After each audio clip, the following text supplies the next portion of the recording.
Yo, yo, about to sure if you could hear me, but I am live again. Oh man, Ugh. I'm live again. So yeah, more the last stream I did got taken down by YouTube. So YouTube actually took down my last stream with being plague.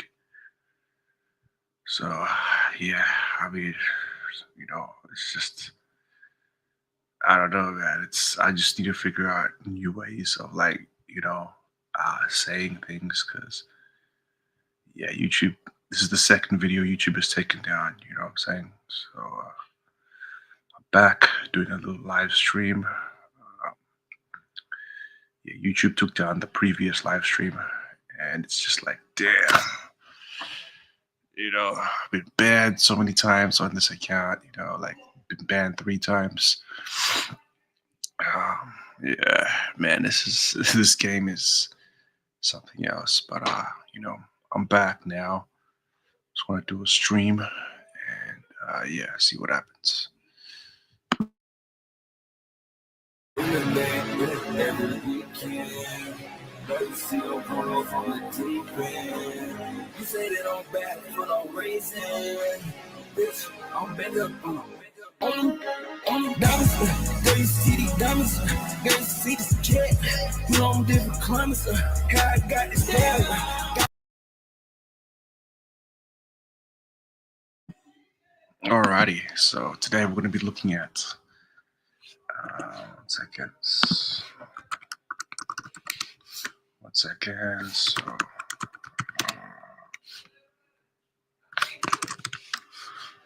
oh my goodness, we're going to be looking at this. See what's going on. Introducing Grammarly, like you've never seen before. Your all-in-one writing essential. Say hello to Humanizer. All right, guys, before we get into this podcast with Andrew Tate, go to the App Store right now, download the Price Pick app, use code Bradley when you download the app, and they're going to give you $50 in your... Skip that shit, man. Skip that rubbish. Let's see. LA. Yeah. So I thought, let's do it. So what is it, 1 a.m, something like that? Yeah, you're a beast for that. Dude, so what the f has been going on? It's like Kanye and HH gate. Like, what's going on with all this? Yeah, it's gay. Yeah. It's gay and retarded.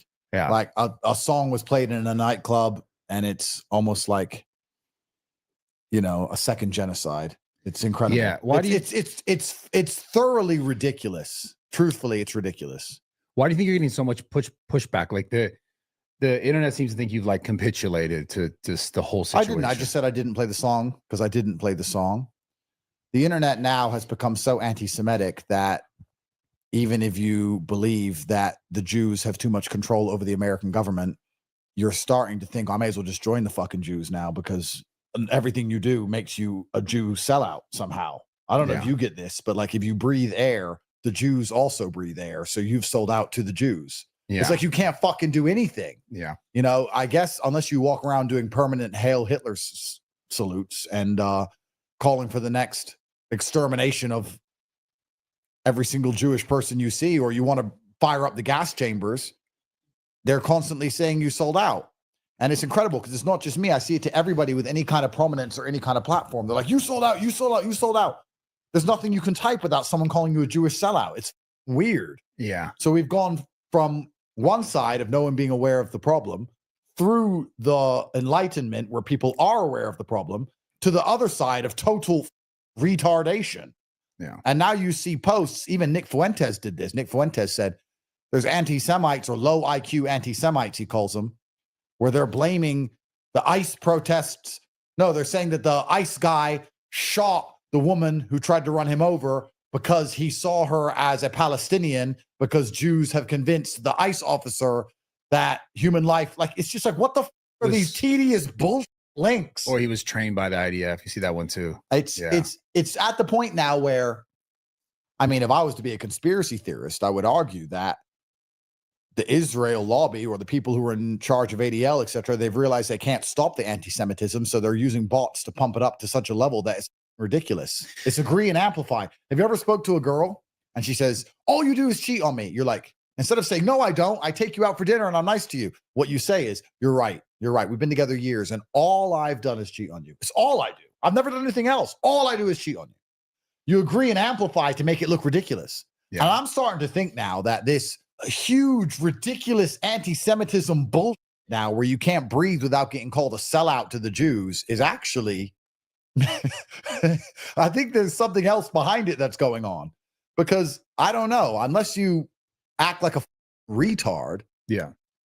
you seem to be accused of this same thing over and over again. It's really weird. What do you think it is then? Like what? Like, because I've said this many times. It seems as if almost like it's forced to this point, like as if they almost want the sort of conversation to be had to such a level. Because when you did this, when you didn't do the thing, but when you were part of this whole thing, you've done tons of polarizing things, saying the hard R, fucking the F slur. It doesn't matter. You've said it all. But when this one happened, it's like, okay, now this is like a big problem. And you even said it on the PBD podcast. There's now pushback that, like, if you get to that point of something, that if you find the pushback, then maybe there's something there. Of course. I mean, it shows that the fact that the mayor was alerted and concerned about a song being played in the nightclub, it shows that they clearly have more control over, or they certainly have more control over influencing public consciousness than other groups do. If you played a song about killing black people, they wouldn't give. So the fact that the song was praising a man who had died nearly 100 years ago is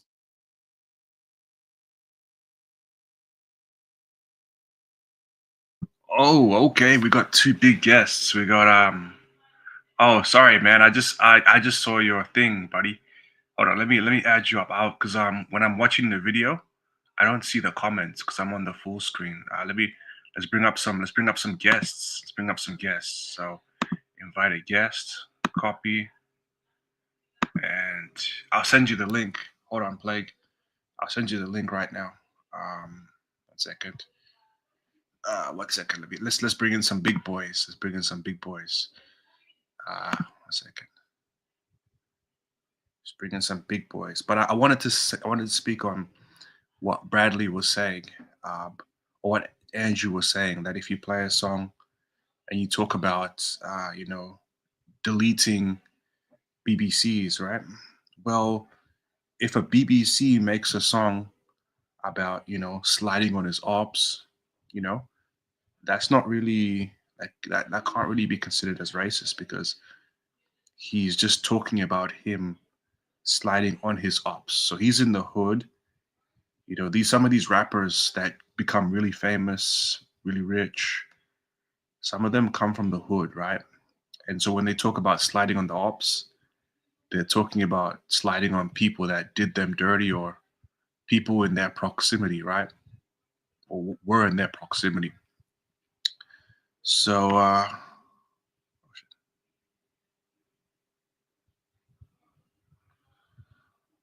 so 1 second. I don't know.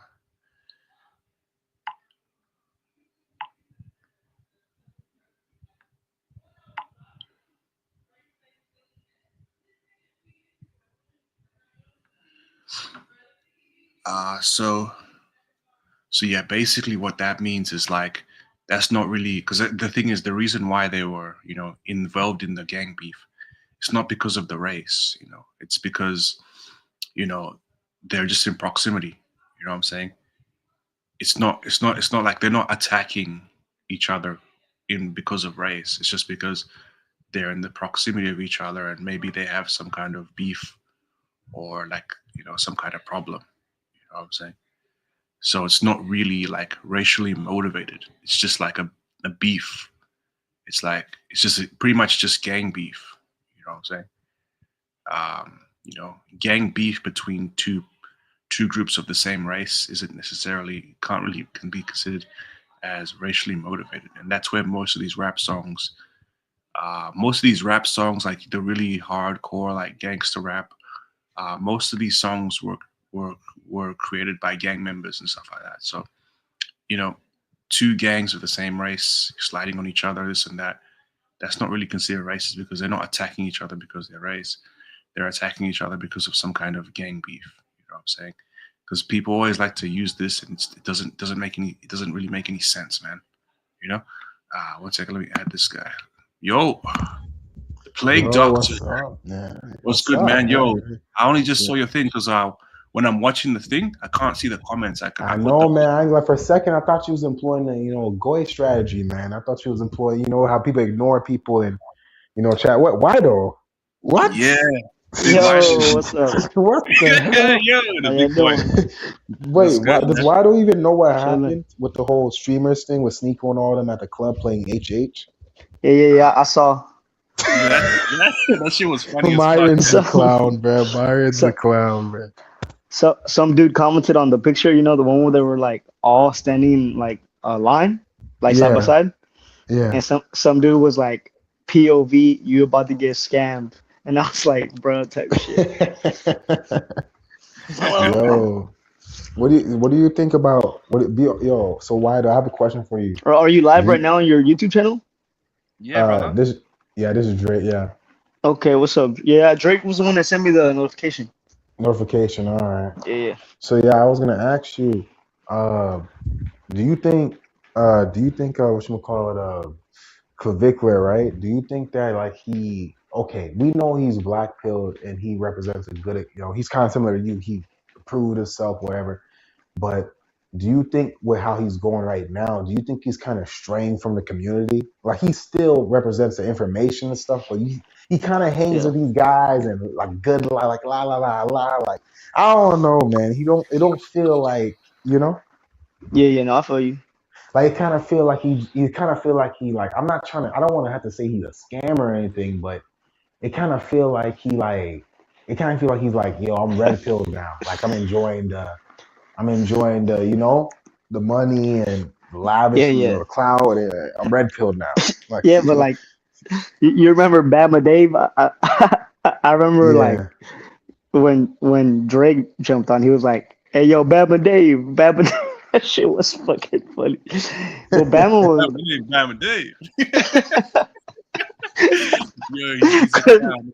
Yeah, because you can't take that you can't take him serious, bro. Like I know he an old head, bro, but I know like TP and them gonna back him up, but I feel like there's signs of like him being old because he be talking about like certain things, and I'm like, okay, like this dude Unk. Well, I'm Unk too, but like he did say like everyone's selling something, bro, and that shit would piss off MD. And it'll piss off but- MD. Yeah, it would piss off MD because like he doesn't like it when people like capitalize on the black pill because he's like, Yeah, bro, I started the black pill, but like, hey, Yeah. it's these old heads, bro. Like you can't, like you can never win, bro. So yeah. yeah, no, for sure. Like He said everyone's selling something. yeah, Bama said everyone's selling something, so You it's agree true, with bro. that? Like Okay, I think okay. so, bro. Like he's selling his looks maximum course, so. Yeah. But I do think Oh, because Vickler has he- one. Oh, I didn't know that. No, go ahead. I mean, bro, like it's because like if you're truly BP, bro, like I'm gonna say something crazy, bro. I don't know if y'all ready for this. Yeah.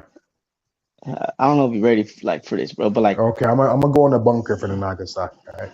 yeah, but like when dudes say that they're like when dudes say that they hate women, like I understand why, bro. Like, because like if you're truly BP'd, bro, like I don't blame you for it, bro. You know, like, cause for like, educational purposes only about that part. But nah, keep going.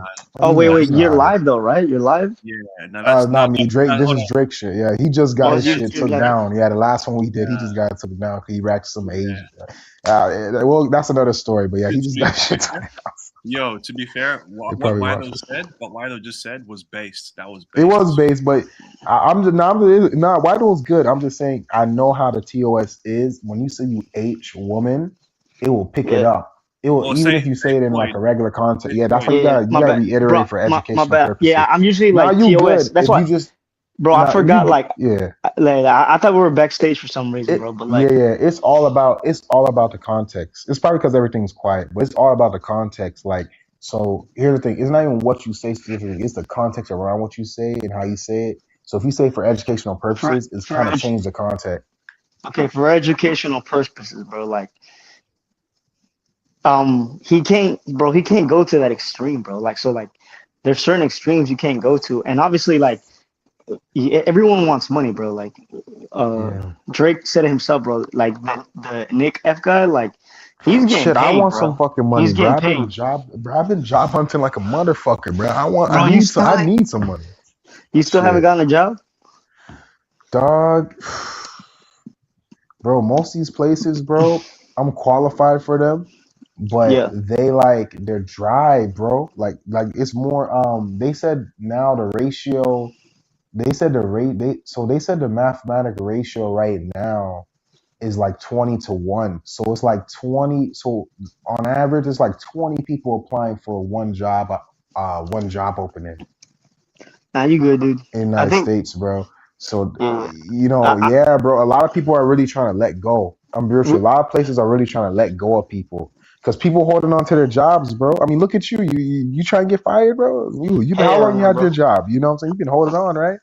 You know what I'm I'm not saying? working tomorrow or Monday because well, we have a snowstorm over here. So Snowstorm in I'm Houston. Yeah, me too. Over here so I was too. I like, was predicting that. yeah. So I was like, I'm gonna hop on and Yeah, chop it up because I ain't gotta that wake up early. So yeah, that's what's up. That's what's up. Damn, and you be having to wake up early. You still be coming at night sometimes. Damn, yeah, bro. I feel you At on six, that, dude. bro. Sometimes I like, yeah. What type Sometimes of work you say you do construction? What type? 'Cause I've seen what type of you do. Like what type of work you do specifically in construction? Like you manage vehicles. Like I know a little bit so about it.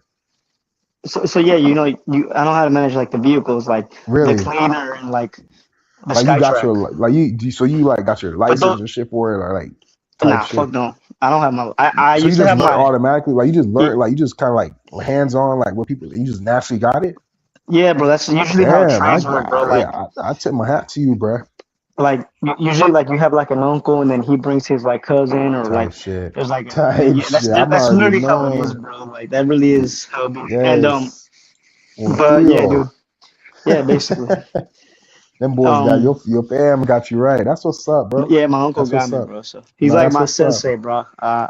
Hey, Yeah, that's good that you got a family figure like that because most people, and that's why I try to tell people, bro, the family pill is brutal. Like, if you don't got a family reference, that's another thing. Why though? If you, most people get their jobs exactly how you said, family references. If you don't got no family or references right now, no one's trying to hire you, man. It's a long ass for line. sure. It's like 100 thing line to wait. Yeah, bro, I'm still looking, bro. No, yeah, cause he vouched for me. He's like, no, dude, like this dude's like See, semi-responsible. He's not gonna be like see, starting shit. Like, and yeah, and that's what I'm trying to say. And without that, no one's going to give that. No one's going to give somebody the opportunity to show their potential. Like exactly, some people can because have real potential, you know. it is an opportunity. Correct. Thank you, bro. Well, yeah, no one's going to give somebody the opportunity to show their real potential without a reference or without like some kind. Exactly, you feel what I'm saying? So if you have no references, no nothing, and you just applying like everyone else, bro, you're just like the rest of the cannon father. And there's all kind of posts on Twitter and economic Twitter pages that literally says like this is the first time since 2021 where it's way more people applying than job openings. Like the ratio is like 20 to 1. No, like literally like 20 to 1. Like if there's two job posts, believe trust and believe it's gonna be like 39 to 60 applicants for No, for 2 to 3 sure. job posts. Yes, bro. That's insane. That's insanity, bro. That's insanity. And if you're chopped, it's over, bro. Like they're definitely not gonna hire Bro, you. and race comes into it too when it comes to jobs as well. Race somewhat comes into it too. And they'll hire they They'll hire a that chick first, bro. yeah, before you besides your field, besides blue collar. Only time I didn't see that shit is when I worked blue collar. No, That's the for only sure, time, bro. yeah. But girls starting to go into blue collar too, but they can't dominate y'all shit like how they want to. They No, they can't. can't. Like, They could try, but they be like getting like bent up and shit and be fucking them up. cause Like they're it takes too a toll fragile. on. Yeah, it Oh takes a yeah, toll on your body, bro. they learn what it really be when they work that. They learn what it really be like to be a man. They learn what it really. They get a Absolutely. real taste. You know what I'm saying? Yeah, dog. So yeah, it's rough in the market right now. Actually, everyone's talking about it. I watched GG33. And I appreciate what's his name Drake for letting us talk. I watched GG33. Drake knows about him, and they're talking about it right now. They're saying that this is the last year to get your shit together and get to like at least the top 30% of earners. You know, top 20, Sure. 30% earners, because they said by 2029 it's over. Like that's your last chance. Like this is your last chance to get wealthy. And I've been predicted this by like 2023. Like this is your like once they start hitting that, like once they currencies start crashing and the world, the economy, you know what I'm saying, they're gonna pretty much change the system and do like a digital ID. And if you're not at a certain wealth point, bro, you're fucked. So that's really the goal for real. But yeah, man, the job market's just rough, bro. I'm not even gonna lie to you.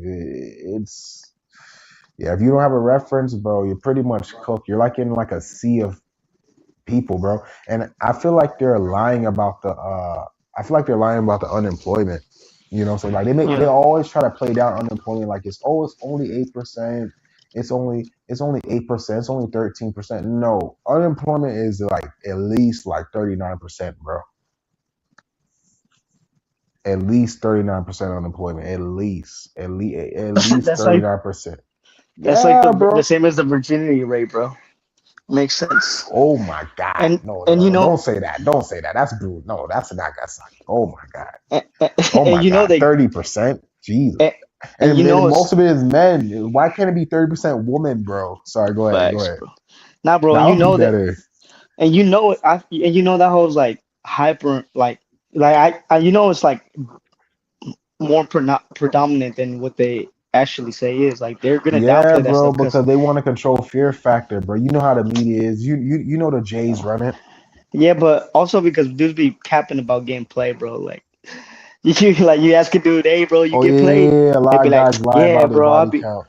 yeah. Yeah, and a So lot of women downplay their body count. So there's disingenuity that messes up fucking statistics and people's perception of who's who, which sure, causes mass confusion. You're right. No, you're right. That's a big contributor. You know what I'm saying? A lot of guys will say, "Oh, I got 15, 20 bodies, or I ain't count." Like, stop the lying, bro. Like, majority of you guys probably got like 3 bodies, 5 bodies, if that. Maybe no more than 9. ha- ha- Especially if you're Gen Z or under, no more than 9, bro. have you have Like, y'all heard have y'all heard about this channel? This dude's been making content. It's called who is it? Define This. It's some Define white boy. this. Yeah, some white Oh, boy. define this. Yeah. How you spell that? Let me try. Let's see. Let me look it up real quick, bro. Oh yeah, I know who that is. I know who that is. You seen his videos? Why though? Hey. Yeah, yeah. I commented on one of them.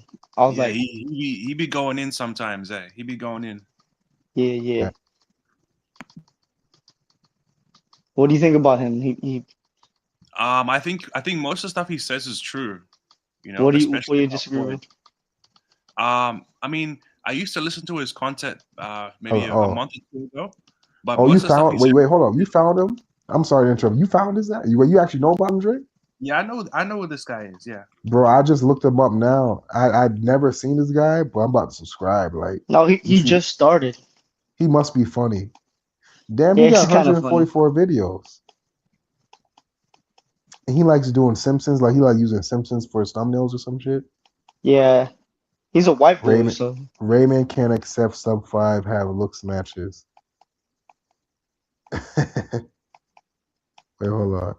does he have 100 videos? I didn't know he had that many. Yeah, 144. It's Oh, damn. solipsism, and what is solipsism and why is it a problem with women? Oh, you know solipsism. That's basically narcissism. Basically focus on thyself. Pretty. That's solipsism is basically narcissism. Basically another fucking word. He says, why is it a problem with women? But I mean, come on, man. Like, they're women, bro. That's gonna be like the That's no, first dark triad trait they're gonna have is narcissism. It's a childish trait. no. That's what he says, Children bro. are Like narcissistic, huh? he literally he literally says that they're the problem, bro. Like he's not. I don't think he's kind of BP'd on the whole pro thing, but besides that, I think he's kind of he's like super based, bro. Uh, But you can check him out like later, like no, yeah, he I'm doing a skim. I'm just skimming. You know, I'm gonna subscribe for sure, but I'm just skimming. The passport world concept isn't a real thing, going nowhere. Ooh, that's a Nagasaki for Drake right there. no, That's a Nagasaki for Drake. that's real yeah. because he said he knows like women are women, bro. Wherever you go, their nature. Ooh, you heard that, Drake? You heard that, Drake? Nah, Wherever you because go, Drake my wants to be a G. pass. You know, because Drake's contingency plan wants to be a passport, bro. Yeah. Bro, Like that was ain't his no last ditch plan. No, Like no, but was hold up, like hold up. No, his but hold ain't up. nothing his wrong with it, bro. utopia, like his No, no, Shangri-La. no, but hold up. No, no. The only thing is though, like it's like Wido says, right? Either way, you're gonna have to pay, right? Why not pay a cheaper price? You know what I'm saying? No, for sure, bro. Well, I No, got for paid sure. cheaper price. Yo, this man funny. As long, I mean, Yeah, what were you thinking about going, Drake? I'm still looking. I'm looking. I he's don't doing know yet. research. Yeah, I'm still doing research. You're, bro. It's so like it's okay if you go to like some shithole, bro. Like, I mean, it's gonna be. I'm dead, bro. If you go to some shithole, like, it's good. Like, yeah. just it's not gonna be the States, bro. But like, or like Australia. Oh damn, I'm not supposed to say, but like, regardless, bro. Like, you if it's you're gonna find out if it's like worth it. You know what I'm Chad saying? is a Yeah, meanie. I'm If definitely, Chad is so mean, why do women keep picking I'm him? definitely gonna do it when I'm older and I've got stuff set up. You know what I'm Pretty saying? much when your That SMV way, is pretty much when your yeah, SMV is down. When your that way. SMV is shit. Pretty Nah, much. that way. The only thing is though, if I do it when I'm older and I've Come got on, things man. set up, I'll Well, be able to. No, but Drake, I'll be able to put myself in like the wealthier areas. You know what I'm saying? Drake, Of, but Drake, of the Drake. you know. That's beta deluxe because we know when we get older, our market value goes to shit. Yeah, but the thing is, would And you rather? No, like hold on. so you're pretty Would much you saying rather? you're pretty much saying beta deluxe, man.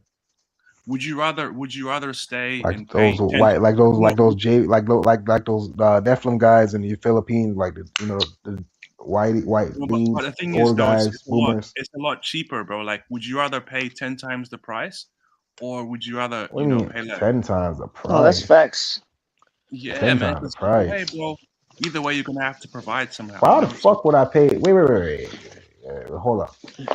When a woman gets older, she needs to know her place. You know what I'm saying? Like They you're don't, bro. not goods. You're not. You don't. You. What do you mean? Pay That's 10 times the price? The price is going down. The price is going down. It's not and wantable no more. bro, by but the that's time blue pilling, bro. Like the you think, bro, women are children till they're freaking 70 years old, bro. Like Yeah, they're based, they're based, like they're perpetually based. children until they're like 70, bro. You think they're gonna like stop being children now? Like I know even old ass dudes, they still act like children. yeah, that's true, based. But no, but like yeah, I mean, I go for it, Drake. Like may you ascend, bro. Genuinely. Yeah, I hope things work out for me, man. Because it's Red like pill wants to sell men false hope, so you just don't give up. Yeah, I kind of feel like looks maxing is red pilled now. I'm sorry.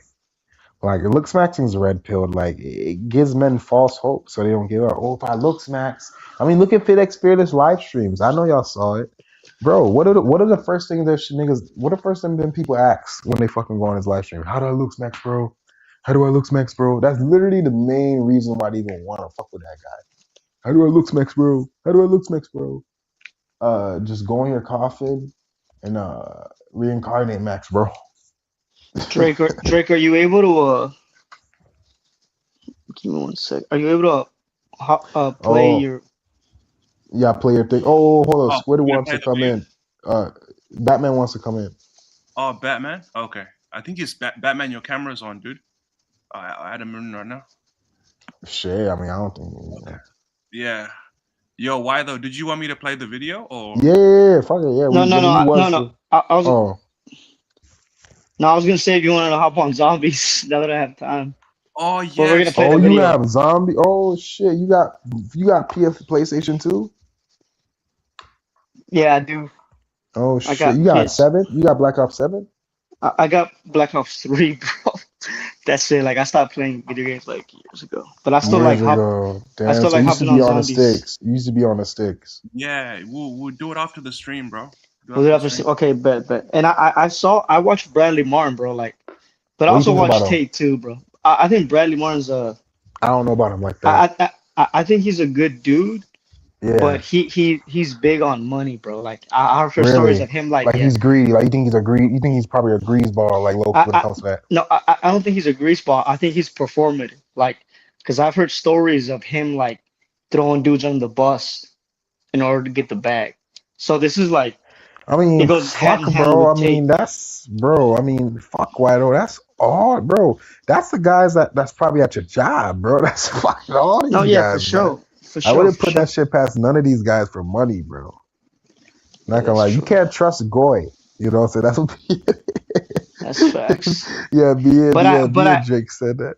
Yeah, but go but ahead. here's the thing. Like I dislike performative dude. What do you mean perform it? Like Like, what do you mean perform? they wear masks. Like they know what's up. Like they're playing dumb. They're trying to like see. They think Oh you're yeah, stupid, but didn't like you they're call? insulting your Didn't you intelligence. try? Didn't you like get into a whole like epic battle with Jermaine about that shit? Yeah, bro. I told him I'm like, bro, like Is Jermaine performative? Would he count? he's bro. Yeah, he's absolutely performative, bro. Like Yeah, I absolutely.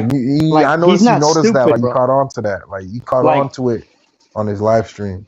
yeah, like TP, like genuinely, bro. I just think that dude's retarded. Like he, Oh wait, I'm sorry, am I not supposed to say that word?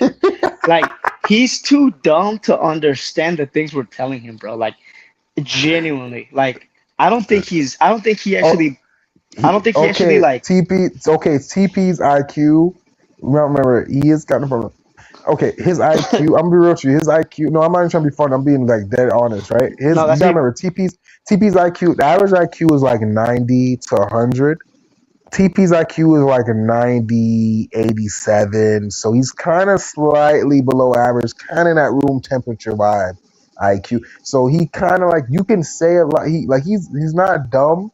He can like have regular conversations, but once you start elevating your shit, like why though? Like a lot of people don't know, but a lot of people don't know that you're way smarter than you come off. Like not saying you come off dumb, but you come off like a chill guy that talk with everybody. You kind of talk to general, the normie shit, right? Like you kind of come off like that. You don't come off like how you like you're high IQ and smart, like you do come off, right? With your concepts. Thank you, So bro. yeah, of course I've noticed that. Drake's noticed that too. So, bro, you literally baited freaking Bama, Pastor Tanks. No, Bama too, but Pastor Tanks. You literally baited Pastor Tanks into pretty much admitting that he'll sacrifice bro. for like a Stacy, bro.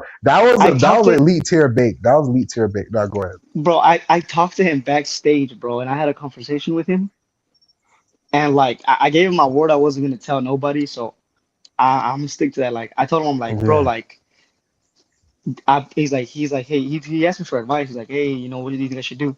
And I started like dissecting. I was like, hey, you know, like, but what's your situation? What are you looking for? Like, what do you value? Like, what's happening right now? And I think bro, his people got like, money, bro. But now you go ahead. but like, I can't say, bro. Like, I really can't like, it's like put his business out there. But just know it's over, bro. Like, like it's over. He's Like, up. like, like, but basically, like, you can't Shit. help these people, bro. Like, you, Wait, just check. Just text it to the freaking studio chat. nah, I'm not gonna put his business out there, bro. Like, All right, I fair told him I enough. was, yeah, I was, Fair but enough. just You know, wrong bro. for that, but yeah, true. Fair enough. Fair enough.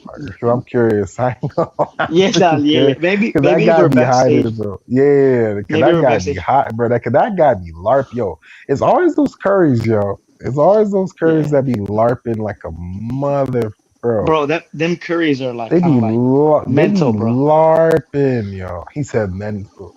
You know what I No, they noticed? do, bro. You know what I noticed? Why is it just the men? Why aren't the women like this? Like Spurgy and like Sub and like it's like the women are like I don't know regular and mature, Nah, I and don't then think most women of are them mature at all, bro. I don't know at least the Indian woman or something like that. You get what I'm saying compared to the men over there. I don't know. Yeah, yeah. Nah, I feel you. The men come off Spurgy and all that, and I don't know. So what were you, but I appreciate you thinking I'm a little bit Oh like yeah, no, I higher was just IQ saying, than no, what I used to yeah, be. I was just saying. Sometimes with Prodigy, when you kind of raise up, when you go past like 100 IQ, you start to lose him. You'll start losing him a lot more. He'll start be like, "Yo, can you play that?" Like he'll be like, "Bro, like there was a simple concept where I was trying to explain how like how pretty boys are more wanted then like the pretty boy has more appeal than like a masculine dude, right? Overall. It's true. Yeah, It's freaking true. I don't know why it's these true. fuckers are coping. Like, I don't know what the fuck. Like, these women are coping because if a woman admits it, they're pretty much admitting it's like they're feeding these niggas. These niggas already have a high ego. So it's like they know that. And they know that if they admit it, that's why women try to deny it. They know if they admit it, they feed the Absolutely, fucking it's an ego play, monster bro. egos. It's an ego. There's their ego, especially what's his name? Jay. Like, I know he gets what I'm saying. And Yeah. Bama told him straight up, he's like, they're not wrong, and they're just he has to be performative, bro, and his Yeah. ego gets in the way, like it clouds their judgment, bro, like Yeah.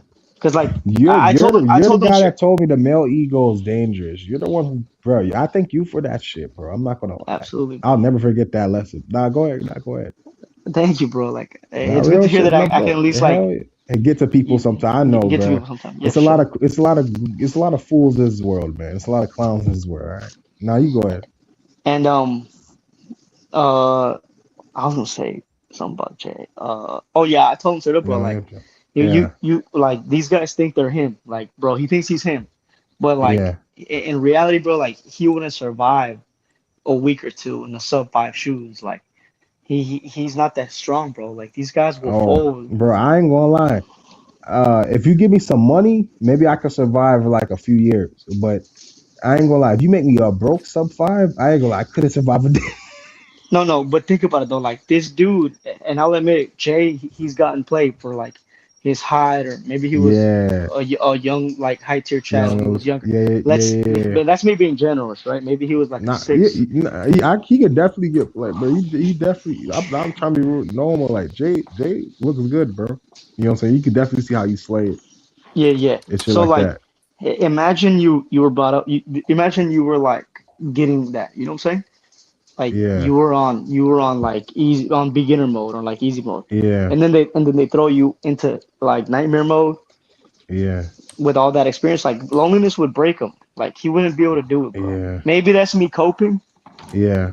but Well, like, I feel like it's not just himself. Oh, I'm sorry, Drake. I'm sorry, Drake. I don't know if you're there, but I'm sorry. But no, I don't know if it's equals that are just dealing with loneliness. Yo, it's I cool, think bro. it's yeah. I don't know if it's equals that are just dealing with loneliness. I feel like everybody. I feel like all Gen Zs kind of dealing with loneliness to some degree. I just feel like some way more than others like right. So I feel like when it comes to like normies, right, and non-inkies, or I feel like of course chads are the least lonely and stuff like that, of course, right. But even some of them, man, like some of them are bro. I mean, you get a few strays, but like for the norm, for like slightly below chads a thing, it's a lot, bro, because the economy, bro, like people can't, like, bro. I just heard Clap today on live says, they're like, oh, how come you're the only 22 at the club, bro? It's a bunch of other 20-year-olds, but none of them was like 22 or under. And he says, bro, most people my age can't afford a club, bro. I'm like, bruh, damn, like that you see is what I'm true. saying? It's true. Yeah, Me and Batman know each other. We both were in the South Florida scene, bro. You can hear Exactly me? where Cavicular, yeah, we can hear you. Exactly where Sweet. Cavicular is. We know exactly where Cavicular goes to club. I'm talking about besides Miami when he goes to Fort Lauderdale, bro. oh Over there, wow, yeah, Fort Lauderdale. Over there, bro. It's like 100, bro. If you're going to Las Olas, which is in Fort Lauderdale, bro, It's like it's a 100 22-minute drive from like both road. Like his old from address where is we where at I'm currently at. exactly. But it's like you need to bring at least $100 that night to Oh be yeah, to for really sure. be set good, or no less than 60. Because on a good night you spend like $30 to get in, And no, unless no, you're no. a He's girl. talking about 60s, like in and out type of shit. Like In and in and out, out, exactly. 60s have your really in and fun, out then for in real. and then out. Exactly. But if you really want to enjoy yourself and get drinks, it's like 100 or more and change. You know what I'm I saying? mean a So hundred. Now, and I that's mean, yeah. I mean, now if you're trying to gesture max for females, bring at least like three Yeah, with the fifty. sections and stuff, because that's Bring what it's like all about. three, What are you saying, like why though? bring like 350. okay, Yeah, three hundred damn. fifty is a lot. I'll be admit, but a That's hundred crazy. dollars, $100 isn't really a lot to be honest. For like Bro, Yeah, a hundred. one night a though. hundred But dollars is like hold so on. low Why though? dolo. It's not a lot. But hold up, why though? It's not a lot for you, for a guy who's established and got a nice, guy career. I don't But have we're a talking career, about, bro. I have a job, bro. I have a job. I don't have a career. man, you don't consider come Nah, on, it's not a like career, bro. I'm not gonna glaze myself here. I'm not gonna put my. so you It's feel a like you job, could bro. so you feel like if you see an opportunity, you like haul ass, like a career Yeah, opportunity. Okay. yeah, for sure, bro. So okay, but a lot of people, but like for Bro, I for wear you, work boots, bro. Like my hands are dirty I every feel, day. It's bro, it's, it's not trust a me, career, man. I bro. feel, man. And it degrades. And that's another thing why I have to get the fuck out of that blue collar shit. It degrades you, especially if you have like soft skin and shit. It degrades your looks, bro, over time. That Yeah, shit for degrades sure, your bro. look. So just keep that in mind. The longer you're in, It's but an honest living. it is So on. honestly, It's an honest living. That's the only thank you, good bro. And no, shit the to say reason I about it. say that is like, if you It start is to an earn honest more living, money, though. if you earn more money, it's gonna be really hard to tell if a girl like genuinely just fucks with you because of yourself. Facts. That's what I mean by But honest. but part of what I'm saying is right. $100 for an 18 to 20-year old or 18 to 21-year old to like every other weekend. That's a lot of money. Yeah, no, They for don't got sure. money like that. A college kid don't got money like that. A kid with like a retail job that's getting paid $400 every 2 weeks, $600 every 2 weeks, right? That's a lot, bro. You know what I'm And saying? and most of those girls in the club, I would argue that they're just looking for a dude with a bag. They're not looking for a Exactly, bro, relationship or because they already got girl, Chad when they as online, soon as they leave, online. yeah, they're like if I'm bored and and I'm they I'm feeling not it, gonna I'll lie, just hit up Vaughn. and Chad. they could get him on and they could get and not only do they got some online when they go out to the club they bound to leave with the tallest Ross Marlon guy in the room, bro. For sure. I'm gonna say this. Unfortunately, down in South Florida, I think that's one of the only places that money competes with Chad. Like it's so fucking crazy out there. No, I Florida. believe you No, 100% that's true. No, that's true. Miami and stuff like that is true. LA too. because LA it, too. it's got to be even worse in by where you got to stay at because Yeah. Well, it's notorious. man, I It's hauled a ass. tourist city. Like Man, I women go there hauled because ass. I'm gonna be real with you, bro. I hauled the fuck ass out of there, bro. Rent started becoming like 3,000 for a Bro, I'm fucking telling you, two like bedroom and shit. I hauled put ass. like I a ain't go to 3 out Atlanta. of 10, Now you go nigga. ahead. Oh my god. N word. Put a Now you 3 go. out of Yeah, 10 just keep in person. chill, mind. Keep in Greg. mind. put Greg. put like a Now go 3 ahead. in like Los Olas, Fort Lauderdale, Miami, and put him in like a super nice sports car. Somehow he's gonna get some models to fuck with him. It's I so believe you, crazy. bro. Yeah, I mean the Because gold digging pill is huge there in LA. LA and there has a huge gold digging culture in the United States. Probably in because the world, to be honest. bro, Sorry, go ahead. women are broke as hell too, bro. Like they're so broke, bro. Like it's just it is what it is. Yeah, But yeah. I know one But you single know why mom, women go and broke? You want to tell you why women go? It's not because they don't make because they can't money. stop spending, A lot. bro. Exact. Thank Yeah, they're you. horrible Get with it. money, I dude. thought you was. I ain't gonna. I thought you was gonna be off, but you get it. You exactly what I was about to say. Exactly what I was about to say. They make money, bro. A lot of girls work because, bro. I'm be real with you. I'm like a lot of my bag is in sales and hospitality. That's where my real bag's at. I suck at blue collar. I'm gonna be real with you. Like I'm strong, bro, but I don't know. I You just got suck that at shit. mouthpiece. There you go. You know what I'm saying? So. There you go. You're Oh funny, my but god, literally, like at least when it comes to money, with money shit, yeah, literally. But bro. Like yeah, a lot of the hospitality stuff, women took the shit over, and they get like thousands in tips for all different kinds of sale, all different shit, market, all that shit. They get all those sweet jobs. They make bread, Bro, like, hey, but it's fast, and it comes the out their hands women, fast. I dare say the women in Florida are making more than the guys until like the guys hit the age like 30. Then it's like okay, the Yeah, guys could start making more. yeah, But that's like if you're true. talking about the That's age true. of like And hold 24, on, and how 23, and hold on, and those guys, when we say guys that hit 30, that's making more. That's only like 10% of guys, too. yeah, Maybe like even down less in out South of Gen Florida, Z. Maybe even less that even makes more than a woman after 30. It's not all because you guys. got to keep in mind, like for a lot of young men in Florida, it's a very flashy state, and that's like a lot. That's one of the only ways you can get women out A here. lot of pressure. It's a lot of So pressure. like they There's a use lot their of money social on the pressure. wrong things, and so they never get facts. a chance to like The actually scamming. chase How anything was that's real Florida. Dallas? Real quick. For why It, do I want to ask them? it, How is Dallas culture like? I know. Is it similar to Houston's? Because I'm familiar with Houston. it's the same thing, bro. Like it's Okay, just to a okay. So lower, I'm just to like familiar. a lower caliber. Like You guys are Okay, in the lower big caliber leagues. than Houston. Like Okay, some of the shit that yeah, Myron says is 100% true. Like, if you yeah, can't get girls here because you're broke, you're most definitely not gonna get G- girls over there because you're Yeah, yeah, extra broke. So yeah. because girls do like girls are starting to wake up too, bro. They know they you know, are. they're They, getting that, old. bro, They can't get Chad. They bro. might as well No, no, go no, get no, a bag. no, no, no, no. Let me tell you this. Some girls are starting to like. Some girls are starting to like reject broke chads. Oh Sure. yeah, yeah. No, the Like ones for in long Miami, term, yeah. Like they're yo, the starting to ones in Miami, reject they're- broke chads, the bro. ones in Miami, they're not even going for Chads unless it's a very specific night for some reason.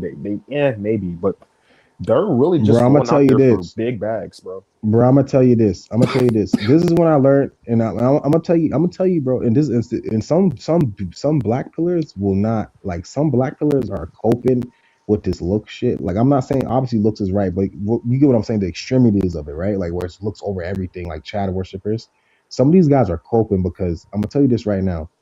So one time when I was working at the theaters, right? I was 19. When I was at the theaters, this is like 2022. You worked at a When I movie was theater? When I Me yeah for too, some bro. you did too? What? That's Yeah, crazy. when I was like 16. Yeah, Damn. All it right, was that's so the really good. funnest job Oh, I've it ever must have been had, lit. bro. It must have been lit. Should I Oh, should I back in work at like a Hell movie yeah. theater? 2016. Must Oh, have been like sick. back in like 2016, right? Like 2014, 2014. 2014. Even Yeah. better, even better, bro. For the movie theater, that's back when the theaters was like jumping. Like that's before streaming. That's what like literally everyone relied on the theaters for movies. Bro, it was That was literally awesome, the bro, best man. time. And like we had a Damn. restaurant next door, so like Oh man. yeah, it was awesome, bro. Yeah. Okay. What mall was it? No, well, I worked in a I don't want to say the spot, but it was a own Is it it was a a big it was spot a in Dallas? it was in Highland Park. It was Bro, like it's the luxury like place. It's like the Beverly Hills of Dallas, and Jesus Christ. I'm gonna keep that in yeah, mind. and Yeah. they opened a theater and a restaurant, and it was the same four Oh owners. my god. Yeah, like one time we had like Tony Romo there and shit. Like it was pretty cool. Oh Did my you god. work at Yeah, like a movie Dallas is. theater that like also serves alcohol type shit too? Yeah, yeah, I had a I bar, one of those. Yeah. and Okay. and Oh my god. Oh my bro, it god. was I'm telling you, it was the best job I ever had. Like Oh, that beast. so Yeah. so like we get to like order food and get discounts, and I get to like Oh watch movies for man. free. Like Oh man. yeah. That So was what did you ask life. me? I forgot what you Nah, I asked was me. gonna say. Nah, I was gonna tell y'all. So look, I was trying to tell y'all real quick. So when I was I was at theaters. So years ago, when I was at theaters, when I was 19, I went on lunch break. I told my friend, homie, this after the day that happened. My coworker, right? JD. So I went on lunch break. I got some ice cream and shit, and then I just like around my area, it was a bunch of baddies, like a bunch of just baddies, right? And You had your uniform on? how the fuck did you know, man? How the fuck I'm did just you know? How did you predict I'm, it? Are you guessing? Are you just guessing, bro? Like, no, bro, no, how did you know? I can relate, bro. How I can did you? relate. Wait. Do you know? So you know what I'm about to? Do you know what I'm about to hit at? Like, let me see if you know what I'm about to pretty much say. Like, do you get what I'm about to say or not? It's Be real. degrading, bro. No, okay. So you okay. If you know that much, you pretty much got like 70% of the story. But it gets worse. It's worse than just have the uniform on, bro. It's worse. Hold on. Before So you cook, bro. Before you cook, I just wanted to say something about the looks thing. Like, when it comes to the looks thing, I think what these people that say, oh, it's looks. What they're saying subconsciously is that when it comes to money and status, it's much easier to get money and status if you're better looking. Like if you're good looking, if you know what I'm saying. I think nepotism. I think that's what they're trying I to think say nepotism and subconsciously. You connects know what I'm saying? trumps that, and then I think it's second. I think it's second to nepotism and connects by far. Yeah, But yeah, that's it's true. definitely it's second to nepotism and connects. But Yeah, yeah, because man. the better looking you are, the more opportunities you have, like the better jobs you get. You know what I'm saying? So For Yeah. sure. So, bro. I'm gonna So, listen, but I have to do something. But I'm gonna be listening. all right, y'all take care. All right. So, dog. So, I'd get my ice. So I'm eating my ice cream. I see these baddies around and shit, right? And bro, it was this one. It was this one chick, right? It was one like red chick, right? Like light skinned chick. Bro, chick was like at least like 8.5. 8.5. Like I'm being honest. Like I low key want to put her higher biasly. I ain't like cause she was bad to me, but at least fairly 8.5, right? Thick IG, like some real like think about some IG shit in like a one piece bodysuit, right, bro? I walked past her, I stared at her, and then I glanced at her, right, when everyone's walking in the outlets. I glanced at her, and then she glanced back and she started smiling like heavy as hell, right? She started like blushing heavy as hell. And then, but I could tell she was like a gold digger type. I could tell she was like one of those, you know what I'm saying? I could just tell by looking at her, but she was bad though and young, right? She looked at my face, she smiled, and then she looked down and she fucking made a disgusted face, bro. And I'm like, what the fuck? That shit yo, that shit black pilled the fuck out of me, yo. That shit, yo. She looked disgusted and like stormed off. Like she was disappointed. Like you know when you take a bite of something that looks good and then you taste it and it's nasty. Like that's what it was. So that's what happened to somebody who have the looks, but is like, but where it depends on the chick, right? It obviously depends on the chick. But if it's a young chick who, if it's a kid, like if it's a young college Yo, chick or a bro, chick who what did doesn't she really look pay like? for shit or Was she the have same? bills, huh? Was I she just like described the shit, man. Yes, like an 8 point. I wanted to give her a higher to be was she the biased, honestly. same RP Hmm? as you, or Yeah, she was just like same as Pheno and everything, like same phenotype and everything, like red bone and shit and all that. And okay, she was smiling, and she was smiling, bro. She was smiling at my face and everything like that, and she was yeah, blushing at my face. And mind you, some IG shit, like some shit look like you would throw like a bag on her, an IG, take her to like fucking lobster or fucking Turks and seafood or Caicos, bro.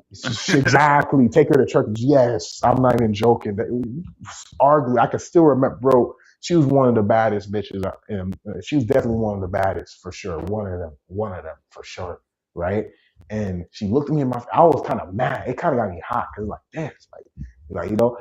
And she was staring. She blushed and stuff like that. And then she kind of glanced down like at my body. And then when she glanced down and she saw my clothes, I'm like, why those? she fucking, she looked like she saw shit, Eesh, that's brutal, brother. bro. So That's so fucking so so brutal. so what's his name? So Batman. So just off of that, and there's other stories too, not as brutal as that one or Nagasaki as that one, but there's other stories too that I seen with other guys and myself that was like that before.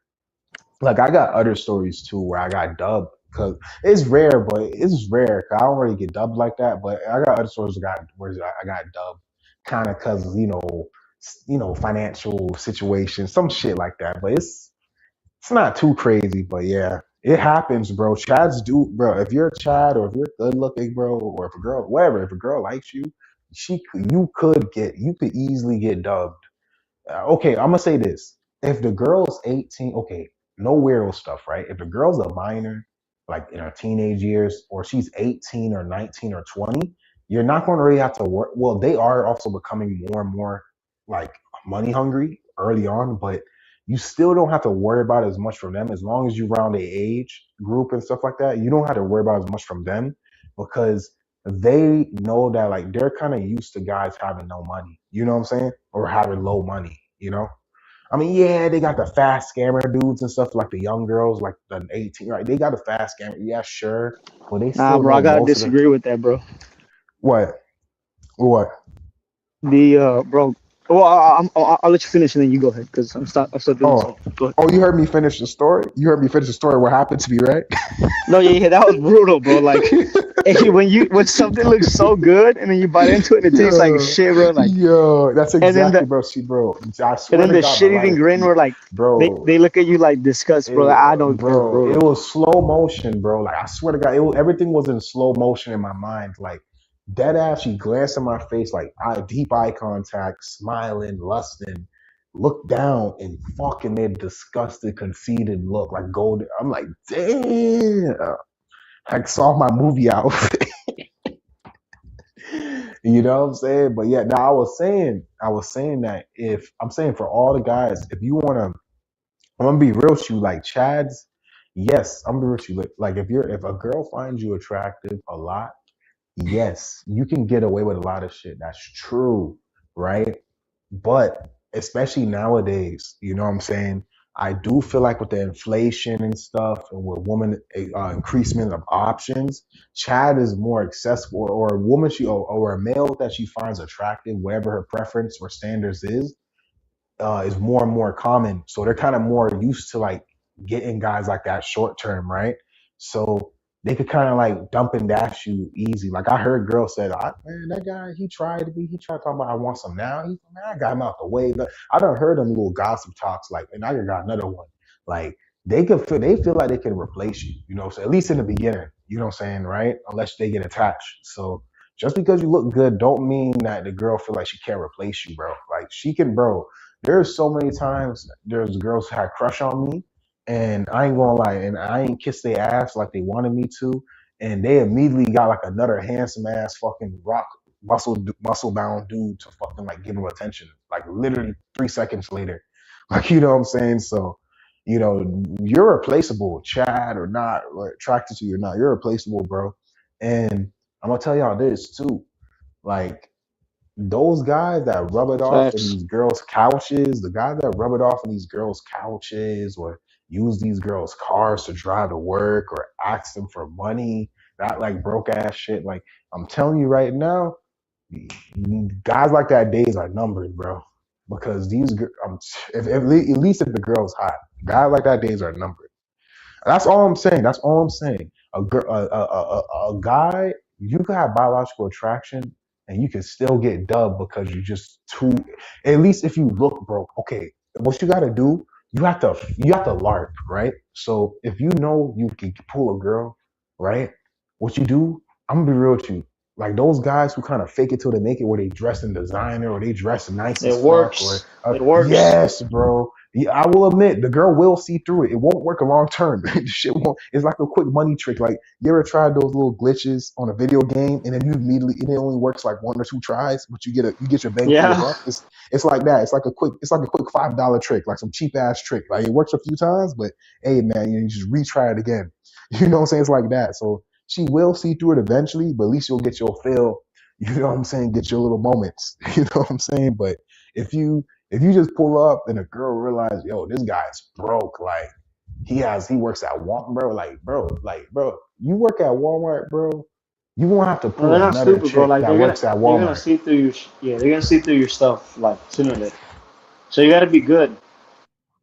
Yeah, you know what I'm saying? Like, so I do agree with what Squid said about that. Like, especially in Florida and Miami and stuff like that. Like, so you see what girls. But another thing too, girls are greedy. So what they'll do, right?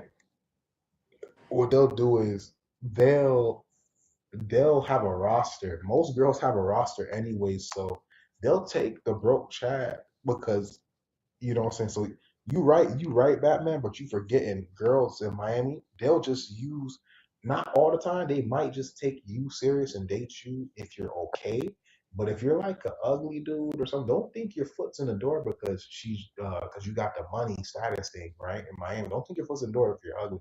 She's definitely having a Chad like Marlone, like a broke Marlone, beating her back in while you like giving her the lifestyle, like providing her the lifestyle. Yeah, that makes sense. You know what I'm saying? So that's definitely a huge thing in Miami. Like there's huge cheating and promiscuity on both sides, especially women's side.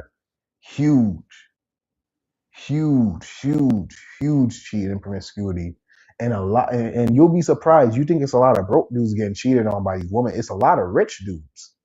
It's a lot of your typical rich dude. And that whole image that's forced in your head of a rich Hollywood Chad, get that shit out your head. Most rich dudes are not good looking. And I know Drake's not going to agree with me on that part, but I'm telling you, that's fucking propaganda bullshit. I went to rich places millions of times, and most of the men there are not good looking. They're like old. They're like fucking either old, middle aged, kind of fat, average, regular faced.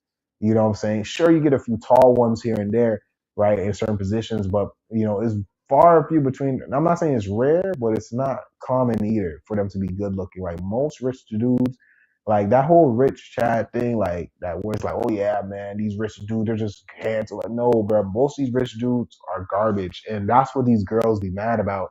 They can't get that perfect man. They can't get the rich guy that's attractive of their dreams that dreaming about from these fucking Vampire Diaries, rom-com, fucking Twilight bullshit. That's what these girls' thing is. They want their cake and eat it too. Like, you know what I'm saying? So what they do Hey, is they Twilight get a go hard roster. though. Twilight does go. Damn you! Wait, whoa! You the first bro. You the first male I heard that actually agrees with that. What the Yo, yo, I remember, bro, men hated that shit for end till the end of time, bro. Like Robert Pattinson, bro. Oh my god. Get But it was Chad's really, it was, undercard, bro. yeah, but it was really pretty boy hate. That was like same thing with JB at the time too. It was really pretty boy hate. Like they get more hate because if they look softer and stuff like that, or they don't like they're not they kind of like to the men. It's like they're breaking the rules, like they're skipping the gym. You know what I'm saying? They got these like twink physiques, right? But they're tall and their face is gorgeous. So there you go. You know what I'm saying? That shit used to piss men off that hit gym. Gym copers. It's like, damn. So what's all our hard work for, man? You know what I'm saying? And that's why a lot of guys are losing motivation, man. They're seeing guys like Marlone and shit. I mean, you got red pill channels saying that King 6'8" the Great and Marlone changed the dating game.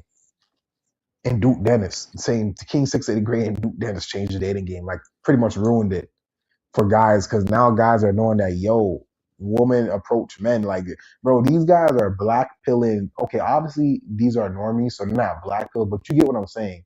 These guys are kind of like shoving black pills down normies' throats, like inadvertently. You know what I'm saying? Like watching Duke Dennis, watching King 6'8" the Great, watching Marlone, the viewers are getting black pills shoved down their throat.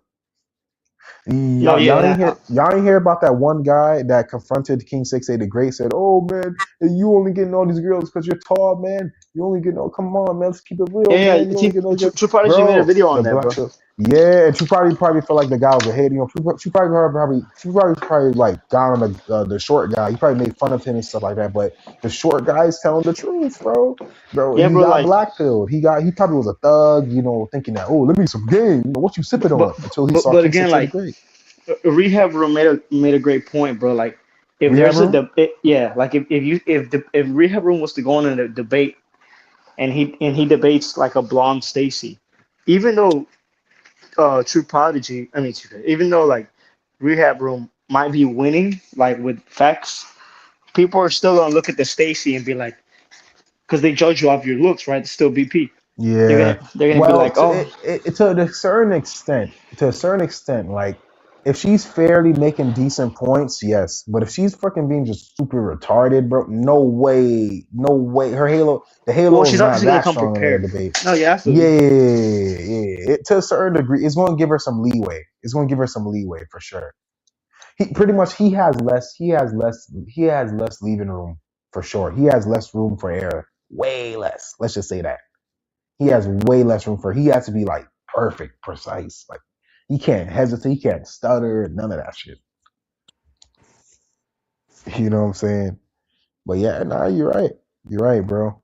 Um, yeah, man. They definitely changed the game.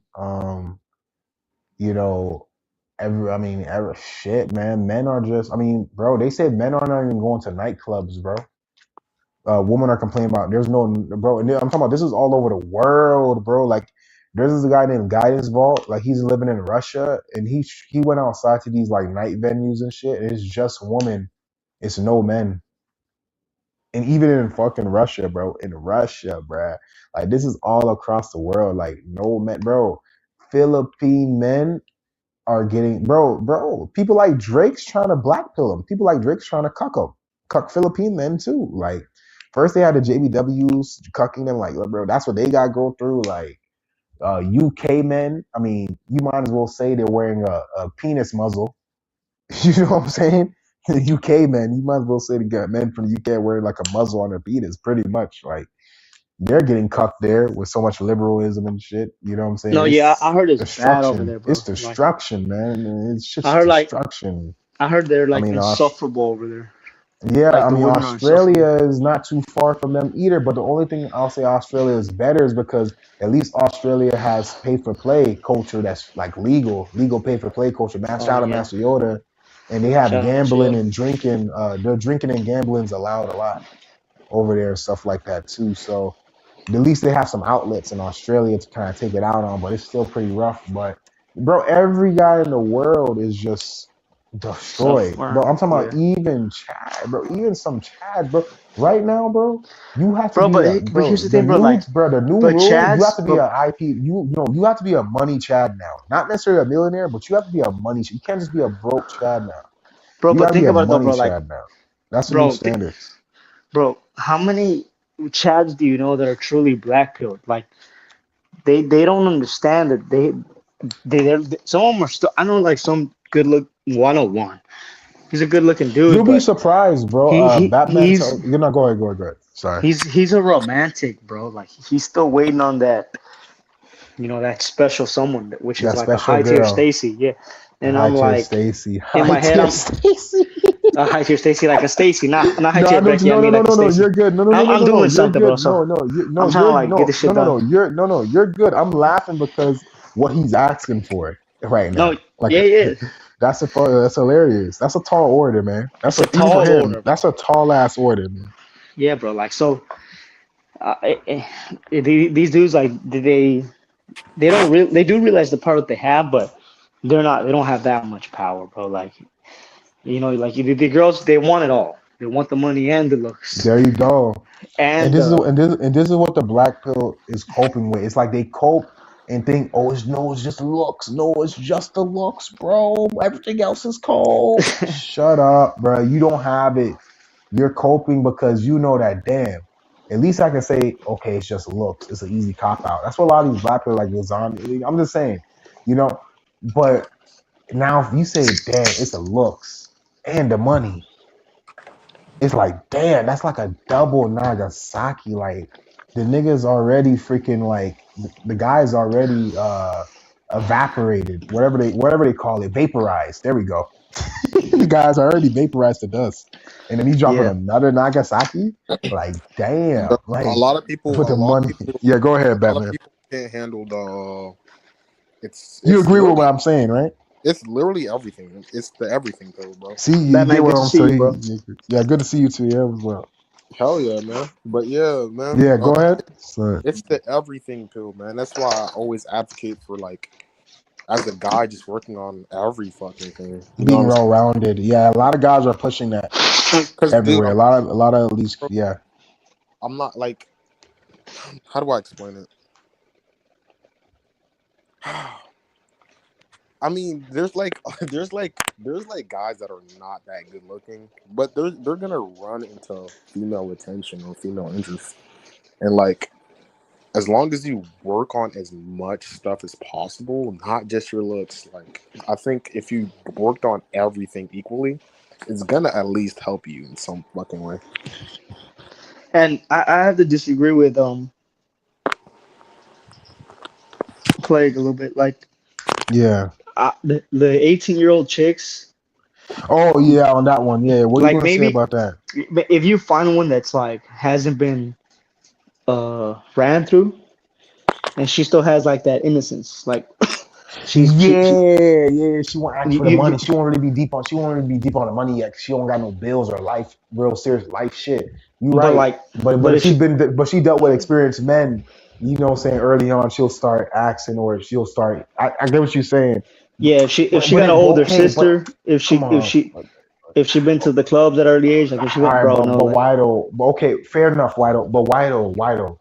This because is that like was my experience with that one chick, the one I showed you, like no, yeah. bro, like it was like Oh, she was around that age. She was around that range, right? yeah, and Yeah.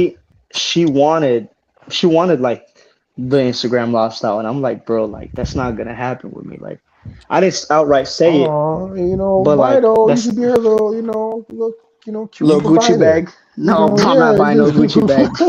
Fuck, You that's not gotta gonna happen, bro. you gotta keep in mind though, like a lot of this stuff is like area dependent. Like a lot of these areas, facts. Your you go location to is everything you go to the when it baddest comes to this. bitches, and they're like, if there's a rich nigga and a Chad, the baddest bitches in like the third world countries, and like they're gonna be like, fuck out of here, I'm going for the rich ass nigga. Yeah, that's true. Like But I'm gonna be like, real with you. Like I'm no, I'm gonna keep it yeah, real with no, you, like Batman. Like that's like if you trying to hit up some girl in like Wyoming, like national park, like you know what I was where, gonna say. yeah, we got Yellowstone National Park, Ranger shit. Like you might pull us. You could bro. MTN could probably pull a Stacy in some small town in Wyoming, kind of What's smaller No, MTM? city. I don't think so because I think I MTN, think I Yeah. think Minty northern Normie. I Oh, think okay. certain states like Wisconsin, North Carolina, stuff like that. I feel like guys. I feel like a guy who's a mid tier norm, who's a 5 out of 10, can pull a Stacy or Stacy light or something like that. A Stacy light. I feel like you pull a Stacy light or a high tier normie Becky Once she's a little in ran through. Wyoming. No, in Wyoming, bro, it's kind of hard for them to ran Oh, through okay, because there ain't okay, nothing yeah, there okay. but No, I animals. get you Unless they're now. talking, wait, talking about running through what animals? Like what you talking about, No, bro? There ain't no, nothing. you're right. I Yeah, there understand ain't nothing. context. Yeah, no, there ain't nothing out there. And that's what I'm trying to say. Location is everything. I ain't gonna lie. If I would, I ain't gonna lie. So if y'all gonna look for a girl, y'all gotta look for a girl out the city. But Y'all does it gotta look for a really girl matter? outside the city who live outside. Yes, it man. Wait, where are you? But What the fuck are you? What's wrong does with it you, really bro? matter if like at the end of the day like they're just gonna be using you for your money? I don't know. That's up to What are them. you talking about? I'm talking What are about the you general idea of the conversation. I mean, using you for your money? No, bro. No, a girl from a small town, no, I'm bro. talking Every about girl needs okay. One, a male's purpose. All right, let's keep it a real here. All right, here's a real question I want to ask you guys, right? Because this is what's going to tell me if y'all guys are delusional or not. Because I feel like a lot of men are delusional on this shit. Let's be realistic, right? Can we all agree that there's a difference between simply providing what you need to fucking provide, right? A male that does his job as a male. I mean, there's obviously more. There's more duties as a male, but there's a difference between a male. There's a difference between a male who does what he has to do and provide what he needs to provide on a fucking table to keep the system going, and a guy who's a fucking beta fucking cuck provider. There's a huge difference.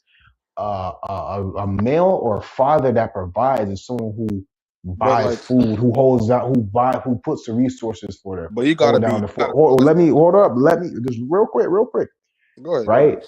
Real quick. That guy, like Wido, right? A guy could work something like what Wido works. He brings food to the house. Come on, Wido. You know how like Hispanic community.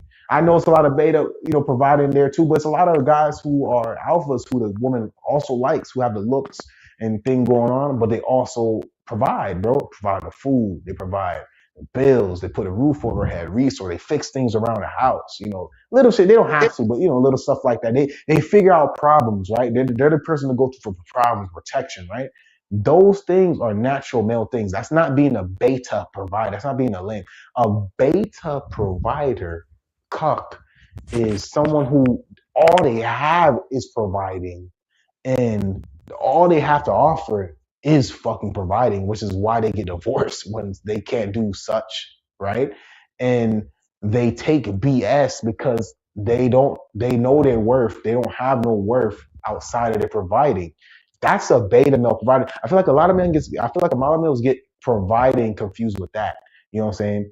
Like that's all I just want to say. That's all I want to say. So providing, there's nothing wrong providing for a girl you like. You know what I'm saying? Now if it's just a bust down or a link up, you could probably provide some food and something like. But anything other than that, man, some good times. Like she should just be like a girl you just linking with. She should just be happy with your company.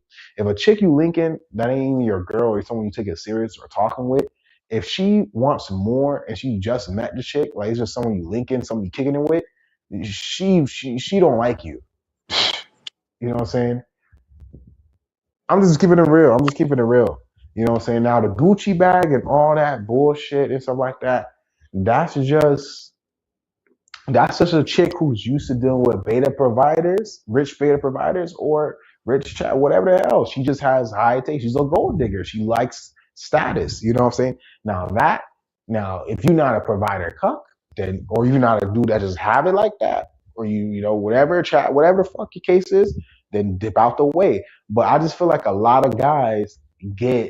lot of guys get that shit wrong. A lot of guys think providing is a bad thing. And I don't think that's a good thing for the male community. You know what I'm saying?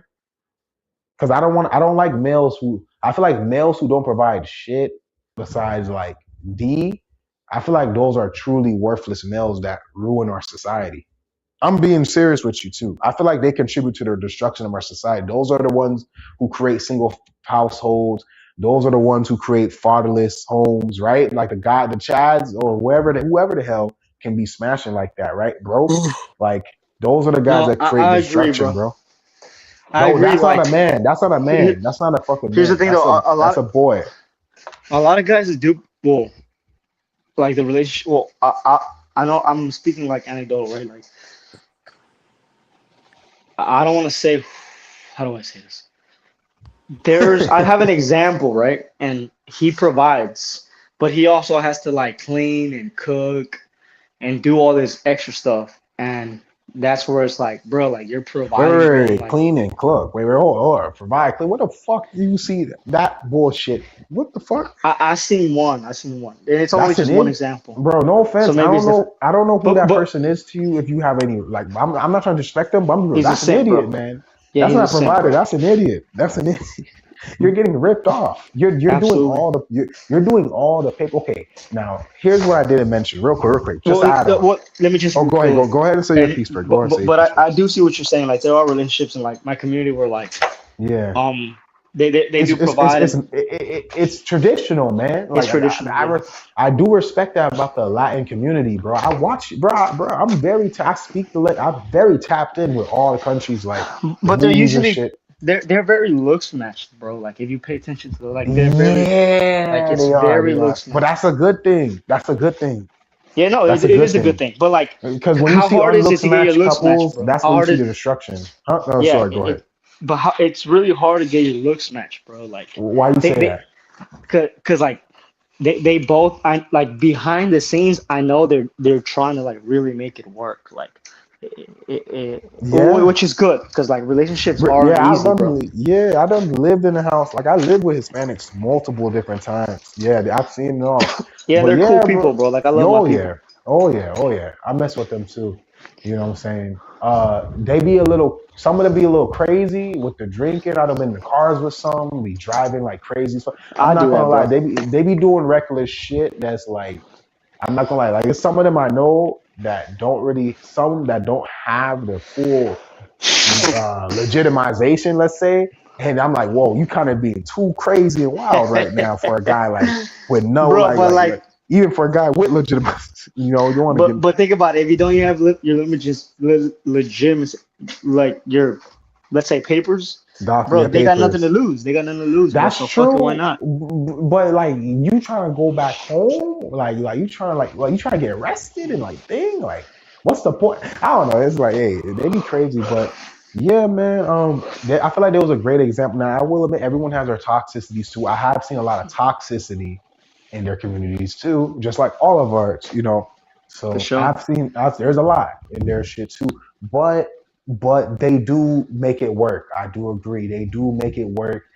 There is a masculine and feminine role. I feel like that's getting destroyed though, with how more when they become Americanized, the woman become disgusting. Like the Yeah. Latin women, it's disappointing. It's disappointing because when I see how traditional they are, like sweet, kind, feminine, like they don't seem miserable. Like these liberal women say they're miserable. Like these women do not seem miserable, sweet, kind, feminine. Now they may seem miserable getting cheated on. Maybe that part makes them upset, or like little toxic shit that makes them upset. But the actual them being subservient and being in a feminine role, like the Latino woman, they look genuinely happy. Like Oh they yeah, cook, that's for sure. clean, be appreciated, be called pretty, like Yeah, But if you become anyways, Americanized, you stop even yeah, I like wearing your noticed that, boots. bro. These Yeah. Americanized Latinos are disgusting, bro. They're And it goes dressed for both bust ways with downs, men. bro. And it goes both ways with men. Really, Like I see a lot really, of Hispanic dudes, and like I'll tell yeah. them, I'm like, bro, like you should stop dressing like if you're like 13, like you were Oh shit, the Edgars, like the Edgars. yeah, That's what we like call them, Edgars. yeah, I'm like glad you don't have an Edgar cut, bro. no, bro, like yeah. Oh, I couldn't rock it. I have really thin hair, so Yeah, and they dress like they shop at the Hot Topic, bro. V Loan, and all that. Your hot topic. I'm like, bro, like you should try to dress like a like a More man, bro. Like mature, be more yeah. mature. Man, they don't want to hear that shit, man. They don't want to They hear don't. that shit. See, you OG, man. You OG. I'm They gonna 29, get done bro. the So cut. Yeah, they gonna get yeah, done. I'm not. Yeah, go No, ahead. I know. Yeah, I know you Well, young. I know you young. you're But speaking facts. yeah. You're speaking No. facts, You bro. old. No. I'm saying you OG compared to them. You OG, bro. Like when it comes to that, like to them, Yeah, like the way you dress, like you said, the collar shirt. they call me Like Unc, bro. they call you Unc, bro. They call me Unc, bro. I'm 23. They call me Unc, bro. I'm not used to this. I'm like, bro. I was just calling, bro. Bro, what the fuck, like. I tell them I graduated 2020. They think 2020 was okay. I will admit 2020 was a long time ago now, but still, like, it's crazy how time goes by, bro. But yeah, they think that shit's like the ancient times, like pre 2020. Like a lot of these young age kids, like '07 babies and stuff, they think that's ancient times and shit, like pre 2020. Like, bro, that shit was like, bro, I can remember that shit like damn near 2 months, like 2 weeks ago. Like, I don't even gonna say yesterday, but but I want to add on to that last part too. Appreciate all y'all for letting me talk. I want to add on to that last part when I said that I feel like the difference between a man who does it what the fuck he got to do and provide and a man who's a beta male provider, right? There's another thing I want to add it on. So it's a contract, right? A relationship is a contractual agreement. Like you can literally make a contract. Like a marriage is a literal contract relationship, and a regular relationship is like a handshake, like a verbal contract, right? And those shits can be broken. Like when someone cheats on you, they breached the contract. That's why it's such a big, huge deal, right? So we got this across. We got this established that relationships are a contract, right? So we got that established, and I feel like a lot of people are missing this fucking point, right? On both sides of genders, I feel like if both genders realize that the relationship is contract and that there's both sides that need to be fucking met, right? In order for the shit to succeed, I feel like things will flow more easier. There'll be more understanding, and people will find their place more. Like people will, because a lot of people don't know their fucking place, right? So especially women. But for example, now when it comes to the woman side of things, remember how I said how men's supposed to provide, protect. He's supposed to make sure everything's good. He's kind of supposed to be like a backbone funding, right? Whether he has a family or not. The woman is supposed to freaking nerd. The woman is supposed to. I'm gonna start off with the meanest stuff, and I'm gonna get to the nicer stuff, right? I'm gonna get the meaner stuff out the way. So biologically speaking, the woman is supposed to provide reproduction, right? I know guys call it a fun time, but that's not even necessarily what it's for biologically. It's not even necessarily a fun time first. It's really the most important reason why they do that is reproduction, to keep the human race going, to keep lineage going, right? That's the real reason for that, right? So reproductive values is what woman provides, right? Pleasure, release for the male. I'm getting that out of the way because that's the one that makes them feel sensitive in their feelings, right? Offended. So that's one. That's like probably the most important one to be on because of reproductive values or pleasure to some guys, right? The second thing on a contract a woman's supposed to provide when she gets all the things from the male, right? She's supposed to provide nurture. So whatever the male provides to the female, she's supposed to nurture that. So if a male provides a house, she needs to manage. That's why women are good managers. That's why women are good, like they're good secretaries and stuff. I'm not trying to be like sex. I'm being honest. That's why a lot of them fit good in secretary roles and stuff because women are good with their voice. They're good at nurture. They're supposed to be their natural nurturers, right? That's what makes them feel good, being in their element. So if you provide a house, she's supposed to clean the house. Yes, you can clean the house too, like you said. But if you're doing the nurture and providing, then you're just a loser, man. You're just getting bucked in your deal. If you provide, okay, if you're a male and you're cooking clean. Now, if you're a male, you happen to be a great chef or a cook background, you're an outlier. So that's different.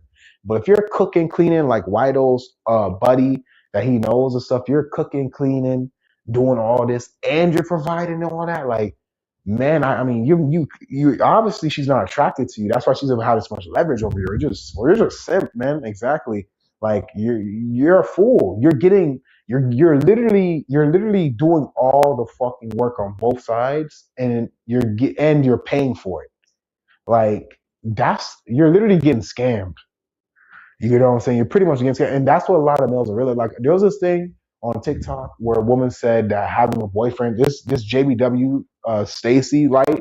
She said having a boyfriend's a scam. That was like a big that was a big like that was a big header, right? Having a boyfriend's a scam. That was all over TikTok. And I'm like, no, it's actually other way around. It's actually other way around. Having a girlfriend these days, well, not even a girlfriend, trying to deal with a girl is a fucking scam because these bitches want you to not do 100-0, which is fine because I'm not no, like I fucking provide my own shit. So I don't give a fuck about that 50-50 shit. But that's fine. But they want you to provide 100-0, like Donnie said, like my boy said, right? They want you to do everything pill. Like they want you to provide 100-0. They want you, and then they want you to freaking they want you to freaking clean the house. They want you to know how to freaking cook because they can't fucking cook. Like, bro, I'm seeing some of these Americanized Latinas. I'm like, how the fuck you're Latina? You can't cook. And I don't want to hear all racist things because Latina girls be throwing down in the damn kitchen. Like, how the fuck you can't cook? And you're like, that's embarrassing. Like, same thing for my people's Jamaican, bro. If you're a Jamaican woman, you cannot cook. That is, you should be ashamed of yourself. And I'll say the same for any other Caribbean island. You cannot freaking cook, and what's wrong with you? Like, that's like the first thing they teach you to do, right? So I agree that the woman also has to hold her end of the deal too, right? That's her end of the deal. She has to nurture and Well, you're maintenance Jamaican. whatever You're you half have. Jamaican. I'm both sides of my family. Jamaica, Caribbean islands, Jamaican, Cuban, What's blah blah that? blah. What's that Fresh and Fit joke when they're like Bumble bumble clock, Bumble clock, yeah. or Yeah, they be like Jamaican, yeah, mostly Is that Jamaican true? and a little bit Cuban. Huh? Bumble Is clock, that yeah, they say it true? all the time. Huh? Yeah, they That's say it all the comedy. time. Yeah, they said, bro, you need to be around like a bunch of them talking. I know it's not as much in Dallas like that. It's not really that much like that, but you should be around them. They're funny, bro. They're real funny to talk to. They're cool. You know what I'm saying? Island people. But yeah, No, yeah, man, I believe you. yeah, man, we're also big on the cooking, but I've been in like Spanish households like they usually teach their woman how to cook, but nowadays I'm seeing a lot of these like OF type waste girls, that don't cook, like these Latina girls online that don't cook. Like I'm like, what the? Like they're like, what? Order Benihana is like, and they become so. Oh, and another thing too, bro. Another thing too, I noticed, right? I noticed this with the Cubans, and I noticed this with just other Hispanics, but particularly Cubans because I was in South Florida, bro. When Spanish people come to a country and they get rich, they like not all, but a good amount of them who become richer, they tend to turn on their communities. I've heard that as well. You know what I'm saying? Like they kind of like the poor they kind of act like they try to act like they're with the whites and stuff like that now, like some of them, a lot of Spanish people warn me about that. They're like, yeah man, switch up on me, man. And I'm like, damn. You know what I'm saying? He's like, yeah man, acting different, man, showing off. I'm like, huge problem with Cubans. Once they get rich, they show off on other Cubans and stuff like that, or people back at home. But their offspring, right? So y'all know Malu, right? Malu's Cuban, right? And that's what happens when you get a hardworking Latin family. Like you said, the woman, teach the daughter how to cook. They teach the male to do work, not be lazy, right? The whole family. When you Americanize the next generation of Latin family, you notice the daughter comes out like Malu Trevejo, bro. You know what I'm saying? Like they come out like dumb, stupid, TikTok brain, twerking, don't eat like like I guess because I was in America, I didn't really see it. It was like normal to me. But this shit is fucking crazy. Like now that I have like an outsider's perspective, this shit is crazy, bro. Like watching a little girl, like how American girl acts, like this shit is right, Drake. Like I'm not from America. I don't know how I American no no no girls. no no no. You don't know how they act, like the whole dumb act of twerking, like I've seen the only fan, like yeah, like the only fan, like I don't cook or I don't clean, precisely, bro. like yeah, bro, like pretty much the 304, like kind of like like the girls that be around Clav, like how they act, like yeah, bro. Like, I thought shit was normal until I just see, and then I thought to myself, I'm like, wait, hold up. Let me think about how women back in the day in other generations of America acted, and let me see how girls in other countries act, right? growing up, and then let me compare that back to America. When I did it, I'm like, holy shit, man. But yeah, bro, um, yeah, man, we're definitely, All right, I'm back. So yeah, bro. oh, Like, let me just say it for you, bro. They yeah, act yeah, go like ahead. W's. They act like WHOREs. You trying to be like nice about it, but that's just what it is. Yeah, I'm trying to be nice. Yeah, I was kind of like, yeah, I was kind of doing some little, dancing. I was dancing on that shit. I ain't gonna lie, but yeah, As you should. yeah, bro, yeah, bro. So, yeah, it is like I don't know why, but I gotta ask you about that, like, because I know that like traditionally, like most Latin women, right, they're kind of raised to be like a Bro, it's respectful, because they're clean, chasing eloquent. Chad, bro. They're chasing Chad, Oh, and then, bro, I'm serious, and like they get yeah, Chad dumped, and then they become jaded, and then Latinas yeah, bro, like they all chase Chad, bro. Like they chasing Chad chasing Rigorous. Chad. So like, Really? yeah, bro, Mm, like if I talk to a girl long enough, like, let's just say I meet a girl, mm-hmm, right, and she's on the younger side. I mm-hmm. know if she's a virgin or not, bro, just from like How she talking to her. behaved, or at least close Yeah, to it. bro. That's why I told Drake. That's why I told Drake, you don't need to know. You don't need her to tell you her body count. If you're smart enough, you can pick it up with like tattoos, little indicators, And even uh, then, bro, like choices they make. Yep. some like this is gonna sound kind of wild, but girls that are still virgins, like they don't have like this look on them, like they're a little dead inside, like they still have like this spark of Yeah, like I know what you're talking about, like bro. like I of know like what you're talking about, bro. yeah, bro, Like that youth, like that whole, like hold up. like that innocence. This is gonna sound Idealism yeah. type shit. Yeah, yeah. Romantic, yeah, type shit. You're right, bro. Like, yeah, up to like I stopped seeing that look. Like I stopped seeing that look after like 20. After I turned 20 years old, I like the woman I started talking to, like not even dating, just the woman I was around started talking to, like the age group. As I went up to like 20-ish, I stopped seeing that in a lot of women. But when I was like 20-ish and stuff, I used to see that. A woman who probably didn't like were virgins or probably like a very low body count, like one, like they still kind of have that like yeah, bro. Yeah, that's another thing too. Ask it. Yeah, this is how you know if a girl's a virgin or she has like less than 4 bodies, right? Or less than 5 or single digit bodies. Ask her about how she feel about certain relationships and just see how her, like you said, see her eyes, see how she reacts, see how her tone of voice, see how it sounds, and that will tell you how much experience she has. That will tell you how No, yeah, much for body sure. she has for sure. Yeah. And you Yeah, gotta be bro. It's a VP to pick fucked up this thing. up, bro. Yeah. Yeah. And it really is that, bro. Like I mean, shit. I they didn't chase start Chad, learning this bro. shit Like till the BP. I didn't. Yeah, I didn't learn how to pick up on that till I got into the BP. But I don't know. Maybe maybe it was coincidence. Maybe it was a BP that I was able to do that. But yeah, man, I didn't start learning that till I got BP. But yeah, man. And it's that reason right there. And it's that reason right there. See, I'm not trying to call Drake out. Drake's my boy. I see, I want a Passport Max too and like travel and have fun for the fun of it because I want to travel, enjoy my life. But like doing it as like a primary method, this is why I'm gonna call him cope on that. Saying in my Nah, no, opinion, hold up. No, hold up, in bro, hold my up. it's humble let me opinion, say this, wait, wait, wait, hold Hold on, up, hold on. hold In up. my it's humble over opinion, anyway. What do you got to lose, hold on. bro? In my It's humble over opinion, anyway. wait, hold Hold on, on, hold on, hold wait, hold on. on, wait, hold In on, my wait. humble No, hold on, wait. The thing is, though, it's like, what would you rather do, bro? Would you rather?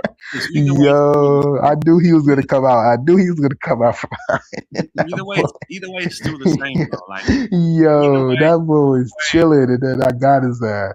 Got him. either Got way, him. Got him. either way, it's still the same, right? If you But look, stay in, wait, hold up. Damn, hold up, you hold didn't up, even wait, let hold me up, hold up, finish. hold up, hold up, Go ahead. hold up, Go hold up. ahead. Go ahead, bro. Either way, it's still the same, right? You know, Damn, I got Drake, if yo. you guys want to stay in the West, you guys are gonna be paying so much for what's been ran through. I'm gonna be paying like 10% of that. All right, bro. All right, Either look, way, so you can let me. I All right, win, bro. bro. I hear you. I hear you. You know, I hear why you do it. I just, hey, Drake, I hear. the only downside is, again, you're gonna be living in a shithole country, bro. Like you're not gonna have like yeah, toilets and that's shit. Exactly. Like He's nah, talking about that's he's gonna go to the the thing rich is, side, but hold up, yeah, hold up. because I'll be because of But the there's not current. always a rich side though. But there's not always rich side in proximity. You know what I'm saying? Well, But look, let me. I'm definitely gonna do my research. You know what I'm But saying? I'm gonna read. yeah, I find but a while you, country the more with a you do your nice research, the more you neighborhood do, and stuff. the more time the more time you take, and the more saturation while you're doing your research, the more Nagasaki's you're gonna be hitting. 1, 2 Nagasaki, 3 Nagasaki. Yeah, but You it's gonna know, be even worse here, oh, bro. oh, wait, hold It's on, gonna be bro, Nagasaki. even worse bro, here. You know hold what up. I'm saying? 1, 2, 3, 4, 4 Nagasaki's. 5, 2, 6, 6, 6 Nagasaki. 7, 8, 8, 8 Nagasaki. Oh, Nagasaki, yeah, Hiroshima. That's gonna be you while you're Hiroshima. taking your fucking sweet Bro, ass time researching, bro. bro, even here, bro, people are gonna be going broke to keep a girlfriend. You know what I'm saying? It's here. That's already Like, happening. Niggas is going homeless, you know what I'm bro. saying? Like, I'm not trying to say Homeless people man. it's personal. like, I'm not trying to pay. I'm not trying to say people personal business, but I personally know somebody right now who's going broke because he's giving a girl money because that he's yeah, dealing with and exactly. smashing. And He's I don't literally want handing that. her money, I and don't she want that knows, to. she knows that she knows she knows his situation. She's still asking this man for money. This man's going to get kicked Yeah, out, and like doing that. that's why you have to try a So it's different happening strategy. You already. know what I'm saying? Sorry, go ahead. And that's why you have to try a different strategy. And this is me personally. I think that Yeah, you know, but look, Can you I need say to my but strategy? hold on, Can I let say me, something? hold on, hold on, hold on, hold let me, on. Being like a let me, passport, wait, bro. before I Like, forget, let me, all uh, right, go ahead. yeah, being like a passport, bro. Like, Damn, it's I just, got this poetry. it's Yeah, just the cheaper. It's I just the did not cheaper. think he was gonna respond to me. Now, go ahead. It's just the cheaper option, bro. Because either way, man. Yeah, I feel, Either way, yeah, whether you're here or whether you're over there, you know, yeah. at least if you passport out, you get a more feminine, more submissive. Oh, this is the Here, cope right bro, here, man. This is the you're gonna cope be right here, dealing man. Plague, you're have you gonna be seen This is that? the dealing with cope right here, Plague, man. have you Oh, seen sorry, that? go ahead. man, and you have to pay way more as well. It's Wait, just go like it ahead. doesn't make Wait, you said I haven't seen what? Have you seen that Walking Dead meme where he's like, when your homeboy Ooh. says he wants to travel to Thailand and Philippines, and then he's Oh, wait, like, let me see. I know what Where, kind of damn, man you are. There's a Walking Dead meme about it. Yeah, yeah. He's like, it's like one of the first like episode. It's like one of the first season. I don't know the character's names, but it's like the Yeah, older dude. Lee and all them and shit. Yeah, the black bro, guys in the right. do you Yeah. guys honestly think that you'll be able to have a Here, let me family look with for it. Floyd Well, in the hold up. West? Before we get too far, let me finish what I was going to say before, because he kind of jumped like prematurely before I finished what I was going to say. So, like I was saying, no shouts to my boy Drake, in my humble opinion, right? Because all these are strategies. So, each of these are to your own peril, right? Everyone's got their life. So, like I said, this is my opinion, my subjective opinion, right? I feel like, when it comes to stuff like this, I feel like, like what you said with the 18-year-old thing and the whole. Remember I was talking about the twinkle thing, right? Like how you can see a twinkle, like bro, that shit is so true. Like when I went on dates with girls like 18 and 19, Facts, bro. 20 and shit, you know what I'm saying? Shit, even when I was younger and when I would go dates with girls 17, 16, like you It's brutal. definitely, it's not always the age. Sometimes you can see a little bit older, but of course, on This is average, even is a in correlation with random. the age. Yeah, more likely. But yeah, you definitely, like I said, you can definitely tell the bodies. You can tell the She's a body virgin. count range. Yeah, you can kind of tell if a girl's a virgin or very close just by like when you ask them certain things and see. Of course, if they're not playing the act Bro, or something like that, right? If you see through even the if they act how and they or behave, bro. Like even yeah, like you bro, like they're yo, just more happy. you're perceptive as fuck, bro. The fact that you could peep, because not many men can peep that shit. Like a lot of men think they could Thank you. peep, bro. A lot of men cannot peep that. Like I thought I was like one of the only few guys who can like. I'm like, damn, am I the only guy seeing this? Like all these guys keep talking about, oh, I want my girl acts feminine, bro. That Bro, makes it. She acts nice to me, so she's a virgin. Like, no, bro, it's not like that. It's not how it that, that is. Like, that dude think about this, he's on that level too, bro. Like I feel like once you like it's very yeah, hard to decipher. But once you yeah, it just take is. the It BP, is. it's like you put on the glasses and it's like, I'd wow, argue like I that can shit's finally elite. see. I would argue your perception pill has to be like elite tier to like fucking see that. Cause women are so good at hiding it. Cause then you got women. See, I like that you said the twinkle. I like that you didn't just say the acting, the innocent stuff. I like you said the twinkle. That part got me because see, a lot of women a lot of women are Oscar nominees when it comes to this acting bullshit, right? To like throw you off and deceive It's a you. performance, But bro. one thing that 99% of actors and actresses came to do is that fucking twinkle, bro. That fucking twinkle inside, like that spirit, like that's a spiritual thing, man. Because it's a spiritual thing when like a Nightmare on Spurn Street is spiritual when they like shout out to MD for that, you know, when they do these kind of things to themselves, you know. So it's also a spiritual thing that they can't fake. So I feel like certain features like that, like you know, and this is going back to what Drake said. So this is what made me brought up what I was saying about Drake, right? Respect. I said I feel like he's cold because to me it's like when you get to a certain age, man, unless you want to be like a I was about to say PEDO maxer, but I don't know how YouTube is, so I'm gonna just be extra safe. When you're trying to be like a child lover or a child maxer, right? Like when you get to a certain age, you kind of gotta be a child maxer to be like you kind of gotta be damn near a child maxer or a creep or just a guy who just even like that. You kind of gotta be like DiCaprio, bro, to really still get that after a certain age. Like everyone has a biological window, bro. And yeah, Wido, you look great for your age. And 29 is young. Don't get it wrong. Don't let this generation fool you in this doomerism economy. Like 29 is pretty damn young still. Should I even argue like 30 is fairly young? I feel like once you get to like 35, 36, 38, that's when you're kind of like middle age or For sure. be old. But you're Uh, fairly young. But I'm gonna be real this with you, bro, bro. You are kind of you're on like this last half of that good It's over, window. bro. You know what I'm It's saying? over. Yeah, You're on the yeah. last half. You are on the last half of that window. Bro, Me, I'm I still in the go beginning half of that window, so I absolutely, still bro. got many time to bro, like young bro. max and shit. But hold up, bro. Hold up, bro. So the reason why I feel like guys like him, like when you get old, is like once you get old, bro, you kind of gotta throw the dating game away. Like once you pass 35, bro, if you're not willing to date used up like 30-year-old woman, like Roasties. 20, yeah, roasties and shit, roast beef, Arby's pussy. You know what I'm saying?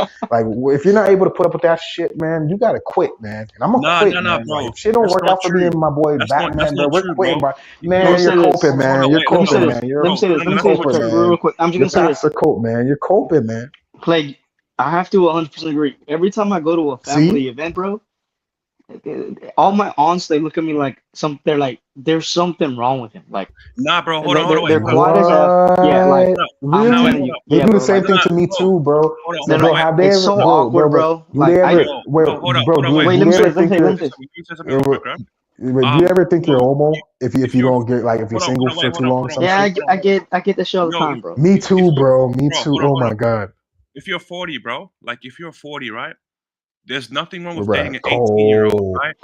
Like cold, the only thing cold, is though, the Drake, cold, to only us, reason, bro. cold, To us, no, bro. You have to cold, understand. but the thing is, cold, no, hold on, wait, hold on, cold. let me finish. The thing is though, like, that's that whole idea of, it's just basically what happens is like these older voids, they created that whole shaming thing. Exactly. They know they can't compete with like a younger void, right? So don't allow yourself to fall for Man, this bullshit. cold, Exactly. No, no, No, no. no, I have to agree with bro, Drake. you're literally cold. being Nah, tricked, man. man, Wait, cold. Plague, let me say something. Let me say This Nah, something. is Let me poem stuff, bro. nah, Like cold. it's a trick. We gotta let know. Let's be bro real. Okay, wait, let me say go ahead, something. go. You go ahead. I'm gonna go There after you and there rebuttal his shit. there was some chick that was on Piers Morgan's show, and also like that dude Andrew Wilson was on there, and that and they were reacting to some clip that was like a 40-something-year-old lady talking about how she just cracked a 20-something-year-old. I don't know if you guys Yeah, seen that. double And then standards. double standards. And a lot of people were like losing their stuff, but girls were congratulating her. Bro, Chief Keef But baby mama was 36 and smashed him at 16, smashed Chief Keef at 16, and then put him yeah, on child support at 16 years old. And she was that's crazy, 36. Instead of jail, she got child support, and bro. a man That's will crazy. get jail. And a male will get a 36-year-old male will get jail time. Yeah, But well, she got child support. Chief Keef is 300, bro. So he's not 16, but now, but Yeah. he, But that's I crazy. didn't even That's know that. crazy. Yeah, go ahead. Yeah, that's fucking crazy. Um, 36, 16. but Leo, bro, every time they go to like he goes to a war ceremony, they can't make they have to make a joke about it. Like he Yeah, can't get away from bro. it. Tell But tell like, Drake about this, bro. Tell Drake about this. They bro, won't let you live, bro. but it's a good rule of thumb to go against what they say, bro. Like, because they don't understand the BP, bro. Like, that's the thing, though. Like Okay, bro. Okay. when people I get what you're saying. when Why though? You're when not people coping. I get disagree what you're saying. But I'm gonna go after you. Go ahead. Go ahead. I'm gonna now, let you go. does it look bad? Yeah, it looks bad, bro.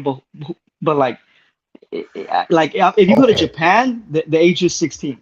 Now that's an Yeah, extreme it is. situation, It bro. is. That's But true. like And I know what Mexico is lower. Even in Caribbean, it's lower and stuff like that. but 16. but Yeah, true. we're not talking about that, bro. We're talking about Yeah, we're 18. not Okay, 18. like Yeah, so yeah. Fair like enough. Fair so enough. but now that is wild. 16 is wild, bro. I'm Bro, I talking ain't about gonna like lie. You didn't think I found out, huh? I found out, bro. I used to wonder why do they big up the quinceañeras so much, right? Bro, yeah, that's it. They journey the woman to adulthood. I'm like, holy fuck, bro. That's what it means. Why though? It means that's crazy, they're pretty much sending. Be real, why though? Be honest with me. It doesn't mean that they're sending her off to like grown ass men. Pretty bro. much. Absolutely, bro. Like Oh it's my wild. god, why So though? like Why though? Why though? What the so fuck? Yo, so I just figured that out a few years ago. Sorry, go ahead. no, 100%. But like 40 and 18, it's bro. Who cares, bro? Like she's 18. Like like you, as long as you're okay with taking the heat, because bro, like they've called me everything under the sun. Oh, you're homo. Oh, he must have a really small D. Oh, he I must got like. that too. I Oh, got well, bro, not a small, everything. but a homo thing. And it But doesn't yeah, even phase me, bro, because I'm like, okay, but where yeah, am I wrong though? Like, where am I yeah, wrong? Like, so like yeah. Drake, if you're cool with it, bro, like I approve. I don't have nothing to say. Well, Like, 20. Oh, well, okay. Like I said, why though? not that Okay, you need my approval, bro.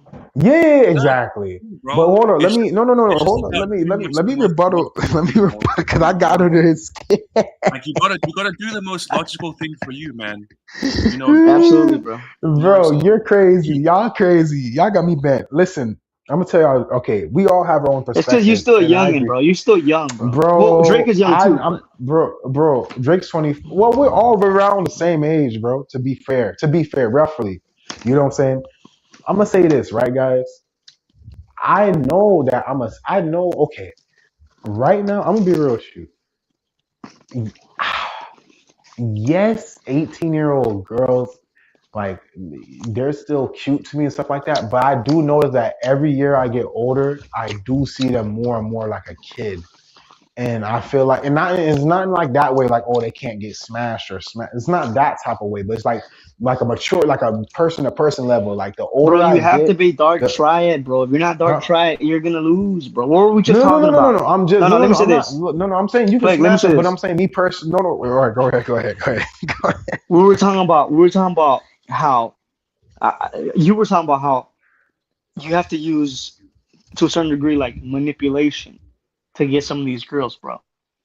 And I know MD doesn't agree with that, but like being a nice Yeah, guy, MD doesn't yet.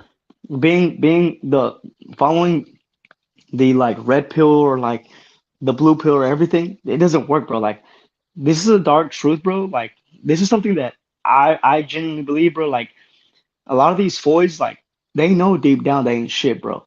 So you gotta treat them like shit, dude. You gotta be dark triad, like, or else they won't stay. But Like, so what you trying to say about me saying each year? What does that do? How we gonna correlate that with me saying each year I get older? I noticed that is that you like you have to see what I'm be saying? dark triad, bro. Like you can't care. What are you Like trying to say? What you trying to say? I'm not saying Yeah, the date that okay that chick that I keep referencing, bro. She was 18, bro, and I met yeah, her. yeah, So like, and I'm 29, dude, and like yeah. my Yeah, that's sister not and my bad. brother, That's not too. That's not bad. It's just they would tell you. me they would be like, Yeah, oh, it's how getting to did you that point. It's getting how to did that but point. I wouldn't give a fuck. I would be like Yeah, they would it's be not. like I where don't did think it's bad really. It's just getting to that point. I Like would once you hit it's like bad, bro. It's bad. 30, yeah, once you hit 30, it's Like, well, regular. might as You well, bro. But might as well, yeah. Pretty like, basically. bro, like, all I did was just troll. Like, they would be like, "Oh, Yeah, but like, where did you meet her?" And I would be like, "Oh, I met her at the playground." And shit, I would be like, "Oh, I met her. She rode by in her Heelys, and I said hi." yeah, Like, bro, cause like You can't win against these people, bro. Like you Well, she's can't. a grown woman, and you're still young. You're still a pretty young man. She's technically legal woman, so. But I mean, hey man, it's open season. Once a bitch turn 18, that's what the quinceañera is. Holy shit, I Nagasaki myself. It's open season in Mexico. Holy shit. A Hey, I don't know, bro. quinceañera is open. Bruh, we need I don't come be on, Wino. that's too little, Come bro. That's on, too little. bro. 18 is where I draw But the line, bro. no. I'm saying quinceañera in Mexico, the tradition is pretty much means open season on her ass. Pretty much, That's right? that's brutal. Yeah, Tell me, right? yeah, They said absolutely. they said that we're introducing her into adulthood. I'm like, huh? I'm like, when I was a kid growing up, like I was reading the books, I was like Spanish books. I'm like, huh? Adulthood? Yeah, like she could get married, which means she could get smashed. I'm like, oh hell no. Yeah, it should be. Bro, there's stories of like Yeah, there was our uncles one. or like dads, like Yeah, they steal the women, bro. Like they steal them from their family and like they run away. Like yeah, a lot of time. Yeah, it's bro. There crazy. was this one story. There was this one story I used to read called Esperanza, right?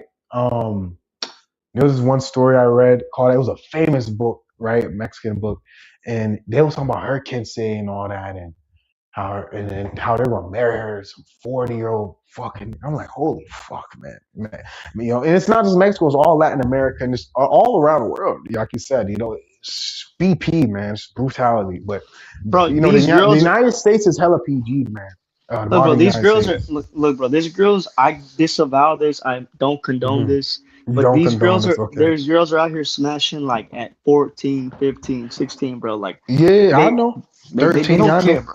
Like it's like Yeah, I know. 13, you can't play 12, by the rules smashing like anymore, bro. 22 Like year olds, smashing 25, 27-year olds, and they like 15 years old. I heard that shit in high school. I You still know, remember being in middle school and like some girl holy talking about shit. she was dating like some 20 something year old, and I was like, Whoa. And you bro, even right raise the hand, eyebrow at the time. You're like, bro, right hand. You're like, what the, bro? bro, it's crazy, bro. Yeah, So like bro, you bro, can't play like, by the rules anymore, bro. Like yeah, that's all I'm bro, you saying. want to, okay, when it comes to this kind of shit, you want to what I think it is. I figured it out. So, real quick on this. When I was Okay, when I was turning 17 and 18, I was so confused when I turned 18 when it came to this whole like 18 standard because you're on the line, right? It's like legally you're an adult. But when I was 18, there's nothing wrong with like still like if you're 17, 18, there's nothing wrong How with is it like in you're like Jamaica? Oh, same as Mexico, pretty much. When you graduate, same in Haiti, all the Caribbean. If you're 16, you graduate high school at 16. They say you're a grown man at 16. You're considered grown at 16 to pay bills and get out the house. It's faster. The school program, so they're 16 is 18 for male and female. So a male is open season for a male, which is obviously not as bad. And it's open season for a female at 16 in Jamaica and Bahamas and all those other places. So they're Damn, used bro, to 16. Yeah, shit, they'll go low to like 15 something. But they do be, that's but they do wild, regulate, but they do have Christians that regulate that shit though. Like, that's dead. But bro. 16 is considered adult though, there Bro, too as well.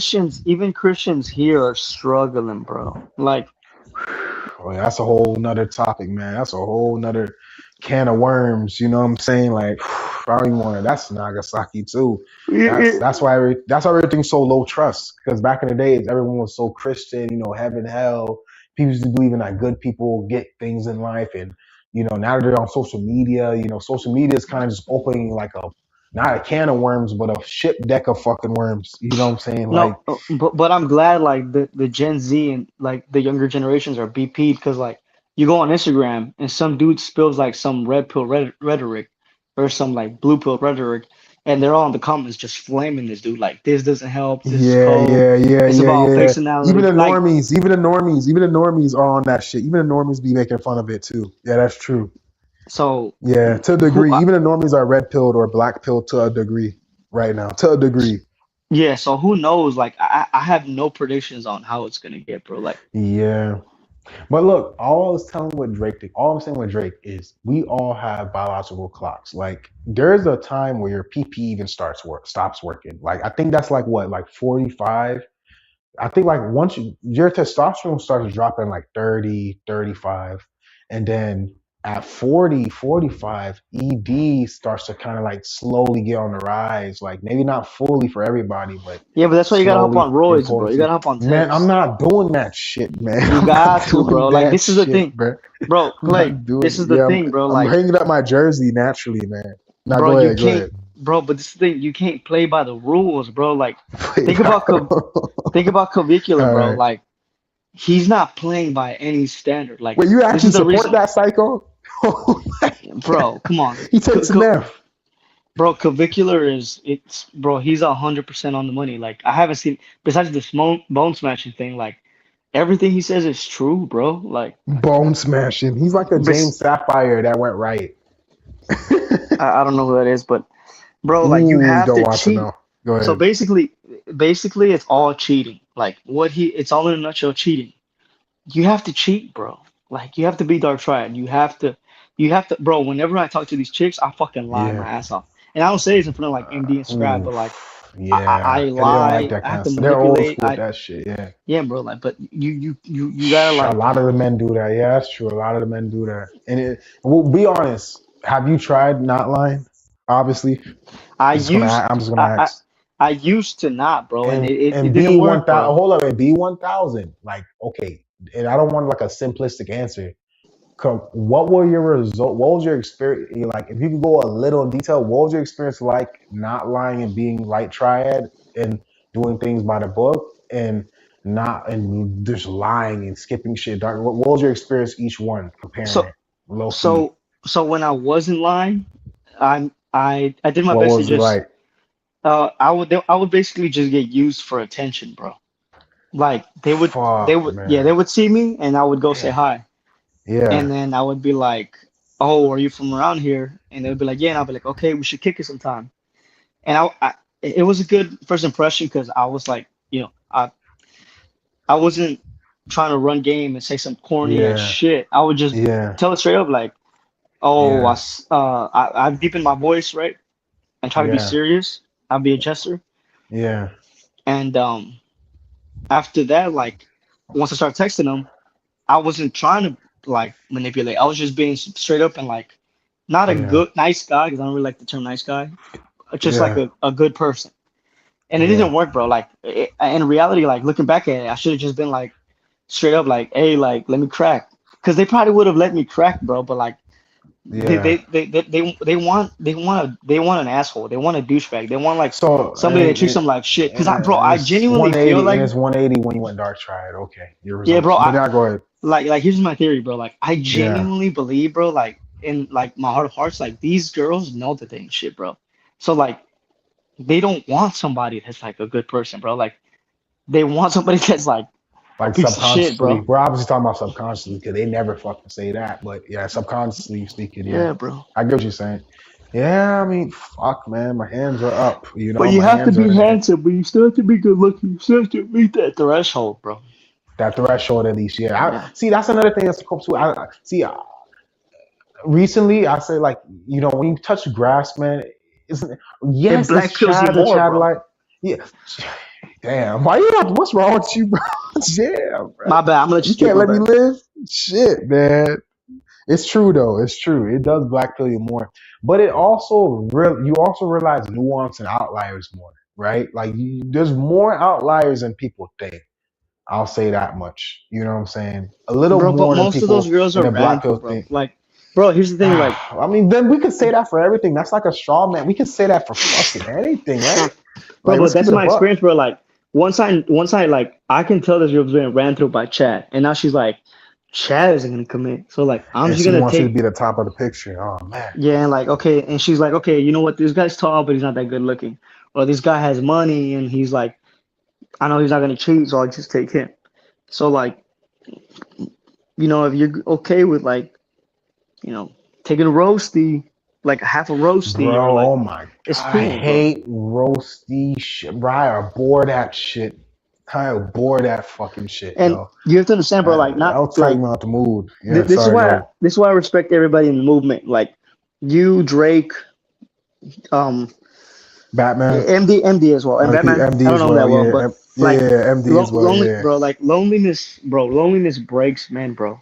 And like Oof, I've If been you're going through this shit for like 3 years straight. if you're not To be honest. strong enough, if you're not truly strong like us, maybe I'm coping, bro. Nah, You're you're gonna end not up. coping. My friend went to May, rehab over that shit. Oh my yeah. lord, what is he doing? What is he doing? What is Wait. he Let me say. Let me doing? say this. Let me say this. What is he Eventually, doing? yo, he wild for that. Yo, that's nah. But let me. Well, but You heard me say let me the go. top of the picture. You don't want to be Let, like top of the picture. Now go ahead, go ahead, go ahead. let me go back and look at it closely because I was watching. But um, eventually, bro, like you're gonna end up taking like a precious, bro, or you're gonna end up taking like a roasty chicken, or like Oh, roasty. some Yeah, ugly, or Arby's. like an ugly Arby's ass. sandwich. Her lips are gonna look like an Arby's sandwich from the beat up. From the beat up. It's not gonna look like a pretty taco. You know what I'm saying? I'm just being real. I'm not trying to be Yeah, graphic. I'm just keeping it a buck, and man. and if that's Yo, and men some don't dudes want even that goes to beat up the shit, man. yeah, Unless they're desperate. and some dudes go to the extreme, but like they end up like getting dolls and shit, like Yeah, you know. TFM. I was just showing Drake this. I was just showing Drake this other day. You got these people called furries, bro. You got these people called Oh my furries God, who freak mental each illness, other. bro. Yeah, man. Oh, you know what I'm talking about. You know what I'm Yeah, talking about, yeah. bro. I They're into remember. animals and yeah, dolls, sex dolls, and So yeah, they're making that's live sex dolls. And but TFM thinks you can actually make them like you, like they have feelings for you. And no, bro. Like he's no, that psycho. yeah, that's how you know. Like that's what I'm telling you, bro. Like that It man, broke like him. It it broke him. broke him, bro. It broke him. Like if you think you have a connection with like a piece of plastic, like it's over, bro. Like Bro, you know what he reminds me of? You know what Turn Flicker Monkey? Yo, can you And if turn wait, hold up. Yo, Drake, do me a favor. Can you go on Google for me? I want you to type in I want you to type in fuck. I want you to type in candy wife. I want you to type in flapjack candy wife on Google.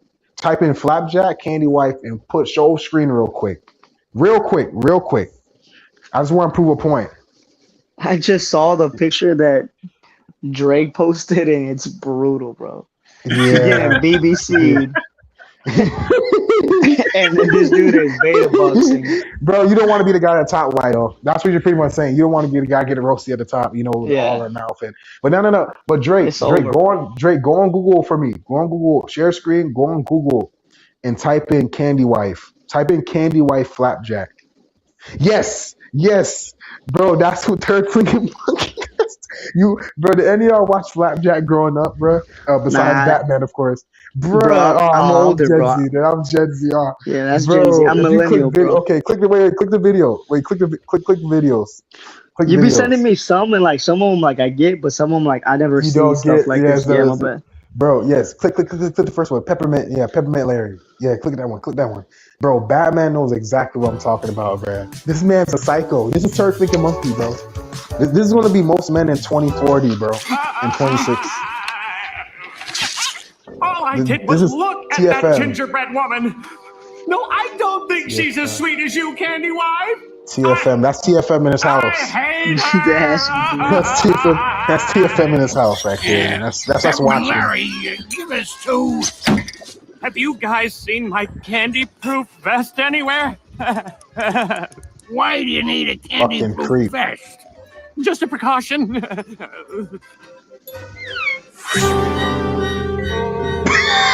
what the That's his dog. That's his candy I'm so dog. He be glad freaking things are out, back bro. to normal, my sweet Bruh, Candy Wife. TFM. I would say we should drink a toast, but you can't drink toast.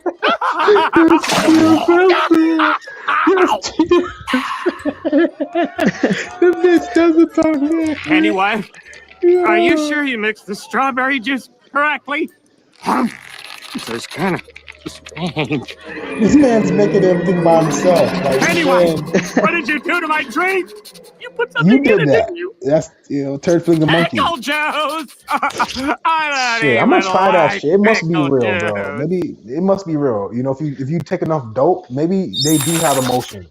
You know what I'm saying? that's crazy how Flapjack! That was me! But you can't tell me that's not the perfect explanation of Turd Finger Monkey. and they even That's got like lit. his looks correct. Like he's sub five, like he has the glasses, he has the Ned Flanders. We don't even fucking- know what he looks like, but we know that's what he looks like. Pretty much.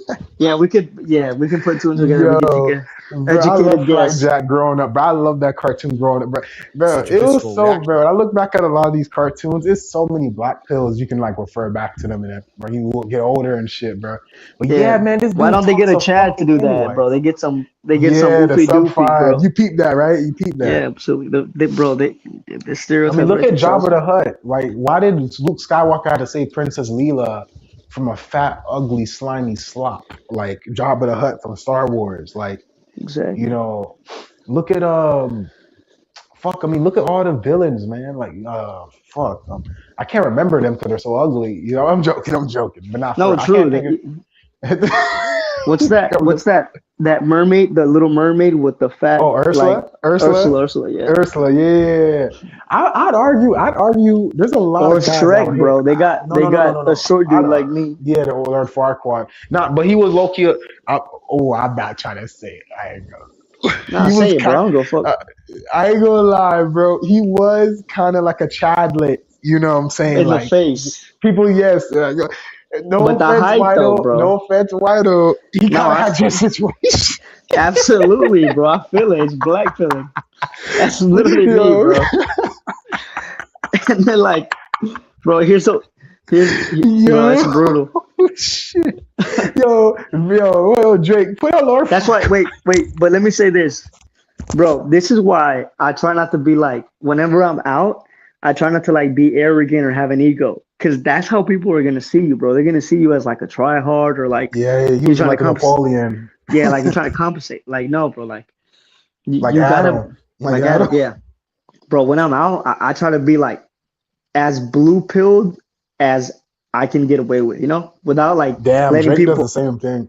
yeah, without letting people know that I'm like being weak. Because if you're weak, people will show no mercy, right? They'll Like eat you. Yo, they'll I know eat that you. all too well. Oh, I know that too well, bro.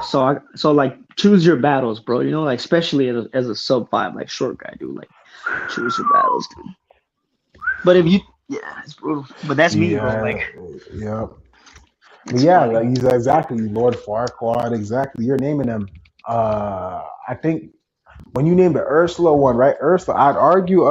What's his name? Yo, Drake. Did you ever watch The Little Mermaid? I know it's like a no thing. I know you're from Little Australia, Mermaid. but you I come think I on, man. watched Come on, it's it a while Disney. ago. Come on. I only know because of the Kingdom Hearts game. Like I grew up playing Oh, it. bro, you grew up on Kingdom Hearts? Get fuck Yeah, out of here. yeah, bro. Bro. Bro, That that's was my around my shit, time. man. All right, that's okay. That's true. It's PS2. Okay, that's true. That's true. PS2 was your okay. That was Yeah, more so your time than mine, but I I was leveled up legit. all the But way. yeah, I was probably like 3 and shit. All right, that's fair enough. But I'm a Kingdom Hearts junkie too, bro. But bro, I ain't gonna, that shit's blue pilled as fuck, man. I ain't gonna lie. That shit's Yeah, it's blue blue pilled pill. as fuck. Looking back, man, it's The blue song pilled. go hard though. The songs do go hard, but they're simp songs, bro. It's Disney.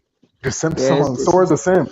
Sora's a simp. Even for Kylie, I gotta do it for Kylie. Riku's like the Chad. Sure, they're both good looking, to be honest, but Riku's the Chad, but he got the blue long hair with the blue eyes and shit, yeah, or something like that. so, I mean Sora too, Taller. but Riku's better. Like he's just dark triad. Sora's a light triad, pretty boy Chad, and then Riku's like a dark triad. Like, see, that's another Nagasaki. When you have two type of dudes, the dark triad dudes always win over light triad dude. Look at freaking Twilight. The werewolf guy was light triad. The Yeah, I think I was werewolf talking dude was about that light with triad. He was a Drake. simp. Like He these was a dudes literally simp, like kill bro. people and like self You delete know, people and like drink their yeah. blood, but they're like no He one was still a simp. wants you. Yeah, he was a simp. The werewolf was a simp cuck, and Yeah. the vampire, he was a simp too, but he was dark triad at the same time because how he would kill and all these things. So he won over, man. I mean, just when you have two Chads battling for a girl, she's gonna pick the one with more dark triad, bro. That's pretty much that was same thing with Sora and Riku. Like she kind of wanted Riku, and then over top. I mean, look at freaking Avatar: The Last Airbender, bro. I'm about to ruin y'all childhoods, man. Y'all I haven't. brace I've never yourself. seen Avatar, bro, but I should have seen it. Oh my god, Yeah. bro. What the And fuck, also, bro? also as Hold up. well. She didn't want, bro. Aang Katara didn't want Aang. The black girl, she didn't want Aang at the beginning until he became the Avatar to save the The world, bald bro. kid, right? Yes, yes, he had to save the world. She didn't want him till the end of the thing. She was trying to date Jet, this light skinned dude, Earth Kingdom. She was trying to date the Zuko firebending dude. Like she was interested in other guys. She was never really interested until the end of the story when he became the hero of the And world and shit. also as well Go with the ahead, you had Twilight something to say, as Drake. well, like Go ahead.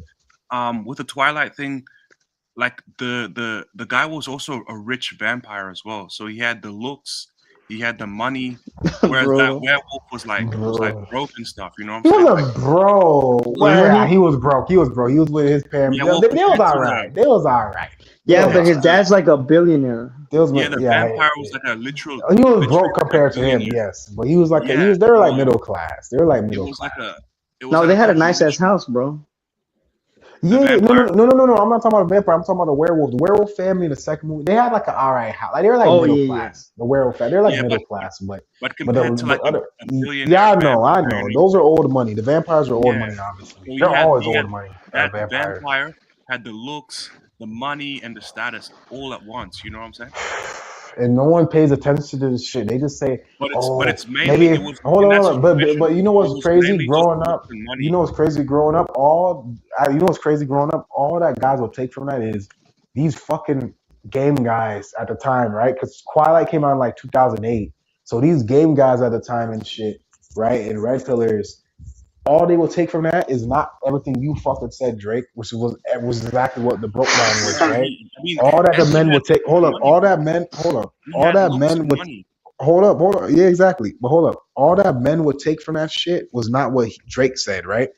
What men would take from that shit at the time in 2008, they'll be like, "Oh, he's Play a piano, bad bro. boy. He's a bad no, he play piano. He's a bad boy. He's Nah, a bad that's boy. part of Let it me act too. like a bad boy. Don't Remember try that it. quote? Remember that That's quote? part Remember of that it quote too. Yeah, when yeah, that's everyone true. was trying to be everyone was trying to be like that. No, no, Everyone no. was trying to be like Hold that. up. That's Hold on. also When part of everyone was it trying to be like as that well. grunge rock That also star, like made that him more grunge attractive, emo bro. goth kind of dude, like back in toward. Remember '08 Whiteo when everyone trying to be like grunge emo goth, like Then everybody that went out to bought the grunge. leather jacket. Yeah, I remember I yeah, bought it a was a leather jacket. saga, bro. That was a stage, bro. That was a stage for everybody. That was a stage for a lot of men, bro. You know what I'm saying? It was because of shit like that. You know, they didn't read that, they were missing things. Like, what Drake said. They're missing things. Now go Type ahead, shit. Drake. Yeah, That's all I was I trying to mean say. That's all I the was trying to say. the Edward guy was also very dark triad. That also made it more That's what I attractive. said. No, that's what I said. Like, Exactly. you know what I'm Same thing saying? between Sora and Yeah, Riku. he was a liar. He tried to like he would be like mysterious and like try to like keep things from her and like try to like be Yeah. very vague. Play with her And what I emotions. mean by attractive is I mean that to Floyd's dark triad men are more attractive. To That's why Floyd's. most of the good. That's why most of these guys, and I hope Batman's listening because when Batman says that, why these chads be getting left and stuff like that. I'm gonna be real with you. Why a lot of these chads get left for young chads, They're bro? simps. Most of the exactly. Most of Exactly. these Yeah. chads, if they're dark triad, bro, they're not getting They're left. not If they're leaving. doing bad stuff, cheated, they're not getting left. Bro, If I'm he's light telling you, bro, triad, like she's going to leave him eventually. She's like, I like you, I really am attracted to you, but it's just I don't know, it's just not there, and it's just it's some bullshit. bro, I'm telling you, bro, like these women they Instead, she should know be they like, ain't "Where you shit, at? bro. Where you at? Are you with her? Are you with what's some Spanish girl's name? Are you with Gabby? Are you with Gabriela? Where are you at?" I'm I'm with like, they want to hear Olivia. that shit. Olivia, exactly. They want to hear shit like that. Monica, they want to hear shit like that, man. They want to hear shit like that. You know what I'm But saying? let's get through the video a little bit at least. Oh yeah, get through the video a little bit. Yeah, my bad. So We were wait, going crazy in thoughts on Andrew Nagasaki. Tate first, and then and Brad, and then can we do? I don't want to take another length Yeah. stream, but just like Oh, yeah. Oh, thoughts on Andrew these Tate. guys, and Yeah, then bro. This is him after the BPD podcast. So I didn't think he was going to talk on this shit after the BPD podcast, but apparently he's on this guy thing after. So now I want to see this because I seen how he was on the BPD podcast and he was getting pissed off because they kept like pressing him over and over again. He knows the Jews are, oh shit. Wait, for educational purposes only. He knows star people are full of shit, man. He knows they're full of shit. Andrew Tate knows they are, but he doesn't like. He's trying to be like smooth with it how he says it. And now yeah, that because he's he's on on thin here, ice. exactly, and he is on thin ice. And now that the rest of those guys got screwed completely. I ain't gonna lie, but he's on thin ice. And the only thing that saved him really was his connections to the BPD. Like the Adam guy is a Jew, and stuff like that. So that kind of helped him.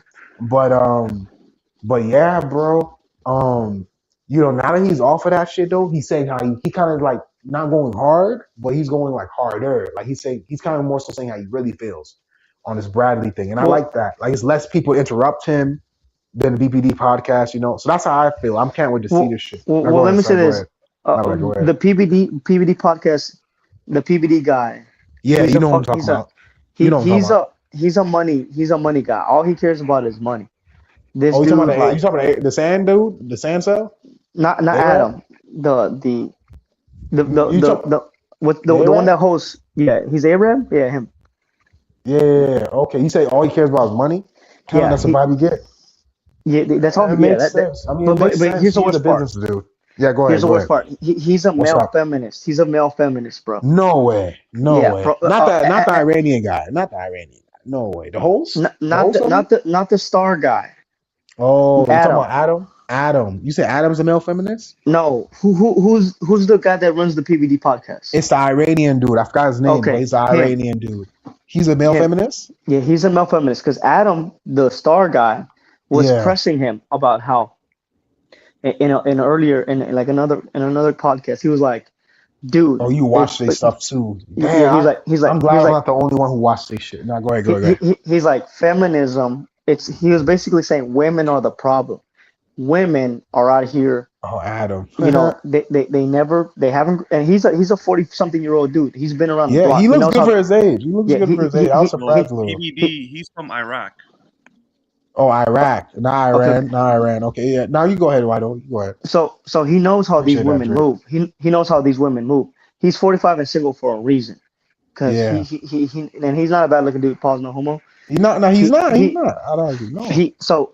So he was telling the Iranian guy, Iranian, right? No, he's Yeah. from Iraq. Iraqian. Man, screw it. Sand cell. The sand cell. Fuck it. All he kept saying was, but you got to be the anomaly. He was like, I built my insurance company when insurance was Oh my in the god! I worst don't want to hear position. shit from a freaking star guy, bro. I don't want to hear shit from an Israel. No, I was the about to star say guy. the I word. No, the star guy was actually making sense, bro. I'm not. Okay, fair enough, Like- fair enough. But I don't. But like- okay, I'm gonna listen to it. But the reason why I don't like take things like that from people like him serious is because those guys, bro, the Jays, they're nepo. He's nepo, bro. He's Yeah, nepo for sure. What's He's that? What's nepo, Nepo? bro. He didn't. Bro, nepotism. He's nepotism, Okay, bro. okay. Yes, for So sure. maybe- bro. But so I'll listen maybe- to it. But no. But he could maybe be let's perform making it. sense though. He But- could be making sense though. Let's hear it. But my point is that My the bad for Iranian interrupting you though. guys. Now go ahead. I agree. The Iranian guy, he's a male feminist, bro. He doesn't hold them accountable. He wants to keep guys on the hamster wheel, like Charlie That's Brown, what just keeps kicking. guys like him rich. It's just Yeah, like the just- dating apps. It keeps Yeah, them, just it keeps them just spoiled, kicking- greedy fucks rich.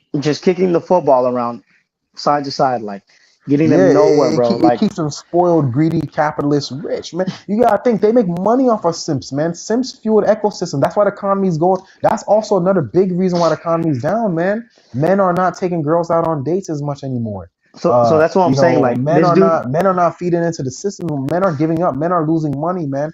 And you know this is part of the reason why the spending is going down because we do okay.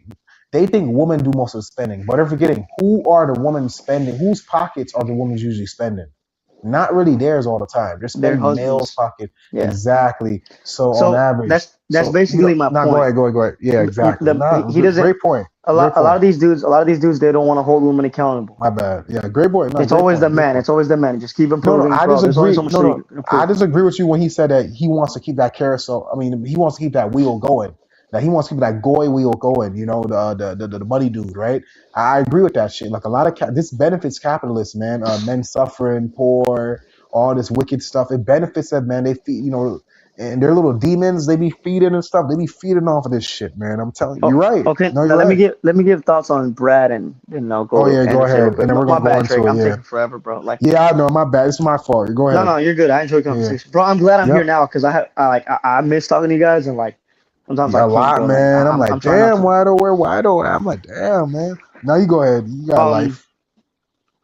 So Andrew, like, I'll admit, bro, I do like listening to him, especially like as a 5'4" dude, bro, because I Yeah. do need hope. Like I need hope, bro. Like Hope it fuel. feels it Yeah, we feels all do. We all do, it, bro. it, Trust me, it I'm with you. feels it feels good to like hear him say, like it is hard for us dudes.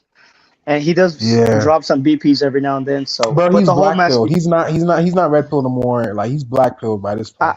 bro, I think he's always been BP. It doesn't fit.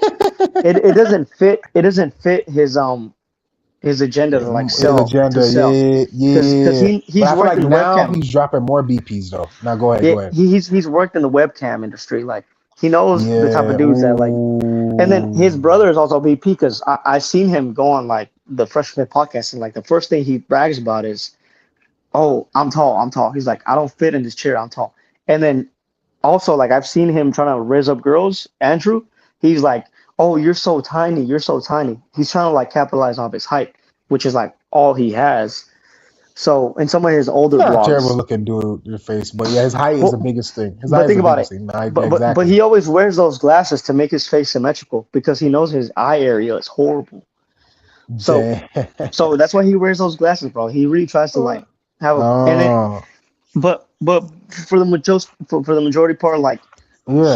he Bradley. is Oh, you no what you no had to say about? Oh, I'm sorry. I'm, Go ahead. Go I'm ahead. talking about like he Yeah. is a masculinity coper.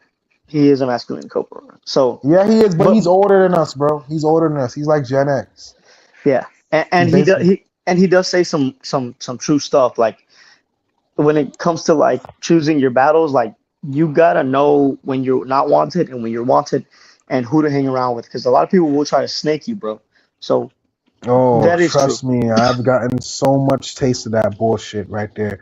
But Drake also said about Bradley Cooper. I don't have much to know about him, but Drake Bradley warned Martin. me. Yeah, Drake. My bad, Bradley Martin. Yeah, go ahead. Drake warned me. Drake warned me that he's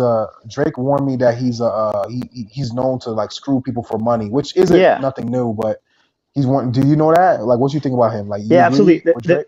He I don't does know if you that. know I don't know if you know I the don't know brand. about him. I don't know about him like I don't that. know if you know Sorry, the go ahead. brand Young LA. It's a No. fitness brand. Okay, so Okay. the Okay. owner, one of the owners, used to work for him, bro, Hmm. and that's how he got into like the clothing space because Bradley Martin also makes his own clothes, and he kind of learned Okay. through him. So like it was kind of like Hmm. his sense, his like Bradley Martin was kind of like his Mentor, yeah, his mentor, mentor. Like and that's like the guy who brought him in, his reference. Yeah, yeah. exactly. So they did kind of For that screw shit. him, but like he is two faced to the point where like For he'll money and dap shit like that, yeah yeah. he'll dap you up and then he'll like talk That's all stuff these behind your back guys. like That's and all these he'll Logan guys. yeah he'll act friendly in front of you and then like he'll dap you up but like behind closed doors he's saying something else or like Never when he comes trust on a no podcast when he comes yeah. on a podcast he says something different but like me personally Never bro like yeah. I really do try to stick to myself because bro you can't show fake love you can't be out here like dabbing people up and like Yeah. talking Yeah. shit behind their back. Cause like Yeah. even in high school, I experienced this, bro. Like dudes will like dap you up, bro, and they'll try to talk to your girl. They'll try to swoop your girl, and Bro. it's like Man, screw it's that. They'll talk shit about you. They'll laugh behind your back. They really don't fuck with you. That's yeah, even bro. like that's just as bad. But but before he gets into it, and I'm not trying to cut your thing, but before he gets into it too, um, I wanted to say about the whole Bradley thing and stuff like that, bro. Like this is one tip for anybody watching the playback and stuff like that, and all you guys here. Never trust anybody who works around the camera, whether that's a cameraman, that's a person in front of a camera, that's an actor, actress, talk show host, Bro, don't news trust reporter. anybody, bro. Never trust, truly, but especially never trust anybody never fully trust anybody. No one no one who works around the camera is your friend. Even if you're doing good in life and you're rich too or famous, no one who works around or with the camera is your friend. Fully, never. Always get that through your head. It's people that work around that. It's cloud. They're prime. You can't trust them. You know what I'm saying? And that's where all these guys get screwed. Like Aiden, they be thinking he thinks all these guys are his friend. Like he really thinks he got rid of all his snakes, bro. 90% of the guys around you are your snakes. He thinks he got rid of all his snakes Bro, already. bro, Aiden Ross. I would argue that Aiden Ross is actually one of the smartest dudes out here, bro. Because Really he knows how to play the smart. game. You Like think he's smarter than Kai when it comes to playing the game? I don't watch Kyle like that. I'll be honest. So you can't really say much. Okay, I can't really okay. say much. But I think, You think he's bro. smarter than Sneeko? You think he's smarter than Sneeko when it Oh, comes to playing the absolutely. game? But I think Sneako's retarded, bro. Like, Dumb? Really? yeah, Why? Why everyone gets on Sneeko so much? I want to know this. Like everyone keeps saying he's dumb, he's this and that, he doesn't know. Like, what's the big thing with him? Like, why because everyone keeps because he can't just just in a nutshell, type shit, of course, please. in a nutshell. You can't. You got to stick to one thing, bro. You can't just like he Okay, yeah, I like heard he's that very about like. him. But if you mess with him, that's cool. No, But like, it's fair. It's okay. I fairly mess with him. He just, I don't know. Like, I see people say, "Oh, screw him." I'm like, nah, what the fuck did he really do? Like you know what I'm saying? I mean, he just talks shit, man. He does what everyone else fucking do, runs shit out of his mouth. Like, you know what I'm saying? I don't really see him do nothing like super duper crazy. You know what I'm saying? That stand out. But yeah, but let's get into it, Drake. Sorry to hold you Oh up. yeah, no, that's so good, man. I was gonna say about Yeah. Bradley. I don't know. I What don't about know that. Bradley? Tell me what you know. Yeah, I've got to do more research. I think he's of decent. But course. then again, I don't know. For From money. what I see, I think he's decent. So He is decent, we'll but see. when it comes to money, Oh yeah, I mean, these are influencers, bro. let, Like exactly, they're not to be they're all trusted. kind of in it for themselves. They're not let, to be let, trusted. Exactly. let me defend Brad real quick. Like, I Okay, think he's okay. decent. I I think I, Bradley's I, decent. I don't know if you guys know like his backstory, but Yeah. he saw. I think don't quote me on this, but his dad roped when he was like 8 or 9, Oh my bro. lord. Yeah, and he Oh like my. he saw it, bro. Like he said it was in the garage, and like he saw it and like it traumatized him, and like he would always blame himself for that, and he never really had like a father figure, so he would go to the gym and he would look for mentorship there, and like That's yeah, why. Okay. Now go ahead. he's grown. I mean, he's cried on camera multiple times. Like, Oh my yeah, god, like you man. can look up the videos like of him like legit like bawling. So like it's kind of unfair for me to like judge a situation because that you like these certain things like break people, bro. Like we all talk about. I'm not gonna talk about him right now, but like me and Greg have talked about him, and like even that like he flipped the switch in my brain. Where like, okay, I see why this dude acts this way because like he said that he experienced Stefan. his. I'm not gonna drop any names, but like I know Drake's gonna know about like he saw his crush get BBC'd and like that would mess with the man's psyche, bro. So like, Wait, who? you know, Drake, man, we're Drake not, been no, we're laughing. Wait, Drake, not, who? Sorry, Drake, dude. who you talking about? Saw Crush get no, put it on the BBC. private chat. Put it on the private chat. Bro, private chat. Just Crush get The, BBC. What? A are you gonna favorite crush are, get BBC. are you What gonna do the it, Drake, or fuck? you want me to put it on the Let me. chat? I'm in the No, chat, bro. I'm in the chat go right ahead. now, Go ahead, bro. Who the Tyler. fuck is You this? do the honor. No, you do the honor because you coined it, bro. I didn't even realize that, bro. Like Who we talking I about? just thought Cash? No. I That's just thought like JWC.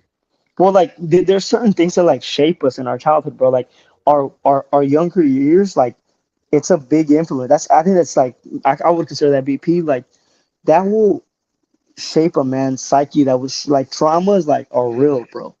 So obviously Brad has been through a lot of trauma. Like imagine like Wait, seeing your dad getting roped. I'm stuck with Drake. Drake, type in the chat. No, you go ahead. You go ahead. Wait. Hold on. Are you talking about Type who in just type in the chat and then I'll tell you. I'll give you. Okay, one second. Wait, are you talking about what do you call?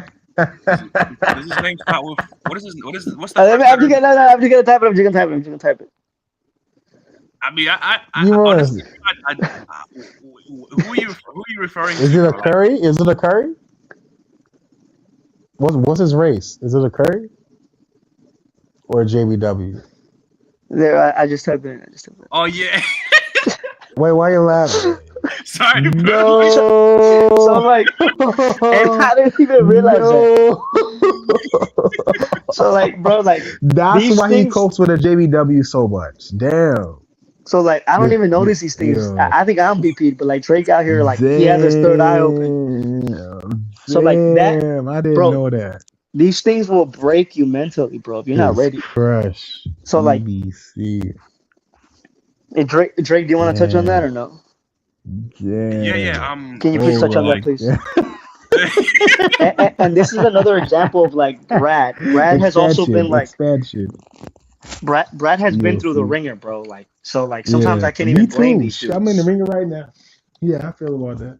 But go ahead, Drake. Please touch on that. Yeah, like Yeah. when like certain when for example the BBC expansion, like when like it can turn some people like into something else, you know? Whoa. Sound like a horror movie. Because yeah, Fuck, sound like a fucking horror Cause like movie. Something you're else. brought up thinking like this sweet Stacy is like an angel, yeah, but Yeah, like she is. she's getting BBC. She's an angel. that's brutal, bro. That's what Like the Vickler thought too. He thought he was above BBC because of .org tells you that BBC is low. They tell you that BBC is only ugly, that no BBC is good looking, and and then when Vickler believes this stuff and believes that all BBC is like Cupham level, what I'm saying, he thinks that he's above it, right? And then two of his girls he deal with BBC twice. I'm like, damn. brutal. Like a picture of her in the bed with another white chick. So Him Drake, on what do you think BBC. about this specific like scenario? The one in the private chat. Yeah. Ooh. I think it's brutal, man. It's very brutal. Like it can definitely knock a few screws out of someone's head. You know what I'm saying? Like, All right, bro. What's up with you, Jake? What's up? You know what you're doing. You know what you. No, but that's doing, real bro. though. Cause I didn't realize that. Cause I was like, this dude, like he seemed like after I started realizing like his pattern of behavior, I'm like, bro, you don't have to be like this. Like, why are you doing this? Like, you could be doing something else. Like, you don't gotta act this way.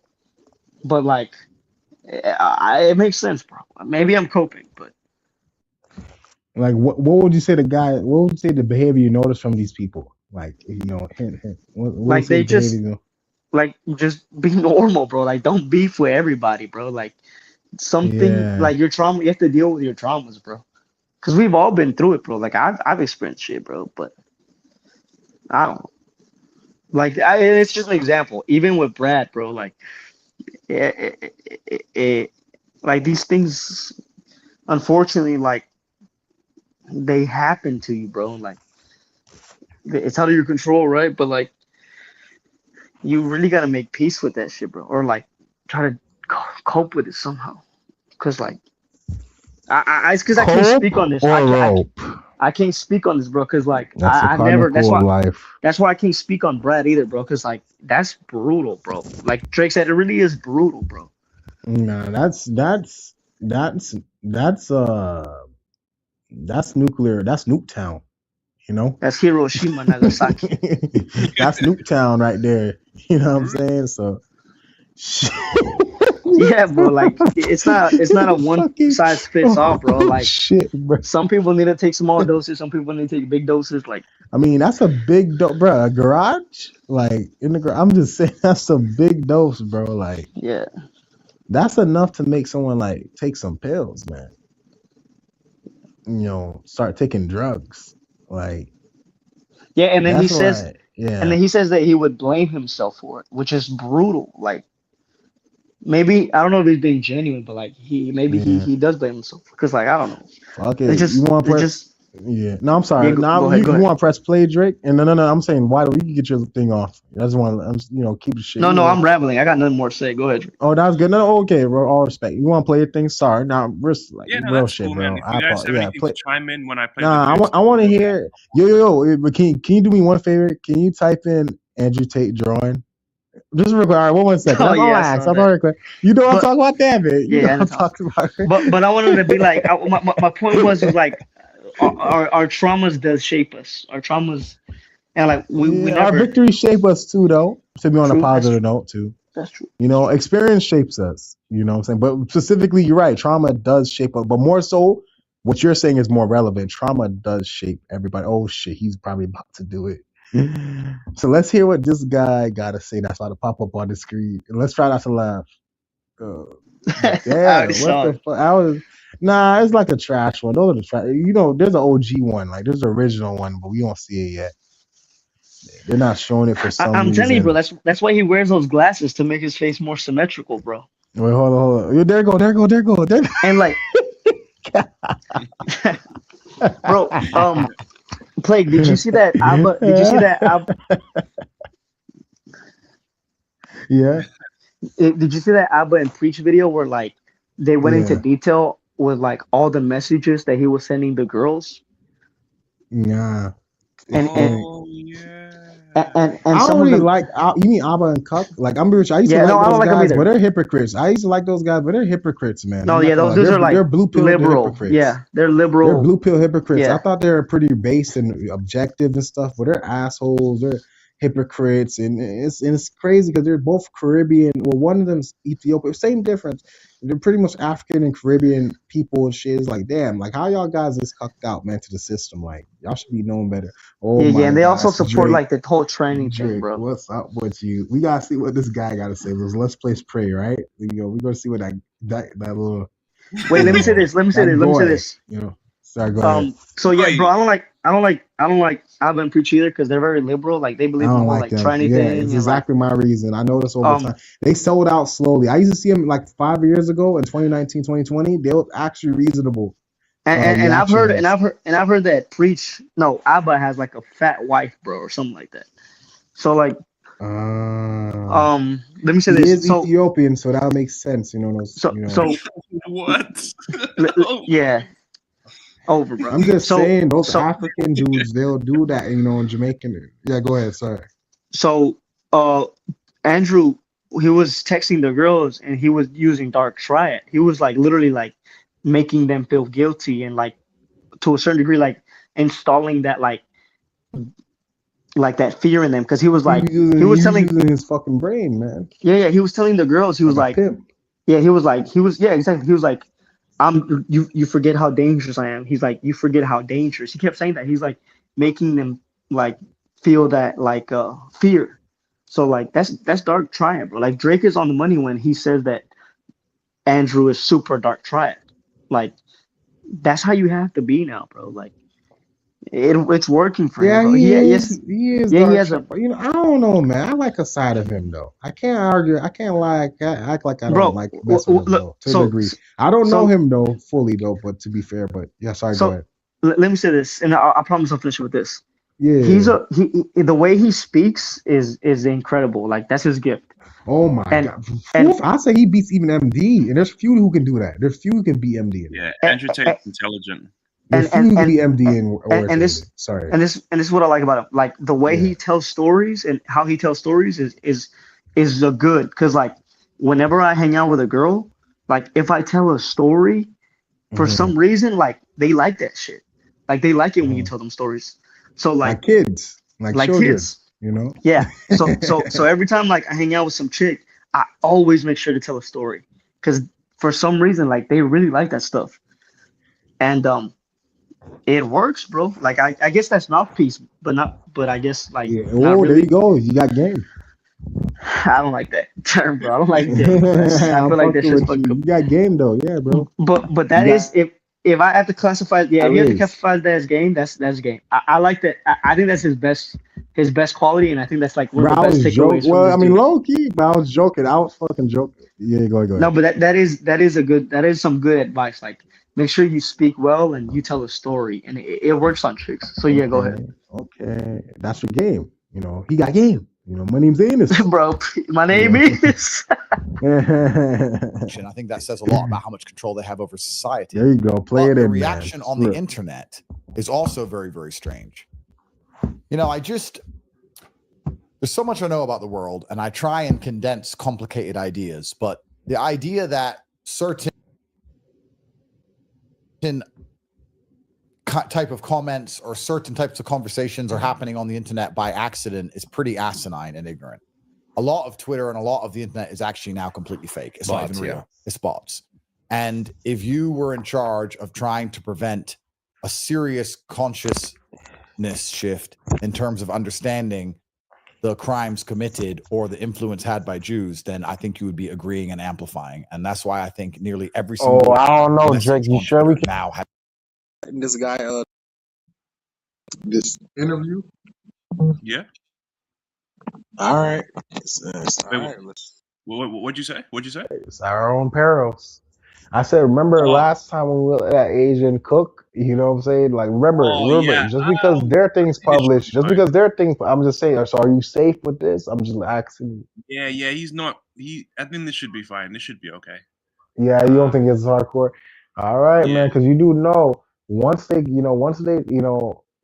take one thing down, they start watching you hard. They start watching your Oh, ass hard. they've been watching me Pause. for a minute, buddy.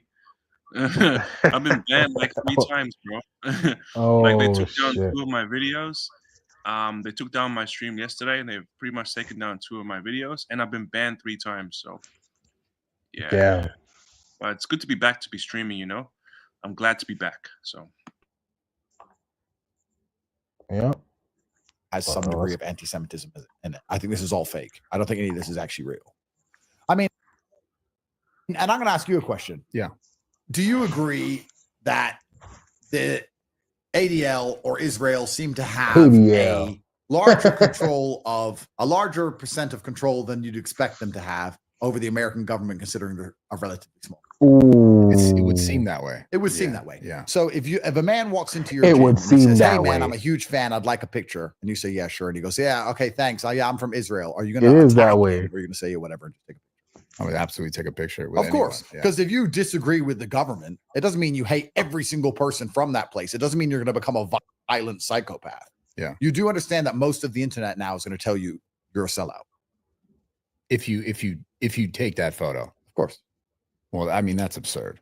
That's the internet we live in now. Yeah, it's So I guess unless you walk around doing hail salutes, you're a sellout. So all these people saying you're a sellout, you should have sat there and done this and done that. It's really remarkable. I have criminal cases hanging over my head. That's hate speech. That's guaranteed prison time in my upcoming UK court case. Every single podcast I do is played back to me in court in front of a judge. Like these people are out of their minds to think I'm going to sit on a podcast and go, yeah, you know what? I meant it and I love it. So I can go to court and they could say, Andrew Tate did this. And I say, no, I didn't. And the prosecutor. That's why he was playing it so safe on a BPD podcast. I was wondering why. That's why he was playing it so damn safe. It makes sense. They're playing this man. They're trying to Rico this guy. They're trying to Young Thug this guy. oh yeah, Rico case. Drake, you think this dude's a J or no? Do I speak to who? Do you think this dude's a J? Who? Oh no. I don't think he's a J. No. All right. Who? Yeah, Bradley? he's not a J. Apparently, No, there's a Drake. conspiracy. Andrew. Yeah. No, apparently Andrew's not a J. Andrew's not a J. He's not a J. No, he's not. His dad is black, and then his mom is from the UK. But we would have to do some research on his mother. But I doubt she don't really look like one. I don't. Huh? He would have said it. He would have said it if it was. They would have said it. They would have because they exposed their lineage and stuff. The people who got mad at them in the car in the Sprinter van, they exposed all their ethnicities to make them look stupid because they that the H man would want to murder them and stuff like that. Ooh shit. I mean, my bad. Delete them. You know what I'm saying? Educational purposes. Yeah. So and they didn't say he was a J. So when they said everybody, they said that actually Sneako's dad, even though Sneako's dad is a Zoe, which is a Haitian, they said he had some J in him. The Haitian guy had some J in him. Sneako's father. Yeah, which makes Sneako have some, that's I'm still laughing. But they didn't say I'm nothing still about laughing taste. at that. I'm still laughing at that flapjack scene that we Oh saw. my god, bro. That's funny. That's turd flinging monkey, right? That's a lot of men. That's a lot of men in DB. That might as well be men in D. That might as well be men in. That's not only men with dogs. That could be men in dead bedrooms too. Oh, the DB. bitch Okay, is that just makes quiet. sense. Like she's just quiet, not moving. There's no passion in her. There's That's no brutal, soul in her voice. It's that's like the marriage of a DB marriage. What do you think is worse, being in that DB marriage or being in ISO? Being an ISO, being a pay for play ISO at a strip club. I'd rather be a pay for play ISO at a strip club with a lot of bread, getting big holes, big booties. DB is the worst situation. Big booties. Bro. You know what I'm saying? Like, DB is really bad, bro. Like really bad.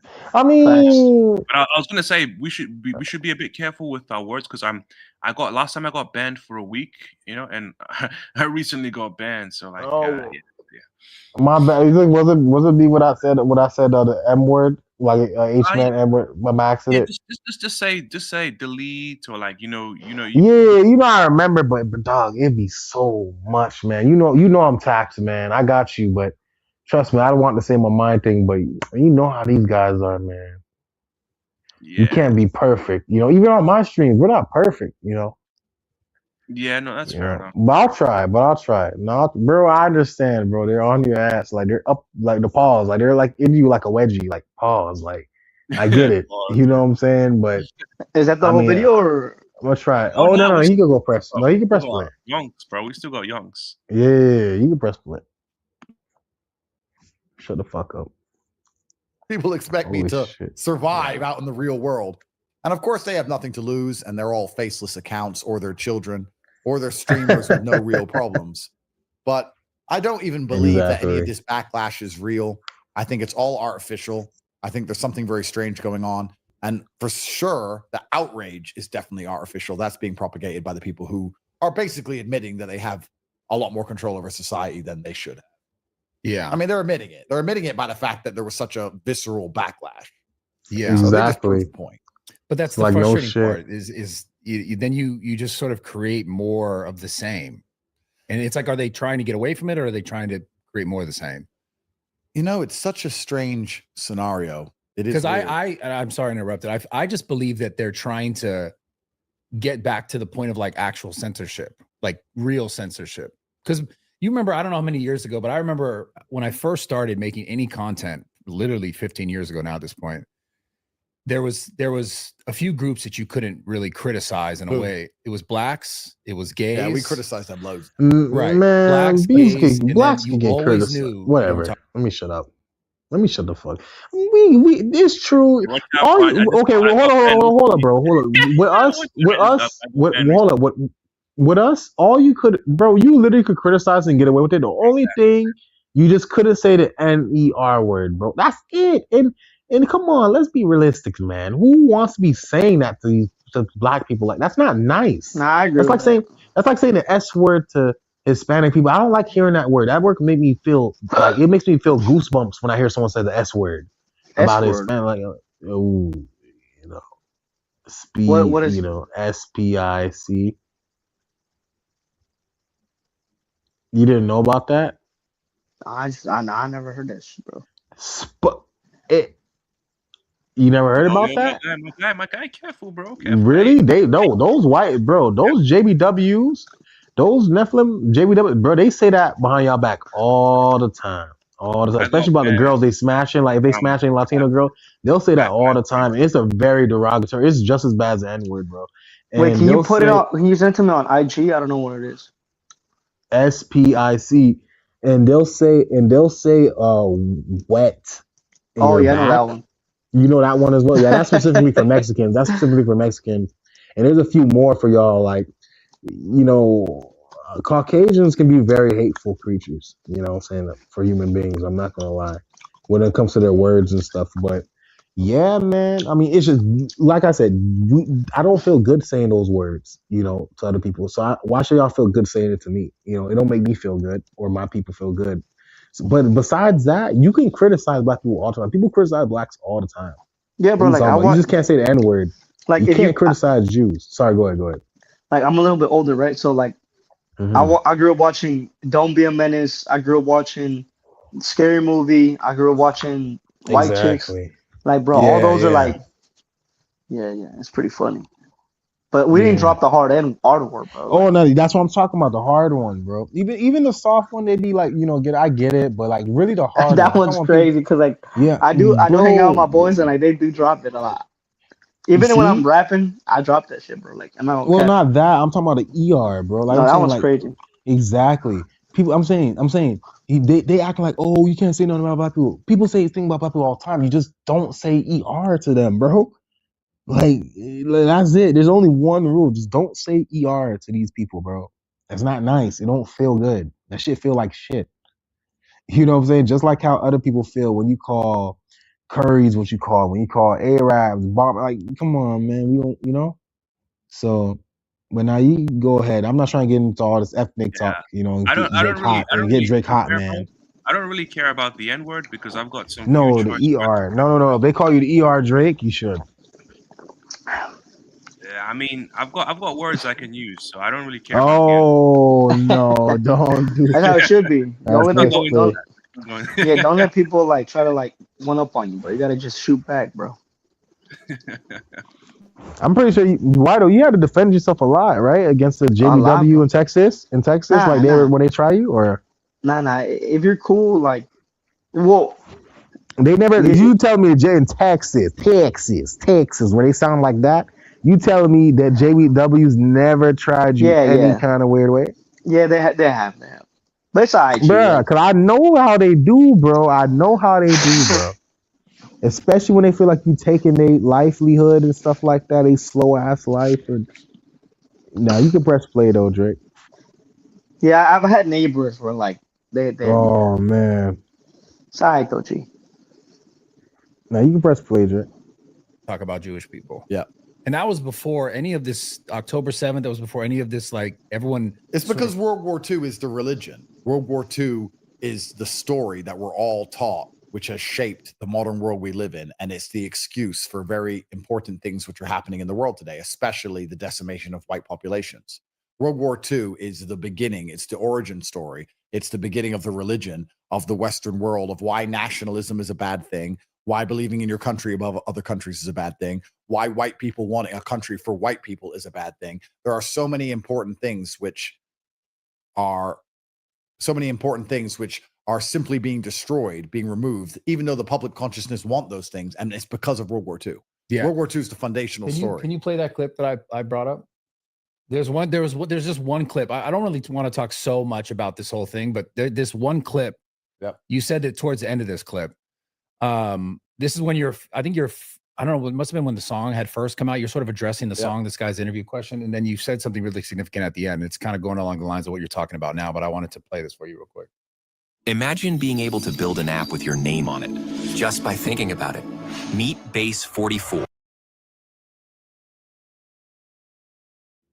There go your Suicide. competition, Drake. That little ad right there. Yeah, bro, it's coming. The AI revolution. The And AI. bro, me and you got to hurry up and work together fast, man. Get this money for 2029, man. Yeah, before You know, 2030, bro. we before got to hurry up and get this shit together. Yeah, man. You know, nothing's forever. But now you can press play.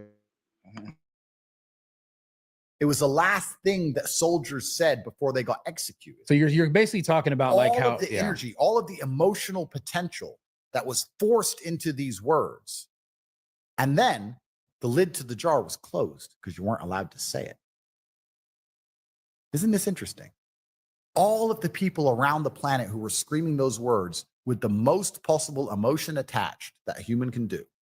And then all of that energy was put inside of a jar. And after the end of the war, you can't say those words. And it was stored. Or people are saying online, he made this song and it's so anti-Semitic, but why is it so catchy? Why is it so catchy? Oh my God. Andrew, look who's rocking with these guys. Holy 80, shit. 90, 100 years ago. Andrew, see what I mean? Millions of people Andrew around the fucks world with were them, screaming bro. energy into this exact That's saying. so true. Now I was gonna say that's so true. It's so true. But when I looked at the comments and research on X, and everyone was saying that it's so catchy. And Andrew's speaking the truth though. This is base, bro. He's literally speaking the truth. He's like, bro, when people have bottled up emotions, man, they're gonna get. I agree, bro. I totally agree with that shit. Yeah, the song kind of goes hard. Not gonna lie. There's a He's few bits speaking that for don't us, line up bro. with the song, And I ain't but gonna lie, bro. BPD, Nah, you know, songs do go hard. Adams. Well, you heard it too, Idol. Oh my gosh. Oh my god. Oh my, everyone's listening to this shit. Even though it's not on no streaming platform, it's deleted off everywhere. Everyone's listening to this shit. Wow. I just don't like the part where he says, "Yes, I am a," "Yes, I am a," you know what I'm saying? Oh yeah, You know that yeah. part? Yes, I am a Yeah. He weird for that. Yeah. That part's. I don't rock with that part. To be fair, man. He put that in for Sneeko was Yeah, at the that's- studio. he's been He put around that in for Sneeko. He put that in for Sneeko. And that's for his boy, you know? Oh shit. I remember they were trying to clown him for that. Kanye released it. Where that leads, where that goes, that's an interesting conversation. Pause it The real true quick. history of World. Yeah, so we have to understand very quickly that the true history of World War II and World War II in and of itself is the basic reasoning for why you can't have in the West the things you actually want, which is a country which is for you and for your people and for you to put your country first and you being prepared to defend it. Because the idea is that if you're a nationalistic country, especially if you're a white nationalistic country, you're going to kill a bunch of people. You're going to kill a bunch of Jews. If you sit and say, well, the Holocaust I mean, didn't it happen is true.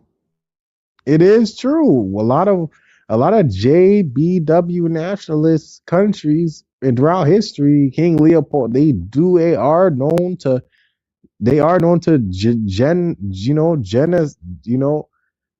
ultra mass delete, ultra mass delete, ultra no, that bro, geno is a big word. That's a lot. We're talking about millions. If we're talking about geno, we're talking about like millions of deletions, bro. That's like a ultra mass deletion, like a school thing. A school deletion is like a mass deletion, but a geno is like a ultra giga mass deletion. You know what I'm saying? Like we're talking about millions to like hundreds of thousands of people. You know what I'm saying? Like it's usually JBW National. I'm just being real, but y'all can go. No, it's true. It's So pretty that is crazy. true. I will have to correct him on it. It is true. It's crazy though. Hey, damn. Yeah, but it's true. It's true though.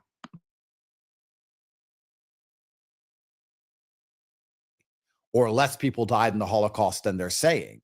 If you say those things, then you're saying, well, that means I can have a country with a strong border for white people. And they don't want that. So World War II is the story. It's the religion for the modern world we live in, full of lies. The real story of World War II, nobody is taught. And of course, that is why anti-Semitism is the ultimate sin. It's the ultimate crime, because it's not because you're insulting Jewish people. It's because you're attacking the New World Order and the order of things. But if you insult black people, that doesn't happen. Nobody cares. This is the difference. This is why you're saying tripping. Andrew's speaking too much right now, bro. And now I guess, bro, he was playing it coy on BPD podcast, bro. He was so different on a podcast, Drake, right? He was so different on a podcast. I'm like, is Andrew? I'm like, why is Andrew? I'm like, is Andrew really selling us out, man? Is he really selling, Myron on him out, man? He defended Myron on there, and then now he's doing this, like he's showing like he's messed with them, but he's like, man, screw that BS, man. He's saying, and boy. Fuck with him.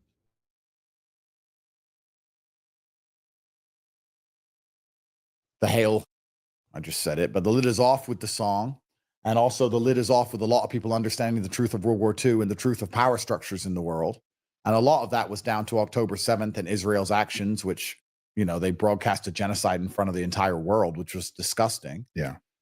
So now what do you do if you're on the Israel side? Well, you can't really put the lid back on. So maybe you can just add in so much bull and agree and amplify and spew so much low IQ, stupid takes. If you're like, well, if every smart person is going to be anti-Semitic, let's just pump out so many bots saying so many stupid anti-Semitic things that it loses all value. And the pendulum can just swing the other way now. And now there's just so much stupid garbage all around. Yeah. So it's just a show. Like it's a mess either way. But so you think the whole point was to get sort of to remove people's ability to feel like a sense of, an actual white country in America. Correct. The reason that World War II and the story of World War II is told as gospel is because it prevents people from being nationalistic, specifically white people. Because if you're a white person who loves his country, what do they call you? A Nazi. What did the Nazis do? The Holocaust. Yeah. So if the Holocaust isn't real, then being a Nazi, what does that even mean? It means I love my country. Who cares? It doesn't matter. So the Holocaust has to be real, so that Nazi is a threat, so that you don't love your country, so that white people agree to go extinct. Because white people are currently going extinct. Right. And you're going to be gone in less than 50 years. And you have to accept that because of World War II and what happened. That's the official story. That's the first reason for that. And also, being perfectly honest with you, as for this ridiculous club event, I don't think it's gone viral organically, to be honest with you. I think that if I wasn't there, it wouldn't have gone viral. I think if Myron, Clav, Nick, and the other guy all stood there in the club and played that song, nobody would give it.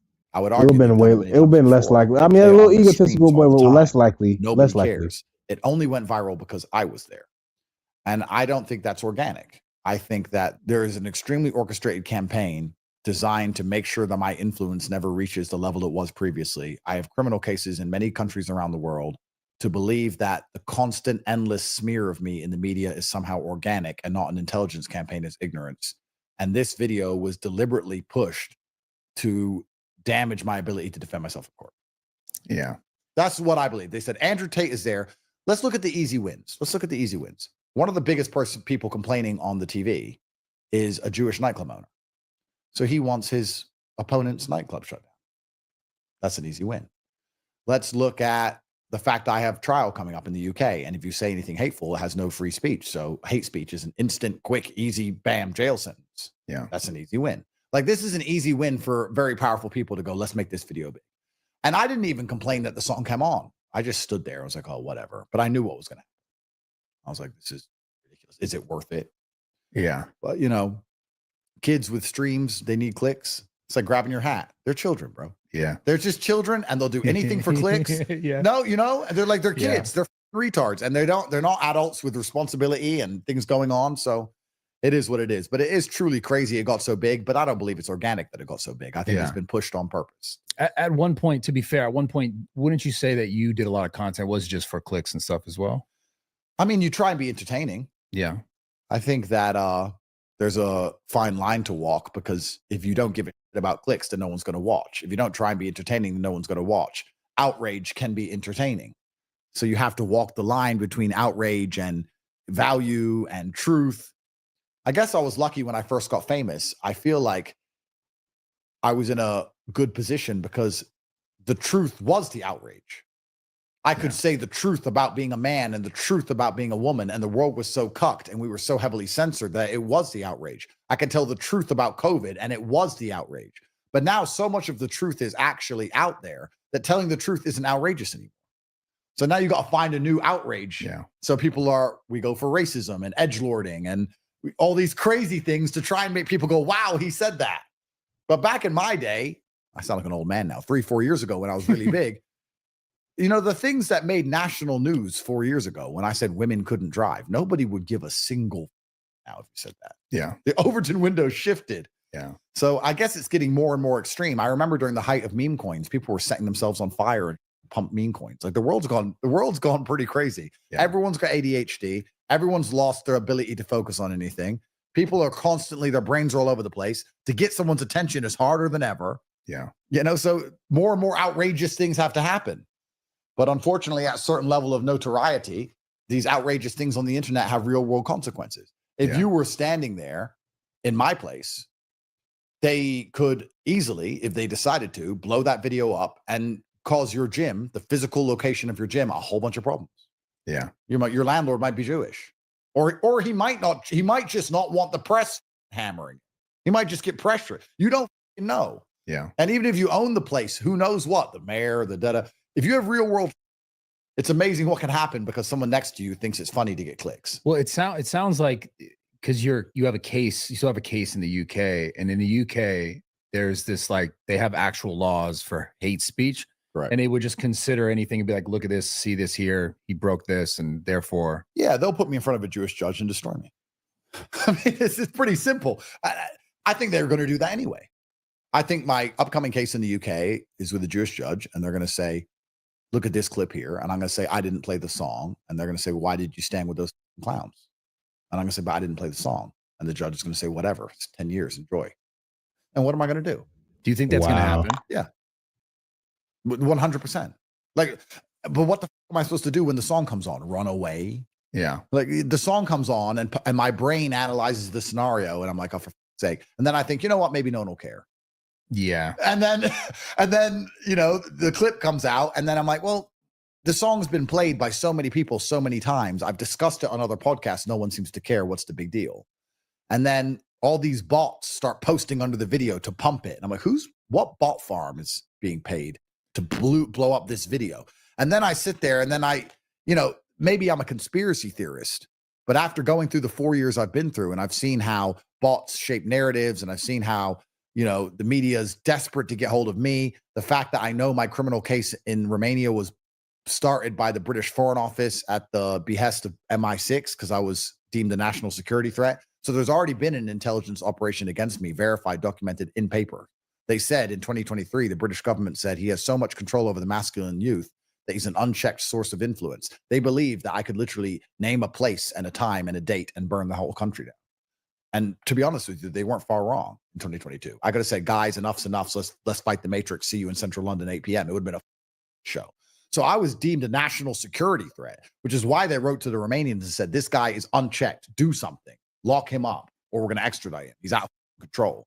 So all of this is documented. I have paperwork for this. Yeah. So for me now to sit here and believe, and I don't want to be paranoid and I don't want to be narcissistic, but for me to believe that the system knows I have an upcoming case in front of a Jewish judge, and now this video has come on because some dip played a song, and for some reason the whole world gives a f- about this nightclub thing.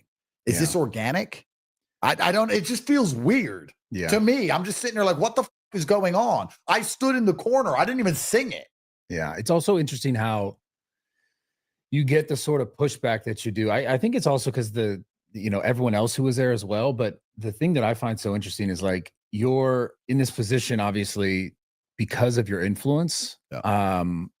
And yeah, I would definitely argue at one point you had so much influence. Not that you don't have as much now, but it's also funny to see the comments where people will say, "Oh, he's a psyop from like the other side, like he's trying to destroy the family thing." Which there's some funny things I can make about that, some points about like the misogynistic stuff, but they'll say that about you.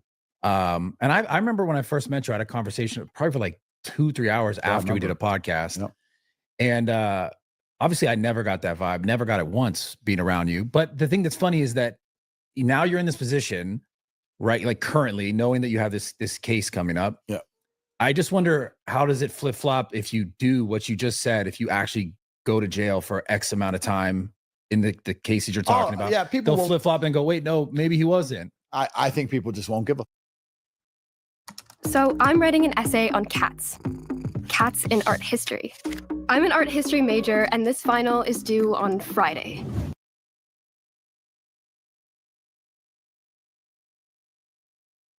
Yeah. To be honest with you, when I first got arrested at the height of my influence, it was the perfect storm to actually make me more influential for a few reasons. And one of them was that I predicted and saw it coming.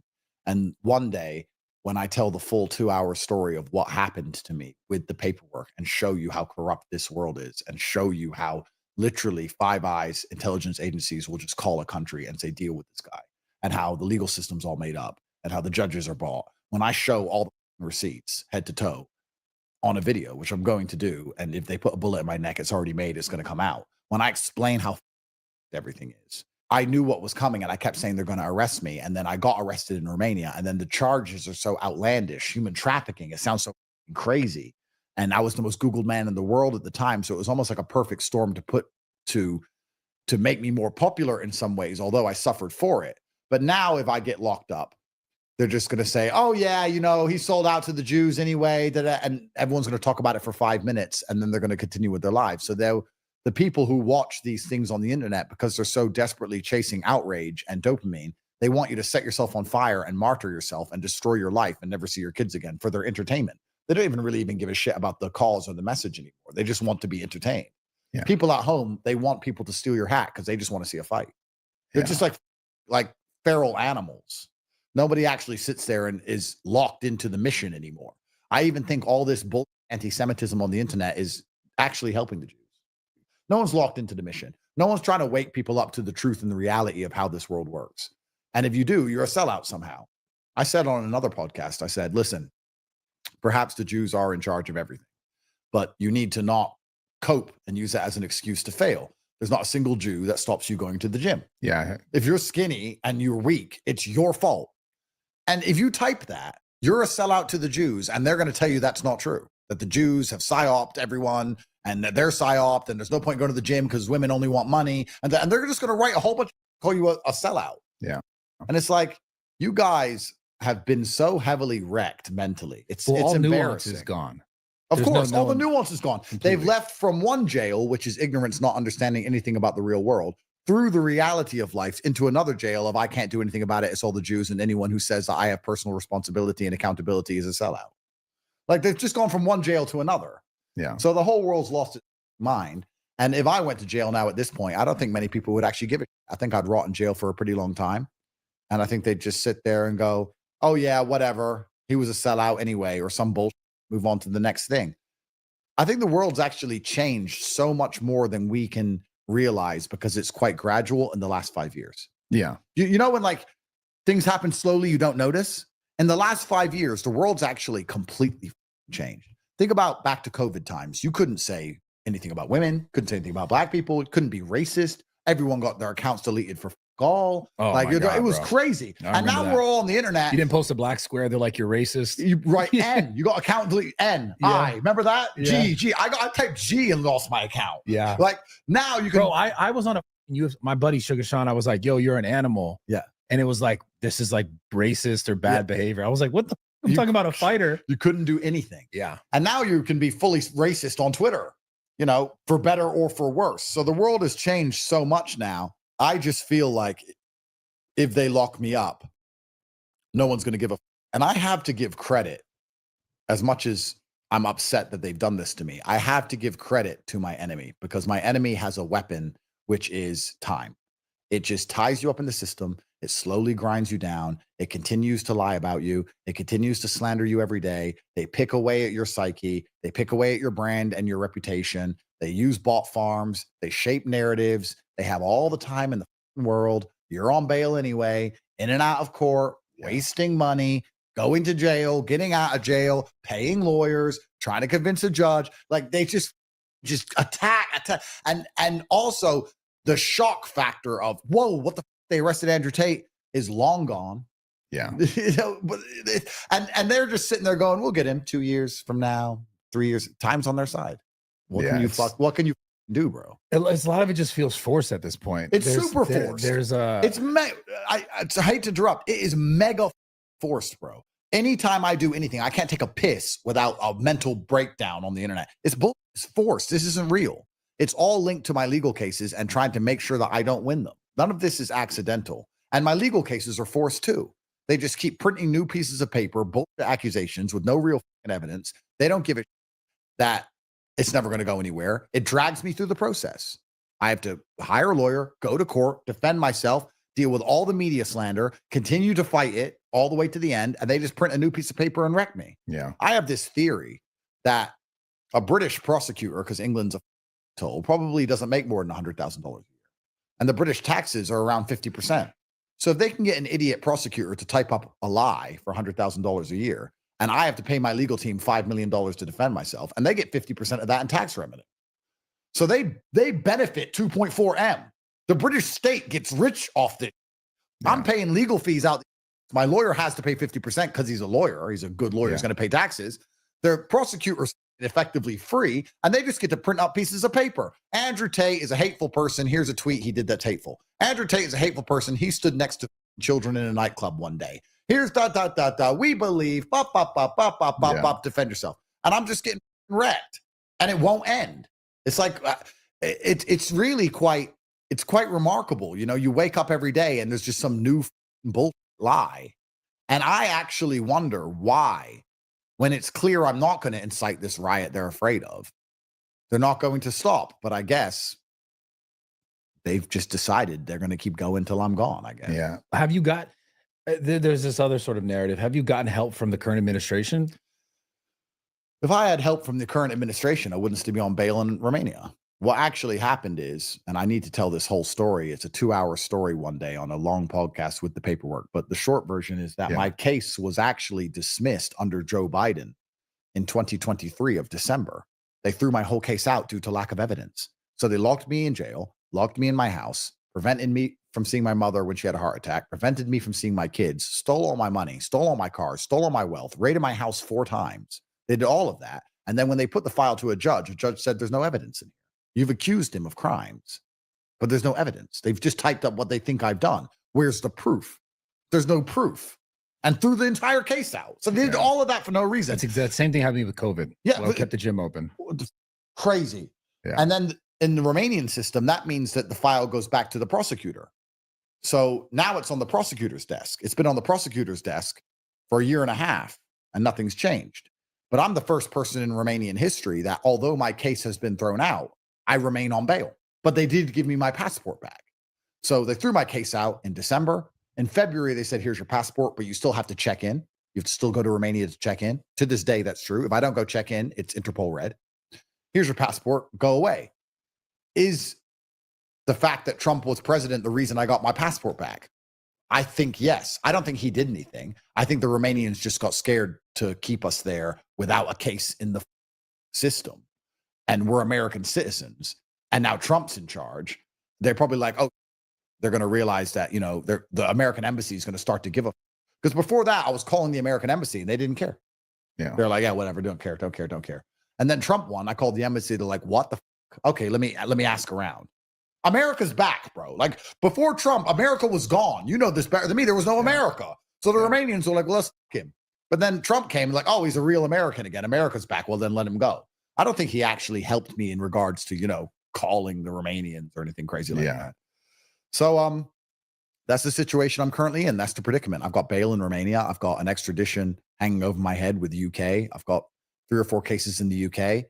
And still got these 32 charges sitting on a prosecutor's desk that were thrown out due to lack of evidence in Romania. It's just a show. Yeah, it's crazy. I want to take it back to kind of like where you really came from, because I know a lot about you. I've seen a lot of content, but what were you like in your early 20s? Like, because I know you didn't you do some like Big Brother kind of? Yeah, I did some stupid reality TV, some rap TV stuff too. Yeah, I was around. But you know what? I think the world was more fun back then. Yeah. I'm about to say, you know, when you said, what were you like back in your 20s? I was about to say happier as a joke. But truthfully, actually, yes. I don't think it's because I've changed. I think the world's changed. Yeah, entirely. I think the world was so much more fun back then. Yeah. And when I think about what I did, that's what makes it so difficult, because you sit and think, well, the world was more fun. What was I doing that was more fun? And it wasn't that I was doing anything. There was just electricity in the air. There was positive organs in the air that I really believe died in COVID. COVID changed the code of the simulation, and I've been bored ever since. Is it just me? Where like nothing's been real since COVID? It's like, what the? Yeah, it's I haven't had real fun since literally before COVID. It was really weird. The world was a different place. And I don't know if it's because we're all living under constant surveillance from each other, or we're all obsessed with social media, or we're all permanently distracted, or we all know too much. I don't know what it is, but I miss the old world. I think it's the constant dopamine hits, like that whether you get from like social media interactions or. And this is what I was saying, remember, about how everything was so much different before 2020, you know? And then after 2020, it just, you know, the world kind of just went to shit. You know what I'm saying? And then we only got like another few more years until the Great Reset, you know? 2030 is when the World Economic Forum plans to do their Great Reset. So, yeah.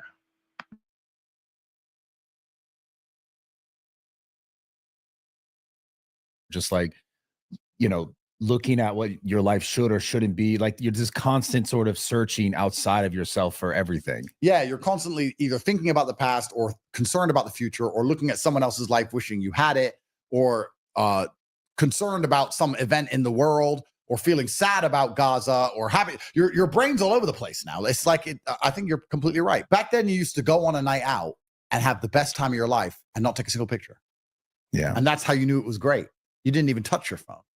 Now I can't get through a movie. I can't get through a book. I have to touch I always end up reaching for my phone. Yeah. So yeah, the world's a completely different place. So it's actually kind of hard for me to answer what I was like, because I don't know what that person would be like in this world, or what I am now would be like in that world. The world was so different. I really think that we're living in a period of time where we're going to experience so many different versions of reality. If you were born in the year 1709 and you died in 1769, I don't think your world changed that much. But I think our world is changing crazy. Yeah. Well, don't you remember? I remember the first time I had Wi-Fi on a plane.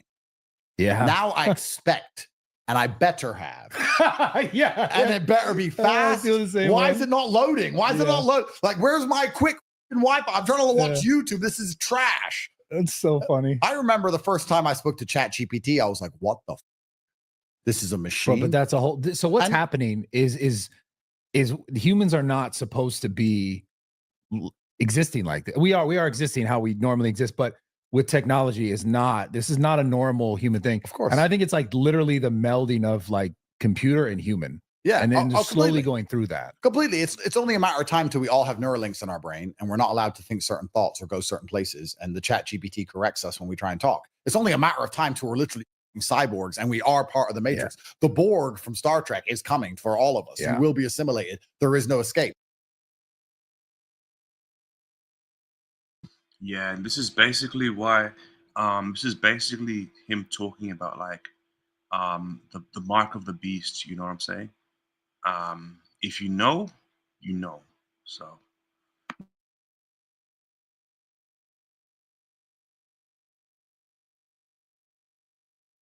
And I'm just saying that we're living in our short lives. I think we're around the same age. These 60, 70 years, whatever we get, we're going to watch AI. We're watching the first mobile phone. I didn't have a mobile phone when I was a teenager.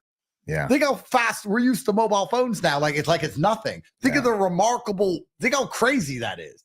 So and whatever you do, you must never ever take the mark of the beast, man. Never. You know what I'm saying? Always find another way.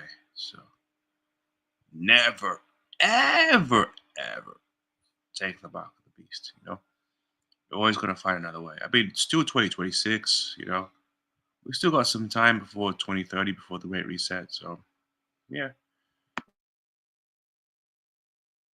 world's just changing so much. And I don't know, like it happens slow enough for us to not really notice and not really think about, but it's actually so drastically crazy. Yeah. Like I can't imagine, I don't know how people go to school anymore.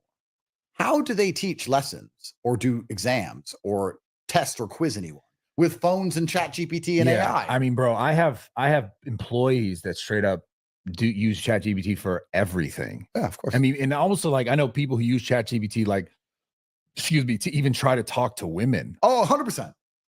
Yeah, of course. They test the conversation in there. Or I know people very well.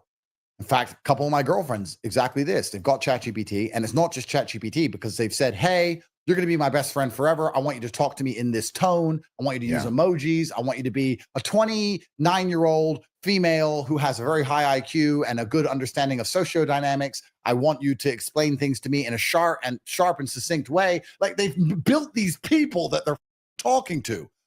I catch one of my girls. She keeps calling it she. And it pisses me off.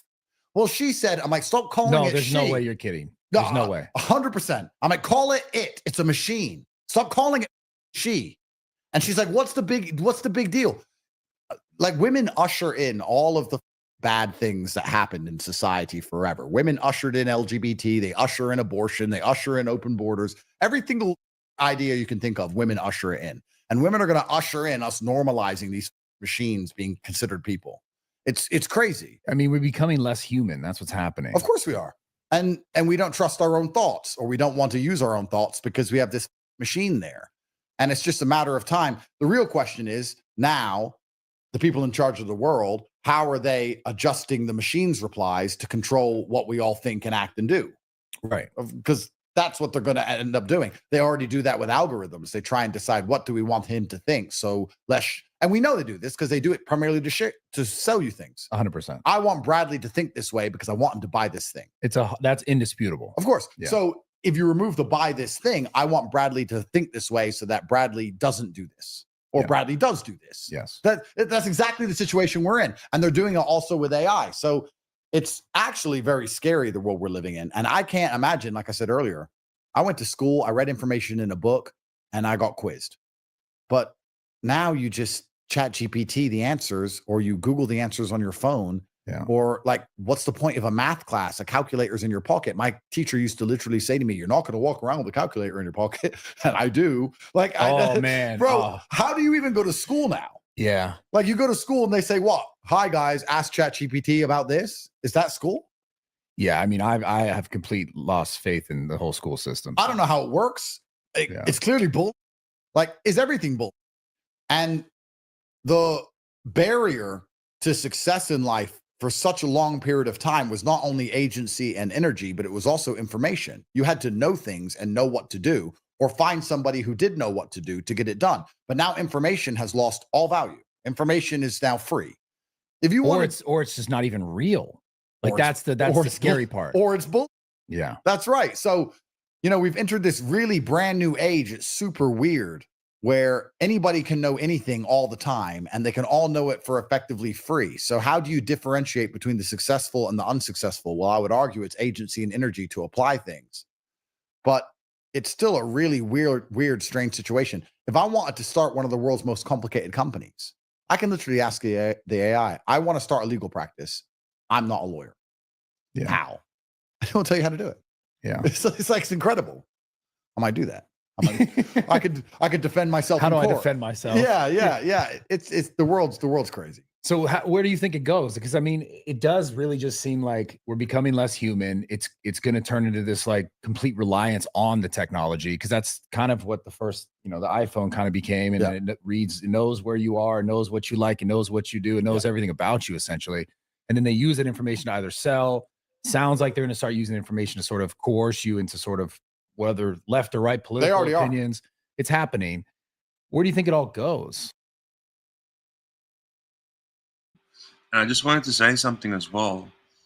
In terms of like the left and the right, like the Republicans, the liberals, the left and the right, both are controlled opposition, right?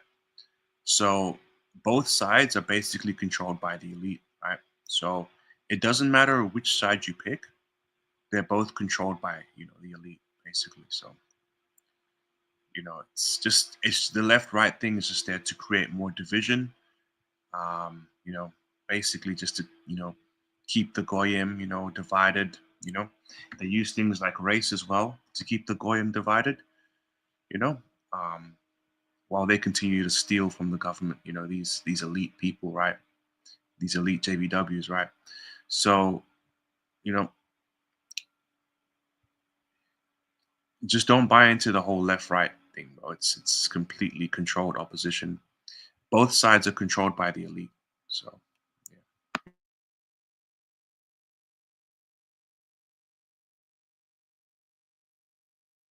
Well, it leads to the same place that the government have been trying to lead us to ever since the beginning. I mean, every single day they pass new laws and they never take laws away. It's just going to be complete and total slavery. And they're going to force us to replace our freedom with the idea of safety. Like, I do believe there's a utopian future where there is no murder and there is no car theft and you can leave your door open. But the reason for that is because we're all connected to the grid. That's what's going to happen. Yeah. And the version of reality that we believe in then, or the version of history that we're told, whether it's true or not, I have absolutely no idea. But I have a strong feeling they're going to exaggerate the problems of the past and convince us that we now need to live this way to prevent. I mean, let's give you a simple example. I've always thought this, and I don't know why I think it, but I've always thought in the future when they solve the self-driving problem and cars never crash again, and you're born in the year 2200 and you're a kid and you're in school, and they're going to say, did you know that people used to drive their own cars? And you'd be like, no. Dude. But how did people drive their own cars? They had a wheel and they'd use their eyes. And they'd be like, but what if they crashed? Then everyone would get mangled and die. And you'd be like, okay, and what if, even if you're paying attention, someone crashes into you? Yep, then you die. What if you're crazy? Or what if you fall asleep? Yeah, everyone in the car dies. And you're like, then how was anyone brave enough to even drive? It was just a crazy world back then. Luckily, we now have full self-driving. Mr. Elon Musk, the forever god, who's still alive on planet Mars. Yeah. It's going to be like a movie. You're going to be sitting there like, it's going to be scary. Yeah. To us, it's normal to just drive the risks we take every day. But in the future, they're going to think it's insane we ever took these risks. And they're going to say that we can't possibly take these risks. You can't possibly have your freedom because it's not safe. And they're going to do that with absolutely everything. Yeah, Elon Musk, man. That guy is, bro, he's not what people think he is, He is definitely a front man, and he's definitely a thief. He's definitely stealing from the government, Elon Musk is definitely stealing from the government. So Everything. They already do it. COVID was to test. COVID was, we take all your freedom and give you safety. Yeah. So they're going to take all of our freedom and give us safety. And also as well, Elon's not as intelligent as people think he is. There was a reporter or someone that was interviewing Elon that had, an extensive knowledge on the whole IQ process. And this guy said that Elon's IQ was around 110, right? Which is above average, but it's not super above average. You know what I'm saying? So Elon Musk's definitely, a front man. You know what I'm saying? Like he's there to steal from the government.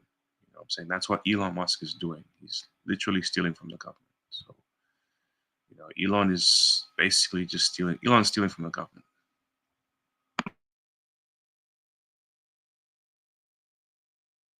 Safety.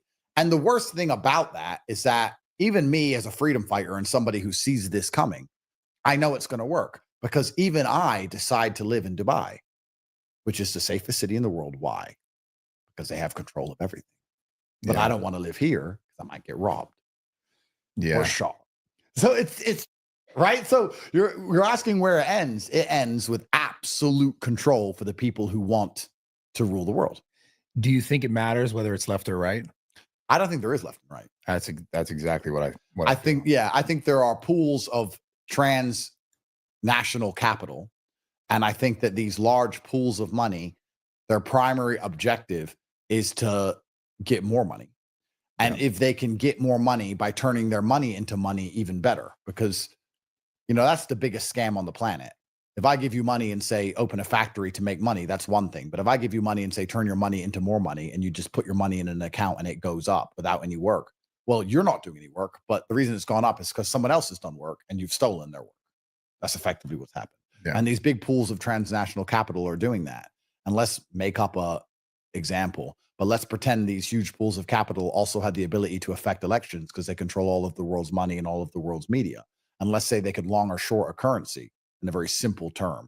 Obviously, it's more complicated than that, but let's keep it simple. And you could control who is elected in, let's say, a European nation, and you could short the euro, and the person who goes into office works for you, and it's his primary objective to make the euro crash, so he has to destroy his country. So he opens the border and lets in millions of people who don't belong there and doesn't lock up any of the criminals and sends all of the money to Ukraine and just the whole country against the wishes of every single person who lives there. Sounds pretty similar to something. Well, yeah. I mean, interesting. I mean, who the opens up their border to millions of unchecked migrants on accident?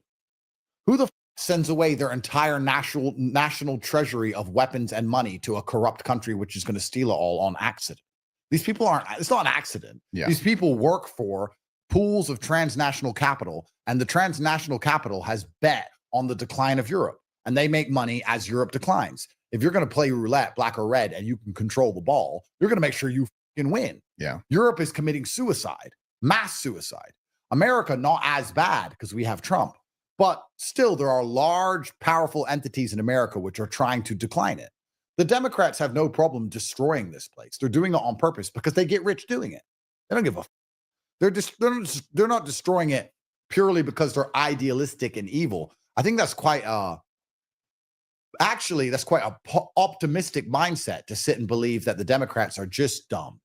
They're just dumb. No, they're not just dumb. The people who believe in them are dumb. But the Democrats themselves are actually very smart. And they're raping the system.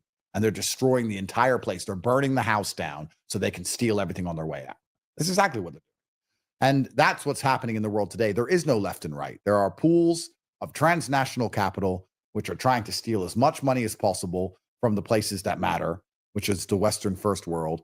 And they have identified that it is white people who love their country, which is their primary enemy. It is white people, white nationalists, who are going to sit there and say, no, this is my country. You're not going to destroy it. So they have to make sure there's as few white people as possible. And the white people they do have are not nationalistic. So to do that, they take the World War II story and teach it as gospel. So there's no white nationalists. Even the idea of being called a white nationalist is an insult. If I say you're a black nationalist, you say, yeah, I'm black and I love Ghana. Cool. Yeah. You're a white nationalist. I'm white and I love America. Why is that a problem? But they've psyoped the world. And I'm mixed race. I'm a brown guy. White nationalists may hate me. I'm just pointing out what's actually happening. Yeah. Because there's white people who sit there and go, wait, my ancestors lived here. My granddad died for this country. I don't want to leave. And I can tell you're stealing from me. Whereas if you bring in a whole bunch of third world migrants, one, they don't give a if you're stealing because they're from countries where everyone steals. Two, they don't notice you're stealing because they can't understand the TV. They just come here to work like slaves and live like peasants with no health care. So who do you want to steal? If you're going to steal from a nation, who do you want in the nation? You want retards to steal from. Yeah. So it's pretty simple what's going on. So, this whole left versus right debate, from my experience, I think the world is actually simpler. And I think that in every single exchange, somebody's getting, a lot of the Western world is built off of other countries. Let's not pretend that's not the case. Right. We've screwed over a whole bunch of other countries. And I'm not saying that in some stick up for third world way. I'm saying that, if you print the dollars and a country discovers uranium, you get their uranium for printed money. Yeah. Give me your real. Thanks. Here, take these. We don't take those. You don't take the dollar? Army, blow him up, replace. Here, you take dollars? That's the game, right? Yeah. So we've been raping the other countries for so long.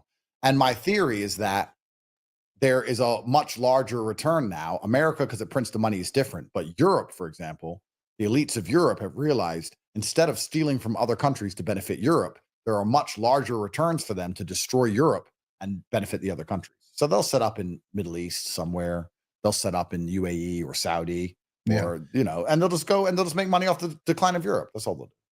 Well, in this conversation, you sort of focused a little bit on like the Democrats as far as in America goes, not necessarily the UK. But you don't think that the Republicans are still a part of the same sort of nexus? 100% they are. I think that, if I am honest with you, I don't think democracy is even a license to get anything done, because I don't see any of these senators doing anything. Even Trump, who's I'm a huge fan of and has so much power to do whatever he wants outside of America's border, struggles to do anything inside of America. He can't even kick someone out. They have some judge who stops it. Oh, well, you can send Blackhawks to kidnap the president. You can put tariffs on the EU. We could go to war with China if he said so, but you can't kick out one dirty Mexican from your own country. Doesn't even make any sense. Yo, that was not cool what he said. We don't stand for that here. That was not cool what he said. So, because I don't think democracy allows anybody who gets power the ability to actually do anything besides steal. I think democracy is just a mandate to steal. So the Republicans get into power with all these fantastical ideas, and then they look around and realize they have no power at all and they can't do it. So they just want to get rich before they leave. They're all stealing, bro. Yeah. Like this Somalian daycare bull. Why don't the Republicans cause a fuss? Because it's their money too.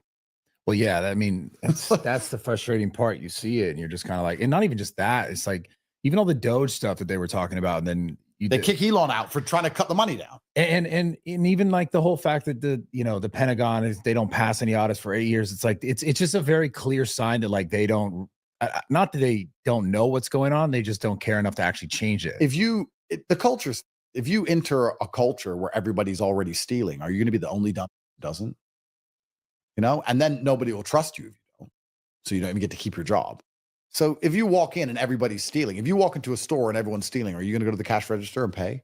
Like, are you maybe at the beginning, after a while, but then after a while, you're like, this is dumb. Fuck this. Just give me the stuff. Everyone's just raping the system. Democracy is a license to endlessly steal, and the Republicans have no interest in changing it either. And when you understand democracies and how this all works, I guess you could argue, if you want to be optimistic, that the people who are principled enough to not steal aren't allowed to win. You could also argue that. Yeah. But my argument is actually that most people get inside of the system, realize how it is, realize there's nothing they can actually really do, and they may as well just get rich while they're there. I think people just give up. Fair. So I kind of wanted to ask you this question specifically to that point. When it comes to, the sort of conversation around the America right now and it being controlled by the Jews, right? If Christians were largely controlling, let's say they had the controlling ability of these companies and conglomerates and all the transnational money and everything, do you think that it would be a different situation or the same? Because I would argue that human nature, people are greedy. I think people are greedy, and I also think people are naturally tribal, and the people who are not tribal get destroyed. I mean, if we're going to argue that the Jews are in charge of everything and they're looking out for the Jews, then what you're arguing for and saying is that Jews are doing what white people should be doing. Right. But they're not doing it. I don't know. My view on a lot of things, especially politically, and trying to understand how this world works, is that there's a few basic laws of the universe. There's cause and effect. There's power vacuums always get filled. But another thing I try to apply in my mind is that many people often, as unfair and unkind and cruel as the world seems, kind of get what they deserve in some ways. Like if you're not going to stick up for your country and stick up for your people and you're going to allow yourself to go extinct, then you're going to go extinct. Like this is just unfortunately human nature, right? There's always been outside oppressive force, and you either resist the outside oppressive force or you get crushed by the outside oppressive force. That's it. If America survives or not almost depends on whether it deserves to. And if it gets destroyed, then it deserved to get destroyed. It's kind of a, I don't want to be evil when I'm trying to say this. I'm not saying that. I'm just saying that, the white man didn't unfairly conquer the indigenous. The indigenous weren't good enough or didn't try hard enough, and they lost. That's it. And if now the West American continent as we know it and the American population get conquered by whatever or changes into something else, then they didn't try hard enough to resist. This is just. I think it's definitely much deeper than that. There's definitely a spiritual element to it. Like there's definitely a Luciferian aspect to it as well. But we will go into that another time. You know what I'm saying? Because there is definitely another side to that story. Like in this world, right? The reason why being Dark Triad is more effective is because in the spiritual realm, the ruler of this world for a time is Lucifer, right? So, and because Lucifer is very Dark Triad or maximum dark, whatever off the scales Dark Triad, he rewards people or groups of people that operate in that Dark Triad manner. And it's like this for a time. Because of what happened, back with Adam and Eve. But there will come a time where the Creator restores it. You know what I'm saying?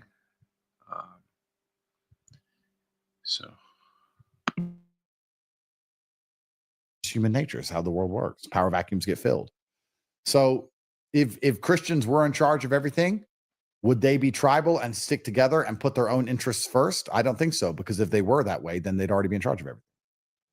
It's an interesting point. I just think that we live in a world now where it's very unfortunate for the standard white average man in a Western country, because you're the only people on the planet who don't optimize for tribalism. Like if you go to Taiwan and you get accused of rape by a Taiwanese girl, and she speaks to Taiwanese police, and you go in front of a Taiwanese judge, you're done. That's it. You just made me think of Italy real quick. I don't know. In Philippines. Sorry, exactly. yeah. You're toast, right? Yeah. Because you're not one of them. Yeah. Whereas if it was all the other way around, if a white girl went to white police in front of a white judge and accused a Taiwanese man of raping her and there was no evidence, he'd walk. Yeah. So you guys are far more fair. But we can apply this we can think about this different ways, whether that's good or bad. Well, that's good that you're fair. But if it leads to your extinction, is it good? And I'm not saying to be corrupt in court. I'm saying, is any idea that leads to the extinction of your own people a good idea? I was arguing this with a white Christian guy who was telling me that marriage is so important. I said, I'm anti-marriage. He's like, no, marriage matters most. I said, listen, he goes, kids without fathers, they commit crime, blah, blah, blah. And I was like, listen, you're literally about to go extinct. So you don't have time for marriage. You need to get yourself 8 white baby mamas and make some babies. Yeah. Because you're going to go extinct. And if you think that piece of paper is more important than the survival of your race, then you're an idiot. Because who gives a when you're all gone? Everyone's going to sit around saying white people were so stupid. They had to marry a bitch first. It took 2 years to convince her. They wasted all their life savings doing it. And they're like, what the fuck are you doing? Black people don't care. They don't give a her baby, her baby, her baby. Welfare. Who gives a so any idea that leads to your decimation, I would argue, is probably a bad idea. Yeah. So maybe white people need to get more tribalistic, which is probably bad for me in court because I ain't that white. I'm just trying to observe from the outside. Yeah. It's really interesting that white people are the only people who don't think that way. I read something really interesting about how a sailor who was traveling the world with the British was amazed that he had never encountered a contract anywhere in the world besides the white world. And he said, only does the white man believe in using a contract, because the white man optimizes for competency and all other races optimize for their tribe. So for a very simple thing. Yeah. So I'm a white guy. I want a boat. I don't know how to make a boat, but I have money. So I go down to the shipbuilder and I say, here, can you build me a boat? He goes, yeah. I said, let's do a contract. Let's do a deal. I don't know you. You don't know me. We don't know each other, but I'm going to give you money and you're going to give me a boat. And then he builds the boat and the boat is seaworthy. So we have a nice navy. Whereas if you're in Africa and you want a boat, you go to your brother. Now your brother can't build a boat, but he's the only guy who won't rob you. So you just go to him and say, listen, I need a boat. He goes, I don't know how. He said, yeah, but you're my younger brother, so you better make one. And you make a boat. But anyone else will just steal from you because you'll give them the money for the boat and they'll go, yeah, no problem, and just steal it. Yeah. So you have to optimize for tribalism as opposed to competency. And the fact that the white man could optimize for competency is why you built these big, beautiful societies. It's why you're neighborly. It's why you don't play music too loud. It's why you're friendly. It's why you've learned how to get along with people you don't like. It's why you've learned how to do business with people you don't like and make money with people you actively hate. You're good at getting along with people who you don't know, who aren't in your tribe, because you always had this idea for hundreds of years that this optimizes for competency. Other people don't think that. Other races are just like, he's not my family, so I can't trust him. I may as well steal from him because he's not on my team. Where do you think that came from? I think it just came from societal evolution. Like societal evolution is a thing. When you argue if white people are smarter than black people, you haven't got to argue it from a physical, biological evolutionary standpoint. You can argue it from a societal evolution standpoint. If no one goes to school in the whole country for 500 years, the average IQ is going to go down. Yeah. That's all it is. So if everyone steals, this is the thing that's so remarkable. Like the Somalis who are committing fraud don't even really consider it stealing. They don't consider it fraud. I'm getting money for my people. What's the crime? The crime is that you're stealing money from an institution which is designed to do something else. Well, in my world, institutions don't work. Every institution that's ever existed was giving money to someone else. It was all just stealing. I've never in Somalia been able to ever believe in an institution for more than 5 minutes. So what the fuck is an institution? That's not even a person I'm stealing from. I'm getting free money for my people from nothing. What's wrong with this? In their brain, they don't get it. Yeah. They're like, and then you'll sit and say, oh no, the institution is supposed to fairly give money to everybody, irregardless of their race, creed, religion, so that everybody can benefit from this magical, godlike, kind institution, which is taking care of all of society.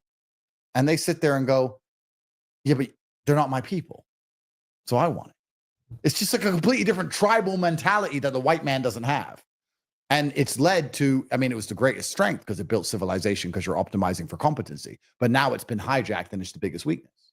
And now white people are going extinct in their own nations. And I say this as a brown man, but I like white chicks. So you need to hurry up and make some. So somebody needs to hurry up and make some because we're running out. So, you know, it's crazy. But this all ties into the World War II, the Holocaust, Club of Cost scenario I was in. All of this comes from World War II. Kanye Gate. I don't know. Kanye Gate, bro. I'm trying to figure out what to call it. Bro, gay and stupid. Yeah, it really it was an interesting time the last few days for sure. That's all I'll say. The world news must be slow. It's crazy. But so I want to talk to you a little bit about like your actual childhood. Have you ever shared much about that? I think I've spoken about it a bit. But I don't think it was truly that remarkable. I have a few stories which might be considered remarkable, but I think it was a pretty normal life. The reason why, I guess the real question I want to get to with you is, how did you actually become who you, obviously I know you've became who you are through all your trials and all your experiences, but like at what point in your life were you like, there's something more for me? I don't know if you're born with this or not, but I kind of always knew that a lot of the things I was being told, or a lot of the things that were originally expected of me, were not going to lead to the life I want to live. I can't explain why I knew from a very young age that I wanted to have an exceptional life. And it's not because I wanted exceptional things or to be able to even go to exceptional places. I just didn't Yeah, Andrew Tate is intelligent. You know, Andrew Tate is intelligent.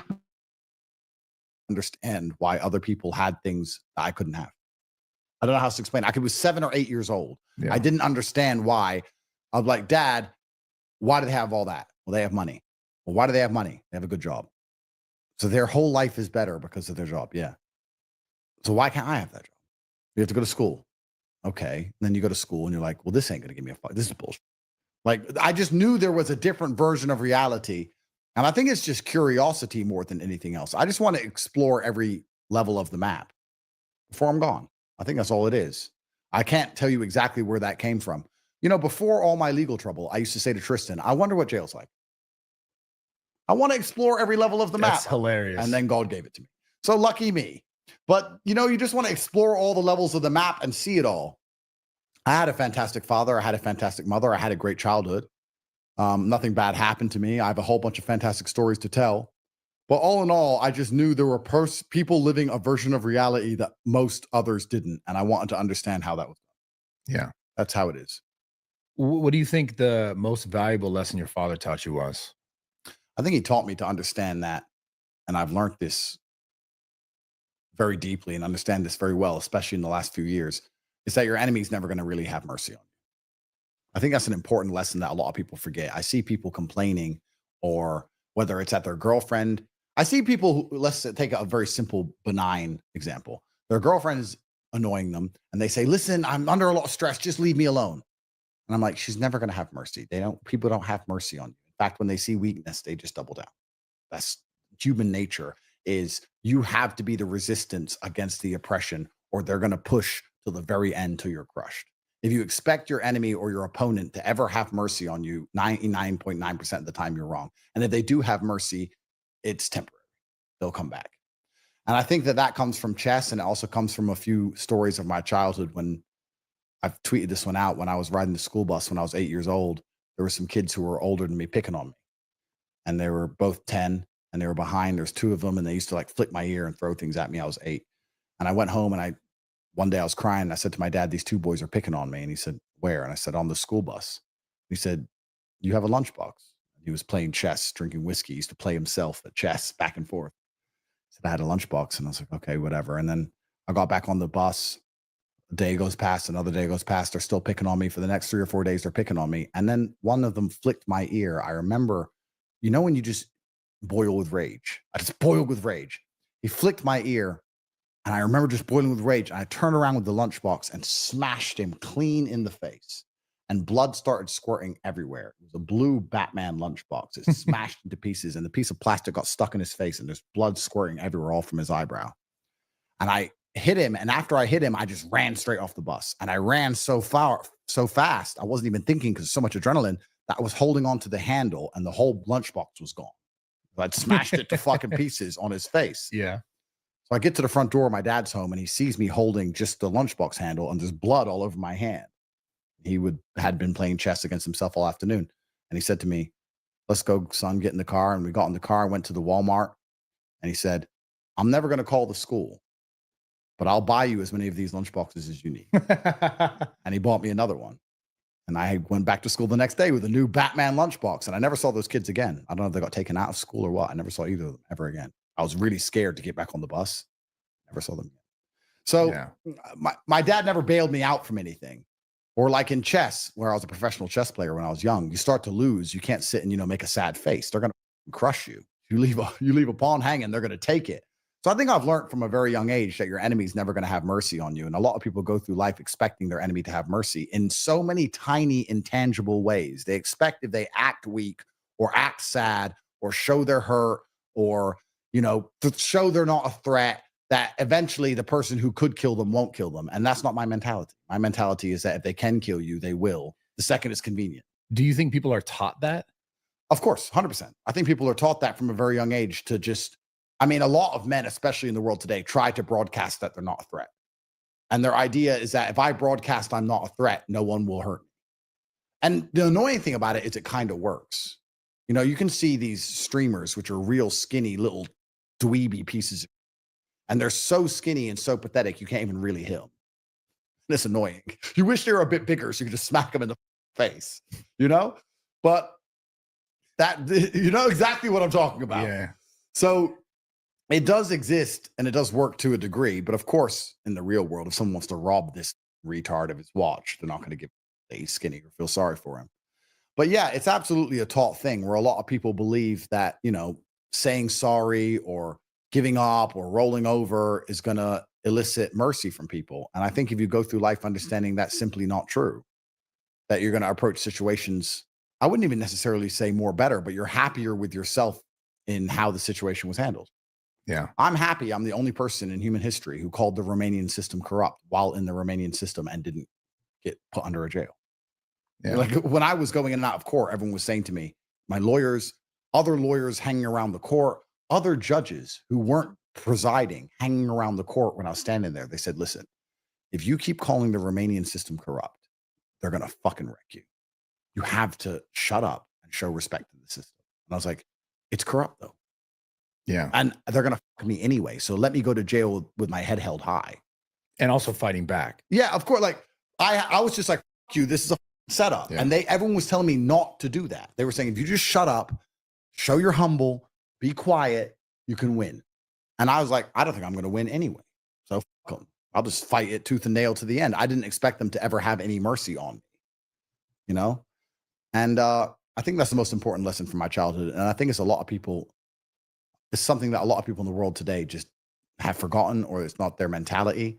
There's a lot of people looking for a lot of sympathy and a lot of pity all the time. That's what a lot of liberalism is. That's what a lot of even social media is. It's crying, complaining, excuses. All this anti-Semitism is the same. The Jews did this. The Jews did that. The Jews didn't stop me getting rich. So, I mean, it's clearly doable. The Jews didn't stop me going to the gym. The Jews didn't make my woman fucking hate me. So if you're sitting there writing these things, I don't know what you're hoping for. You know, it's just mercy, I guess, or some degree of pity. It's pathetic, really. What are some of the things that you think are making life as hard as it is today for men? Like, what are some of the institutions? What do you think are some of the things that if we got rid of, potentially life could be easier in America? Oh, yeah. There's absolutely no doubt there's a war on masculinity in the world. And the reason for that is because masculinity is the only thing that's going to resist the enslavement. Women, when they protest, they're annoying. Men, when they protest, they're a revolution and things must change. Men have physical force. Men have power. If all the military age men in a country hit the street, it's over for that country. I think the magic number is 3%. They say if 3% of the population of any country takes to the street, that the government must change. There's never been a time in history where 3% or more of the country was on the street and the government didn't change. That's the magic number. That's all it takes, 3%. So the people in charge are very, very afraid of this idea that 3% of the population, primarily male, are going to go to the street and say, we deserve to have a country for ourselves, or we're unhappy with these things. They don't mind when women complain and protest and riot. They don't mind the pink hats and all this crap because women can't do anything. Women are largely considered and understood by the system to be useless in terms of resisting slavery. If you go to women and say, it's time to all be slaves, they're going to sit there and go, okay. They always have. It's their biological nature. Because when two tribes went to war, the winning tribe absorbed the women from the losing tribe. And the women just changed their ideas and spoke a new language and instantly agreed to be slaves and have sex with these dudes, or they died. And they had no reason or any capability to resist. The biggest perpetrators of COVID were women. They're not going to stand up and go through what you went through. Right. And the stress you went through. And they're not going to go through I went through. I got arrested in Germany for not wearing a mask. And every woman around me is like, just put it on. I'm like, it's not just a mask. Yeah. It's bigger than that. I'm going to go to jail. This takes men to do. So masculinity is the thing that resists against their oppression. So their primary weapon against masculinity is empowering this insane, toxic, ridiculous femininity to the point now where America is a gynocracy. Women run this show, bro. Women run this country. And it's not until you live in a country which is a genuine patriarchy do you notice how powerful women are in the West. Why is it if you're a politician in America, do you have to constantly parade your wife around? I don't care about your wife. Why do I know what she looks like? Why is she commenting on your job? Who hired her? Who gives it? Yeah. This is Female empowerment bullshit. Every TV show, the woman's smarter. Every politician has to talk about how great his wife is every 5 seconds. Women have more rights in basically any situation than a man. Men don't have a single benefit or right over women in any scenario ever. Women can accuse you of rape and things you didn't do and completely wreck your life with no evidence at all. Women have all the power in this entire country. Everything is all female-led. And that is done not because women are powerful. That is done by other men, evil men, who understand the best way to attack masculinity is to empower women to the point where they just completely drown out masculinity.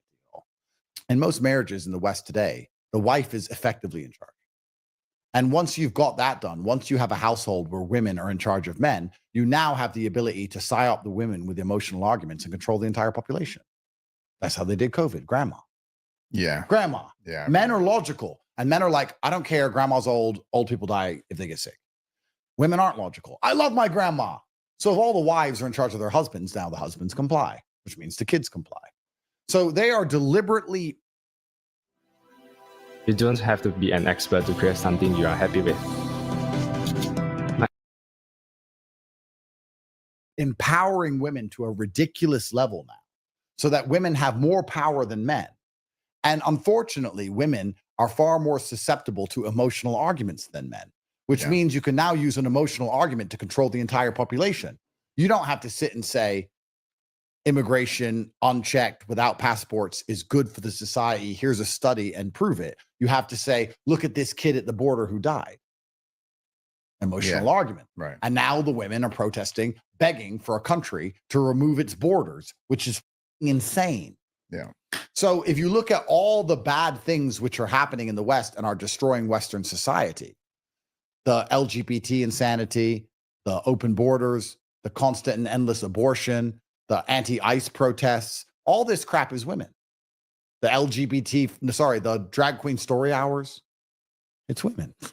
So they've taken women, not because women are innately evil, but women are a tool.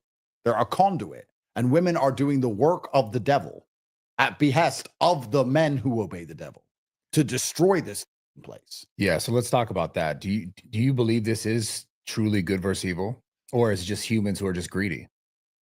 Which I guess you could be perceived as evil. Yeah, it's hard to draw the line of what truly good is and what truly evil is. But I would argue that anyone who is anti-human is going to be the evil one. So anyone who wants there to be less humans or anyone who wants to see humans die is evil. And humans are always going to fight. People are always going to die. There's always going to be a competition for resource. I understand all of that. But if your policy, by and large, leads to less people than more people, I would argue that it's an evil policy. So abortion is evil because it's killing people. And a lot of the people in charge of the world, their primary objective, the number one thing they're actually trying to do with all of these policies is reduce the number of people. That's what they're trying to do. Yeah, that's basically what the the JBW elites are trying to do. The elites are mostly comprised. I mean, there's a portion of them that are Jews, but it's mostly comprised of Anglo JBWs. They are the elite. So.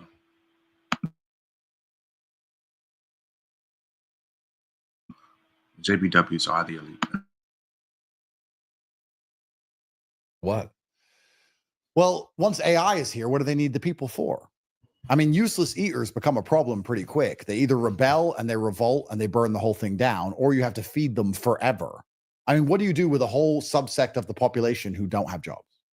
Elon's saying that it's going to be universal income and everyone's going to be happy. I disagree with Elon, even though he knows a lot more than I do, and he's a smart guy, and I struggle to disagree with someone who I know knows things I don't. Right. Everyone on universal basic income within a week will become hedonistically adapted to their income, get used to it, get bored of it, and start being dickheads or wanting more. That's human nature. If you get $1,000 a week, at first you're like, yes. And after a month, you're like, I need more money. You just spend it, right? So I think that since the dawn of human time, if you read any history book, a large proportion of primarily men who had nothing to do always ended up doing one thing, which is burning everything down. Revolution. Yeah. So if they understand that AI is coming and a lot of jobs are going to be replaced by robots, what do they want all these people for anyway? Especially the white people, because the white people really understand what's going on. They sit around and they think and they observe and they notice things. And white people have expectations. White people want to live in a nice house, and they want healthcare, and they want their taxes spent on the things they're supposed to be spent on, and they want the laws to be adhered, and they want the politicians they elect to actually do their jobs. White people are really inconvenient for the people in charge. Those damn contracts. Too, yeah, they're annoying. But if you get a whole bunch of Somalis in and let them steal a bit, you can do whatever the fuck you want, right? Yeah. It's all a big show. So I think that there is a deliberate attempt to depopulate the earth, specifically because they understand in the future that huge swath of people are not going to be needed, and they're going to end up being a massive problem. And that's why birth rates are off a cliff, which is another reason why they're pushing feminism so heavily. Another reason why they're so heavily psyoping females is because they don't want women to do the number one thing they're supposed to do, which is birth children. They want women to chase Birkin bags.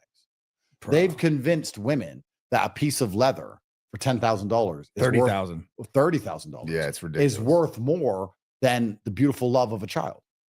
And women believe this. So we now have a dating market that's so ridiculously skewed. You can say to the average chick in LA who's 24 years old, do you want a baby from this guy? He works in a factory, makes $100,000 a year. You can have his kid and you can be in love and you can raise your kid for 18 years. Or do you want a Birkin bag off this billionaire and get played with and get twice a year on holidays? They'll take the bag. Yeah, that's this. It's over. It's over for like society as a whole. Man. Yeah, and yo, and that's yeah. That's pretty brutal, man. That's what Wyther was saying before. So and this is all being done on purpose because there's too many people and people are actually becoming quite inconvenient. And the people who they do want, they need to keep as slaves. So you want slave-minded individuals. You don't want people who think for themselves. You don't want individualism. You don't want people to notice anything. Yeah. So yeah, it's a scary future we're looking at, because especially with AI, you know, it's kind of crazy when you study the rise and fall of empires. They all fell the same way. The Roman Empire fell because of mass migration and inflation and men not wanting to join the army because they were disenfranchised with the Roman state, which is exactly where we are now.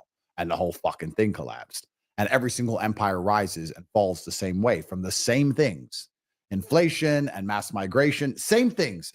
And the American empire is going to fall. And normally when the empires fall, a new empire takes its place. But this is the first time in history where the new empire is not going to be another group of people. It's going to be a bunch of machines. And that's kind of scary. Like when the Dutch Empire fell, the English took over. And when the English Empire fell, America took over. And then the American Empire falls, and what takes over is Skynet.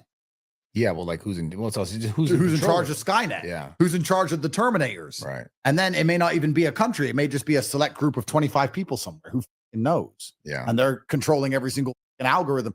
Who knows, bro? Yes, pull up that clip that I have the billionaire guy. And this is what I was saying as well, like the whole Great Replacement thing. First of all, the Great Replacement already happened, 400 years ago with the natives. I'm not going to go into that. But the real Great Replacement is the elites replacing men, especially in the job market, replacing men with robots and women. That's the real Great Replacement, is to replace the men with robots and women. Yeah.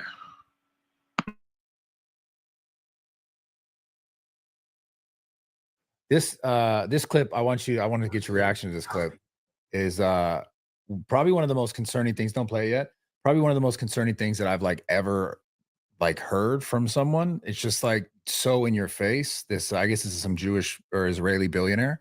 But play this clip. I know it's difficult to hear, but it's time to limit the First Amendment in order to protect it.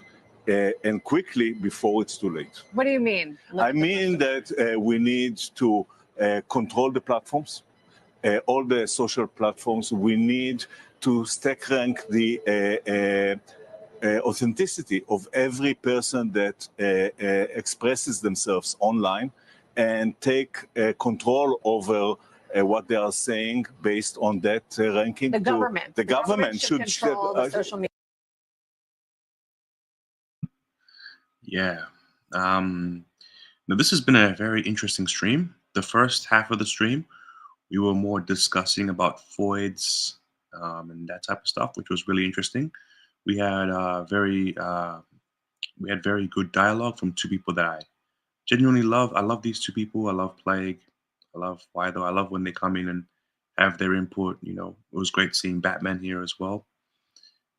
You know, but yeah, I mean, that was the first half, but now we're getting more into the whole classism type of stuff, you know, like the stuff which I really want to be moving my channel towards, just the whole classism aspect of this whole situation, you know. So yeah, yeah. There is one thing I do hate though, and that's coons, but that's for another day, you know. I do hate coons.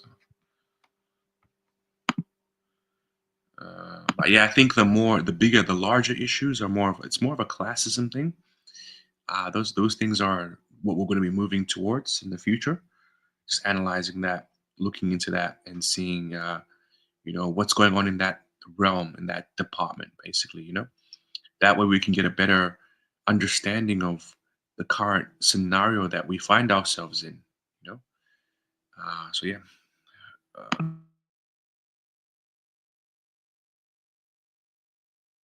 Yeah. That is the craziest thing I've ever heard in my life. We need to have the government control what can or can't be said, and then we need to make sure the authenticity of what someone's saying is true or false. But the government's in control of that. Yeah. That is Yeah, every single person with power wants more power, and every single government on the earth is trying to get as much power as possible over its citizens without a riot. And I think now that social media is so out of control and there's so much truth in the world, like let's think about this. Let's analyze. If you would have told people in the 1980s that there would be something called the internet, which allows people to access all of the world's information nearly instantly for free, and that people all around the world can talk and collaborate with each other for free instantly, and that everybody is awake to all of the lies and all of the mass corruption and all of the political assassinations, and everybody knows that the medical system, the judicial system, the educational system, the police, everything is corrupted head to toe, and that their taxes are being stolen, and everybody's aware of it. What do you think is going to happen? Well, then people in the 1980s would say, will there be a revolution? So why is there not a revolution? And there's not a revolution because I believe, my theory is that instead of actually trying to lock everyone up and control everything they say and stop everybody from realizing the truth, they've just decided to flood the internet with so much constant and endless bullshit that people just can't decipher what's true and what isn't. Yeah. Instead of trying to get people to tell we have a secret we're trying to hide, and the secret's well, I genuinely hope there is a revolution. You know, you know, we hopefully, you know, before 2030 at least, you know, you know, um, so yeah. Mm. out. Okay, well then let's give 25 more false secrets. Let's just flood it with bollocks, agree and amplify. And I think we're at the stage now on the internet where it's just agree and amplify to such a level that nobody can even really decipher which of the conspiracy theories is true, which of it's not true, which one they should act on, which one they shouldn't. And then everybody's fighting amongst each other. We stay divided. It is only collectivism that's going to allow you to resist the enslavement. There needs to be something that unifies us as people so that we all go to the street and believe in defending something common. But they've divided us to such a level now that nobody gets along with anybody. Everyone hates everyone. Yeah. So it's like, how do we all get along for long enough to resist this insanity? We can't. So, and if, you know, the conspiracy theory in me would argue that. See, this is what I was talking about before.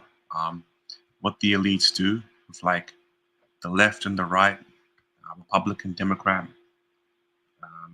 you know, the whole left-right thing. They do that to keep people divided because they're afraid of a revolution, right? They use race as well to do this as well. So, yeah, I mean, they just, you know, do all these things to keep people divided because they genuinely are afraid of some kind of revolution happening, you know? And yeah, I think it's not, you know, don't buy into the whole left right political stuff. I mean, the elites control both sides. Both sides have controlled opposition, and the elites control both sides. So, you know, that's just what it is. They also like to use race as well to keep people divided, because if the people weren't divided, they would pretty much get together and create a revolution, right? Um, so yeah, and who are the elites? People say, is it the Jews? I mean, it's the Jews are part of it for sure, but it's majority Anglo JBWs. So the JBWs are the elites.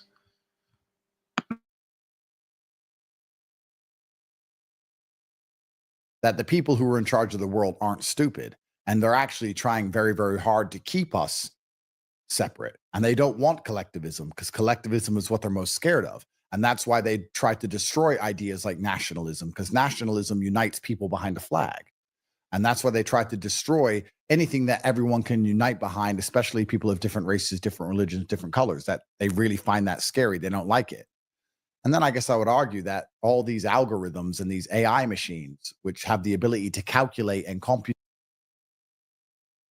I just want to say this, if anyone's listening, I just want to say, give out some advice. As a man, if you're a man watching this, as a man, you should be bold and fearless.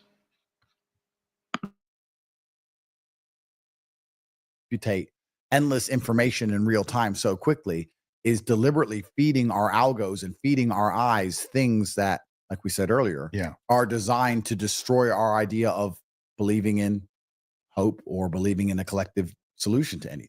We said earlier that the algorithm is deliberately trying to make you think certain things to buy stuff. Well, isn't it also trying to make you think certain things to prevent you from ever uniting with your common man? Yeah. Isn't it designed to make you feel hate for everybody so that you're like, okay, I'll just get rich and leave everyone behind? Yeah. Do you ever think that, because I struggle with religion, and like I grew up Catholic. I would say that I'm Christian now. I've been reading the Bible. Do you ever struggle, because I've struggled with this idea that religion almost to me felt like, for some reason, the first sort of psyop that to try to get people, of course, or corralled into believing something as like a group. 100% it was. I think it was. Yeah. I think that even if it's pure, every single idea that exists on the planet is going to be corrupted by humanity. You can give humanity the most pure thing on the planet, we're going to corrupt it. And even if we get something that's fantastic, the first thing we're going to do is think of how it can be turned into a weapon. Why are we concerned about AI being turned into a weapon? Think of all the amazing things it can do. It can solve cancer. Why are we not sitting here talking about how AI is going to solve cancer? We're talking about how it's going to be used to enslave us all, because we know what humans do. Yeah. Gunpowder was invented for fireworks. Pretty fireworks in the sky. So what happened? Yeah. We started blowing each other up. So religion was used to control humanity, of course, because everything on the planet that has ever been invented has been used to control humanity. But I would argue, by and large, that religion in and of itself has still been a net positive for humanity. I think when I was younger, I used to believe that religion was the source of all the problems. I used to think that religion is why people fight, and that if we get rid of religion, everyone will get along. But when you get rid of religion, then government becomes a religion, and atheists are actually more evil than anyone else. So we talked earlier about collectivism, and I think that collectivism, although it has its problems because it can force you to war against other tribes, I think in the world we're living in, as people get more and more socially isolated and more lonely and sitting in their house by themselves more and more, the idea that there's something that can unify large groups of people, I actually think it's a beautiful thing, and I think it's really important. Yeah. I think it's really important. I think that the chance of you getting people on the street to save a nation is a lot higher if they're all one religion and saying that, you know what, for this, we're going to do this. Yeah. So I think it's a good thing. I've had this discussion many times about religion, and I have to be careful what I say because there's people who know more than I do and what's true and what's false. But even the idea of true and false itself is a paradigm that can be explored. If you're on a boat and you and your friend are on a boat and you're shipwrecked, you're on a life raft, and you discover two islands. You like boats, huh? I can tell you like boats. You got a lot of boat analogies. Do I? I'm sorry. Do I have a lot of boat analogies? Sounds like you want to be on a fucking boat somewhere. Now I'm thinking, and now I'm trying to analyze my own brain. Do I have a lot of boat analogies? Yeah. Maybe. Sorry. If you and your friend end up stuck on two separate islands, and on one island they're atheistic, and on one island they believe in God, and on the atheistic island they stab you to death and eat you because you, why not? And on the other island, they want to eat you, but they don't eat you because God told them not to. Yeah. Is God real? I mean, it's just their idea of God, but Yeah. it's a stupid God you never heard of. It's Tutu, but Tutu saved your life. So Yeah. is God real? I mean, I don't know. It's like, so if the idea of God makes people all act in a certain way, which is beneficial, and that makes everyone happier, is that God real? You know, you're living amongst these people who are acting in a Christian way, or they're acting in a particular way, and you feel good amongst them, and your life is better, and their life is better, and everyone's getting along because everyone believes in this idea of this God, and it's genuinely benefited the people on the ground. You can feel it tangibly. Everyone's life is actually better because of this idea. Is it real? Yeah. I would say so. So would I. Yeah. It's hard to say it's not. It's having tangible, real effects on the earth. So, you know, when you discuss all of these things, it's complicated because God, even as an idea, can be enough to save people's lives and prevent crime and do a lot of beautiful things. And also, God as an idea can be used as a justification to chop someone's head off. Yeah. Or take land or whatever. So it's crazy. Yeah. It's crazy. What would you say? Because I know a lot of young men follow you, and a lot of young men are interested in what you have to say about success and finding success. You found yours. What would you say are some of the most important things men can do right now, like if they're in their early 20s, to figure out what they can be successful at? Because a lot of guys are wandering. Yep, they are wandering. And not only are they wandering, they're also gambling. The system is completely broken. I think it's very important before we have these conversations, we understand that the system that you and I grew up in, and the system that especially our parents grew up in, it's fundamentally, completely now totally broken. The idea that you can go to school, get a degree, go get a good job, work hard at your job, get a promotion, start to save money, compound your money in the bank over time to buy a property which you own is bull. All gone, never going to happen. You're never going to get a degree, which puts you $200,000 in debt, then get a job and pay off that student debt, and then save enough money to now buy a house and then pay off that house. You're talking by the time you're 70, you'll still be paying this crap off. Yeah. So there's no way this works anymore. The traditional system that everybody was supposed to invest in, which was good for society because it, one, educated people, two, gave everyone a path, gave everyone hope, three, gave everyone stability, four, gave everyone a home, which gave them a vested interest in their societies.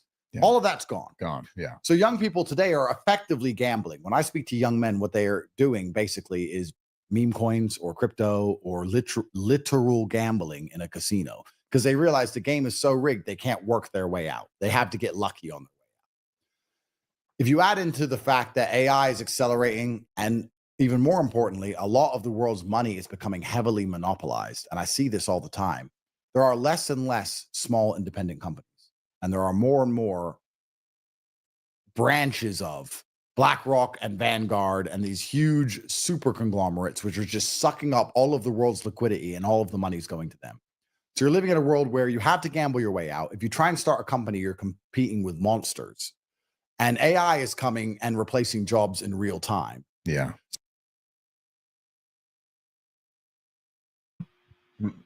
Baby, I'm a monster. Baby, I'm a monster. So it's an extremely difficult position to be in. And unfortunately for young people, it's only going to get worse. So every day you waste, I think the first lesson, if you're a 22-year-old trying to escape now, is that every day you waste, the game gets harder. So you need to act now. You don't have 3 years. Your biggest weapon now in the world is time. And that's why you actually need to resist, I believe, traditional education. It's not that they steal $200,000 from you. It's that they steal 4 years from you. Time. 4 years ago, ChatGPT didn't exist. You don't have 4 years to learn from a textbook from 1996. The biggest waste of time on the planet. So you don't have time because the game's rigged against you. The second thing is that I think that every generation has its wealth, its large wealth generation event. I think that each age bracket of people had something that happened when they were alive that gave them the chance to generate a whole bunch of wealth. And for our parents, primarily, it was property. People in the generation above us, they could buy cheap homes, and the homes exploded up in value. And I think in the world we live in today, the only thing that's still cheap, in fact, it's cheaper than it's ever been, we already touched on this, is information. Because you don't have to go to school to get information, and you don't have to get a degree to get information, and you don't have to hire someone who has the information to get information. You could just ask your phone.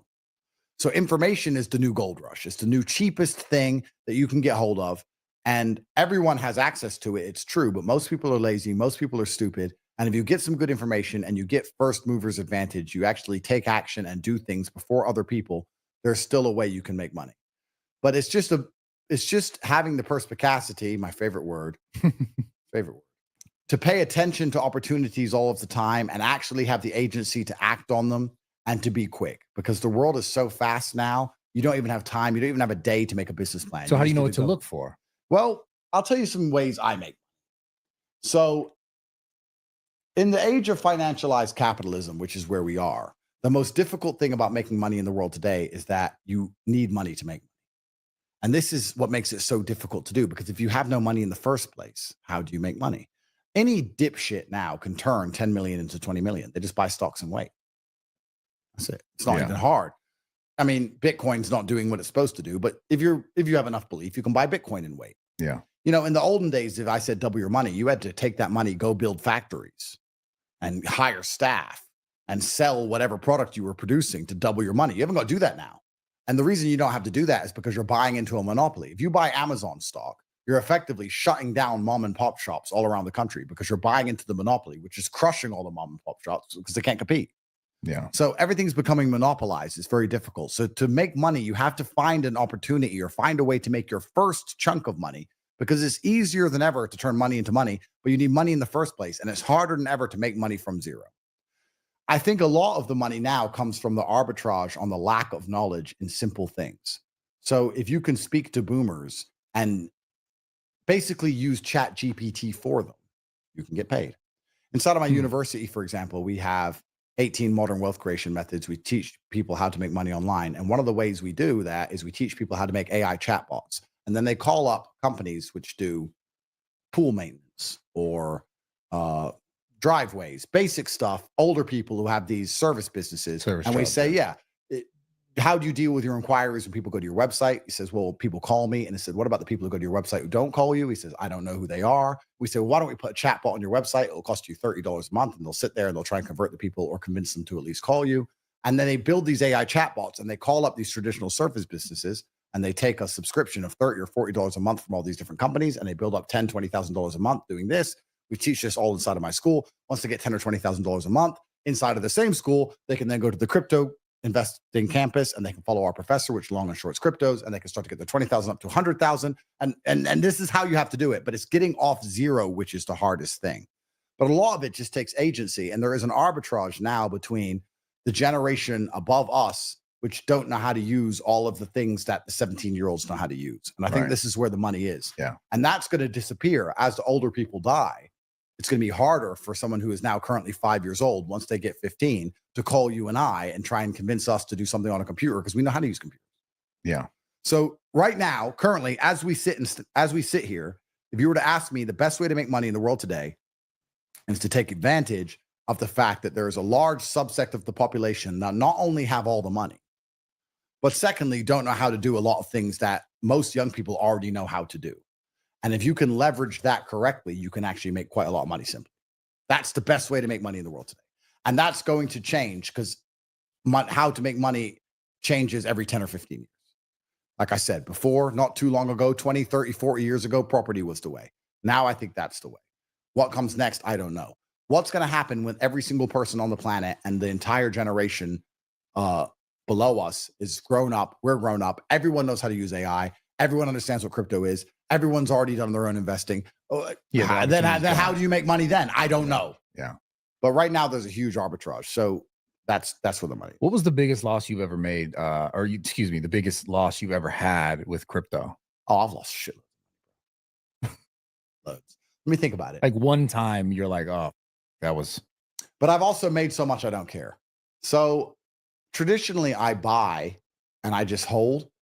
So unless I sell, it never really, you don't really lose. Oh, I love that mentality. That's exactly how I feel. But I have bought some coins that have gone to zero. But I've also bought some coins that have made me ridiculous amounts of money. I would say probably the most I've lost in a single coin that I bought and went to zero is maybe 6 million. Ugh. Maybe. But then there's other coins I've made 20, 30 million from. I've been in crypto for a very long time. Yeah. I made a bunch of money with crypto. You know, there was this after your fight with Chase. Someone's I don't know if it was a real tweet, but everyone's like, "Yo, he betted on himself to lose and he made a bunch of money." No, I had this weird. I don't know what happened after the second round. I think it was like an adrenaline dump.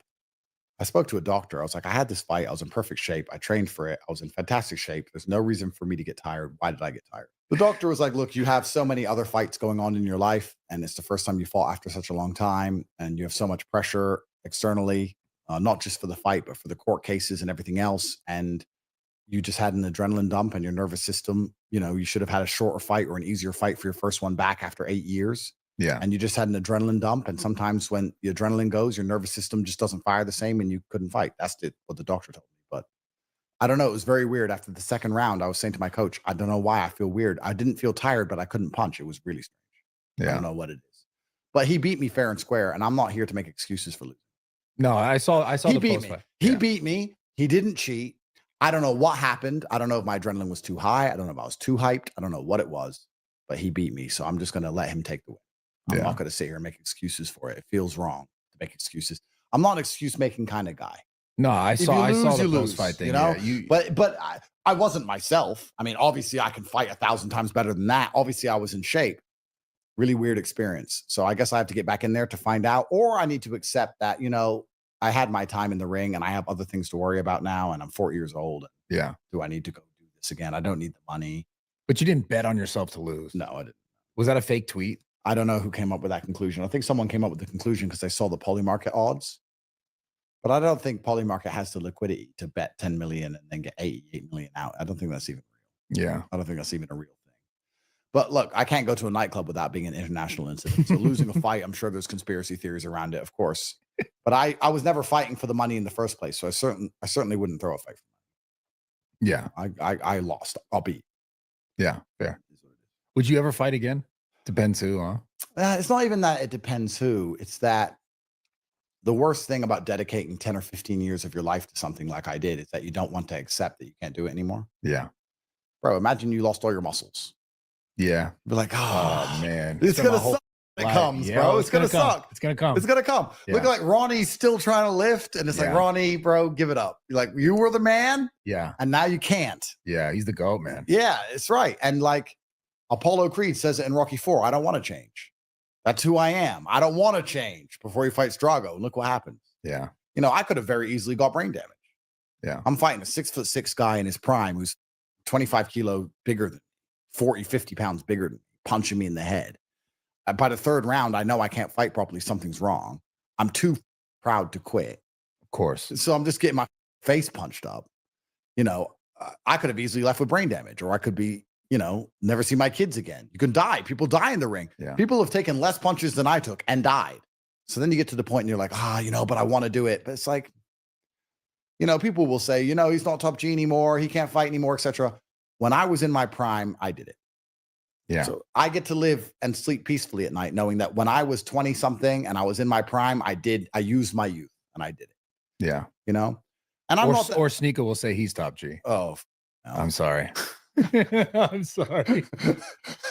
Can I ask you about that? Sure. I'm curious because you guys have had I don't know how much time you've had together, but I remember a long time ago, I think he went to Romania. Yeah. He wanted to be me and he copied me for a very long time. And then eventually via Fresh and Fit, he came out to see me and then he was really weird. So I stopped talking to him. And for years, I didn't talk to him because he's done many very weird things. And the only reason I'm not telling the story is because he loves attention so much that he wants me to tell the story. Fair. That's just who he is. Fair. And he's a weirdo. And I refuse to talk to him because he's very strange. And basically, I think his name is pretty appropriate. Anyone who calls himself Sneaky. Hi, my name's Sneaky. To be fair, what man walks around and says, hi, my name's Sneaky, be my friend? It's like, no. So anyway, he's a weirdo. And then I got to Miami. To be fair, I like the guy. He's always been nice to me. Of course. Yeah. And he will be until it benefits him not to be. And I got to Miami and I never met Nick or Clav before. And I was speaking to them and they're like, can we come? And they were begging to bring Sneeko. And I'm a nice guy. So I was like, sure. Like, I haven't spoke to him in years. Like, how much damage can he really do? Yeah. He's not going to cause an international incident in a nightclub. He's just some dickhead. Like, let him come, whatever. And only a few days before that, he was giving me for like I defended Trump in Venezuela. Yeah, the And- might is right thing. Yeah, and Duel sponsored the Misfits, which sponsored my fight. So he's I'll be back, guys. I'll be right back. Hold on.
All right, hey guys, I'm back. So, yeah, we'll just continue with the live stream, eh?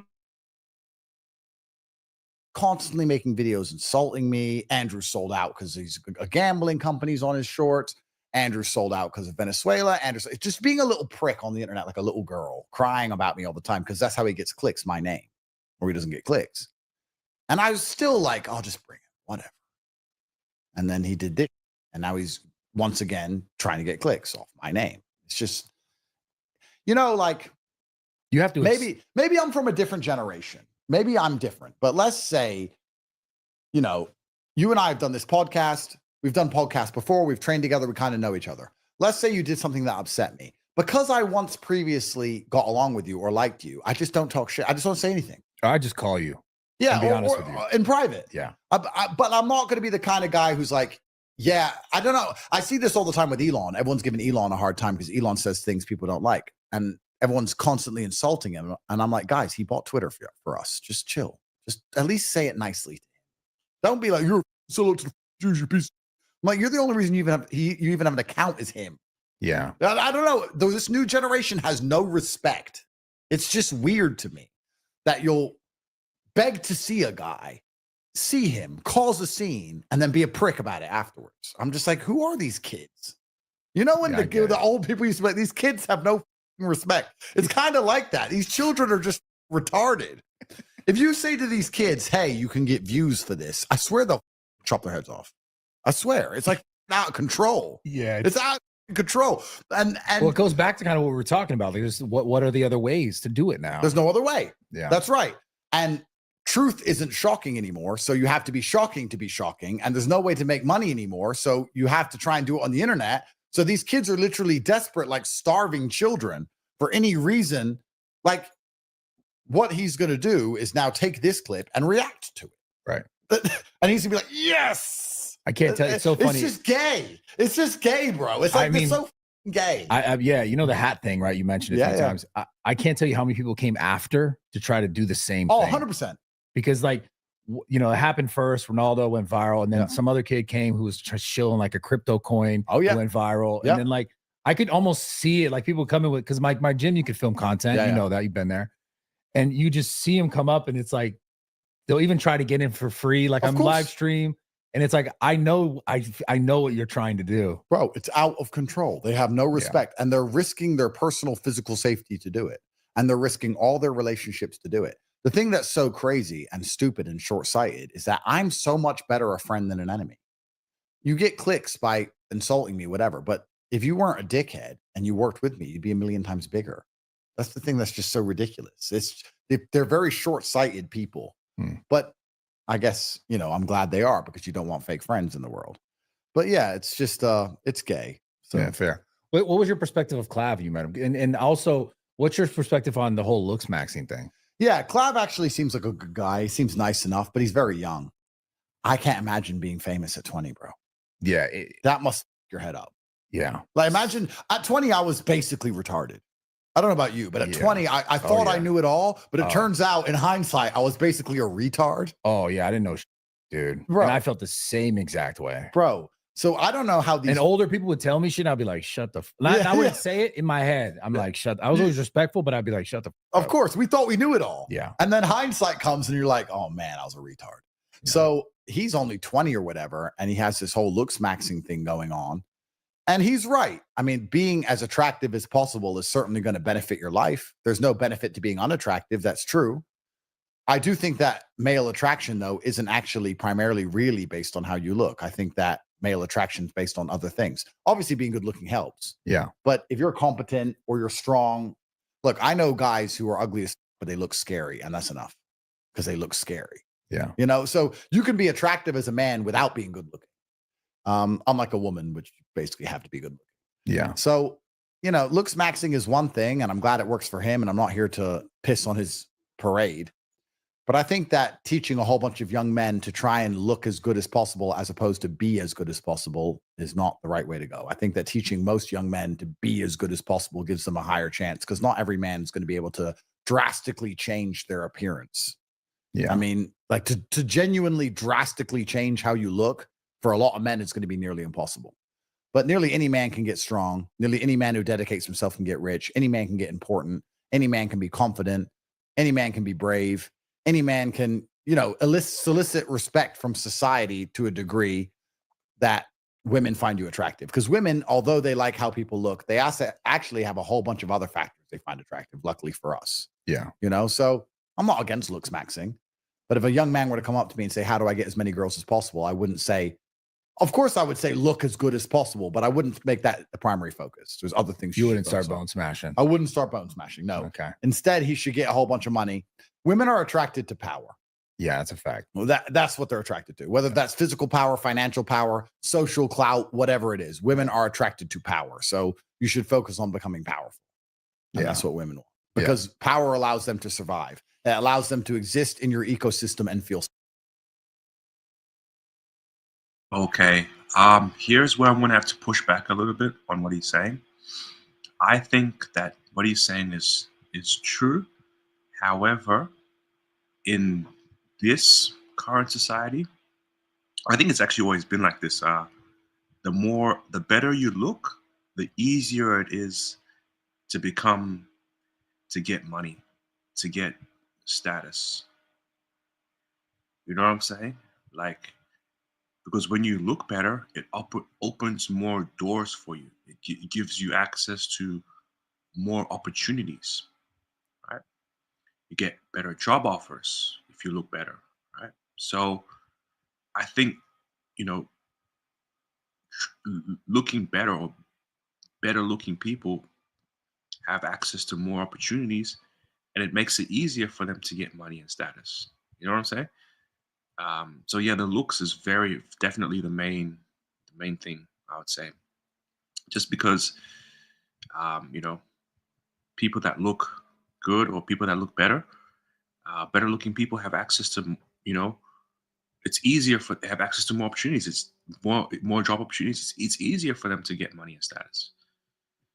So just wanted to throw that out there. So. Safe, and women want to feel safe. Yeah. So that's the world you have to live in. But hey, it's worked for him, and it's certainly a unique angle, because even before Clav blew up, people were saying to me, hey, how do you build a personal brand? I was in Dubai and people were asking me about personal branding at some event. And I said, you know what? It's actually hard. I don't know. Yeah. I don't know anymore. Yeah. It's not, the days of buying a Lambo and standing next to it are long gone. Yeah. So yeah. Look at these books. Look at this Lambo. Yeah, bro. You remember Ty? Ty, yeah. Fucking Dude. one Lambo. I got 101 cars. Where the bro? It was crazy. Yeah. So that's long gone. So how do you have a personal brand now? Like, I told the truth against the system at a time when the system was oppressive and I paid the price for it. I might lose my life for it. That built mine. Okay, cool. You did the same with COVID and you own literally a physical business in LA. Okay, cool. But if you're a normal person and like, I want to build a personal brand, how? I'm like, nobody gives a fuck about you, bro. And they're not going to. Like, you need to have some of the most unique, coolest stories on earth, and you have to convince people that they're true. And you also have to make people watch in the first place. And then they have to feel a certain way. And you're trying to compete with the dopamine rush of every single addictive video game in the world and Netflix. And then you have to try and drag them into action at the end of it so you can somehow monetize it. Yeah. And like, I don't know how do you have a personal brand now? Personal brands are dying. And on top of it all, I think a lot of influencers are losing influence. In fact, I would argue that influencing as a whole is less influential than it was. And I would say that's down to AI also. Yeah. Think about it. When I first started, or when you first started in 2019, 2018, if people were bored, they'd scroll the internet and watch our videos. But now I've noticed more and more people just watching AI slop. So there's a huge percentage of people's time that would have been directed in my direction or your direction that's now going on videos of lava being cut. That little piggy booked a villa. This little piggy booked a hotel.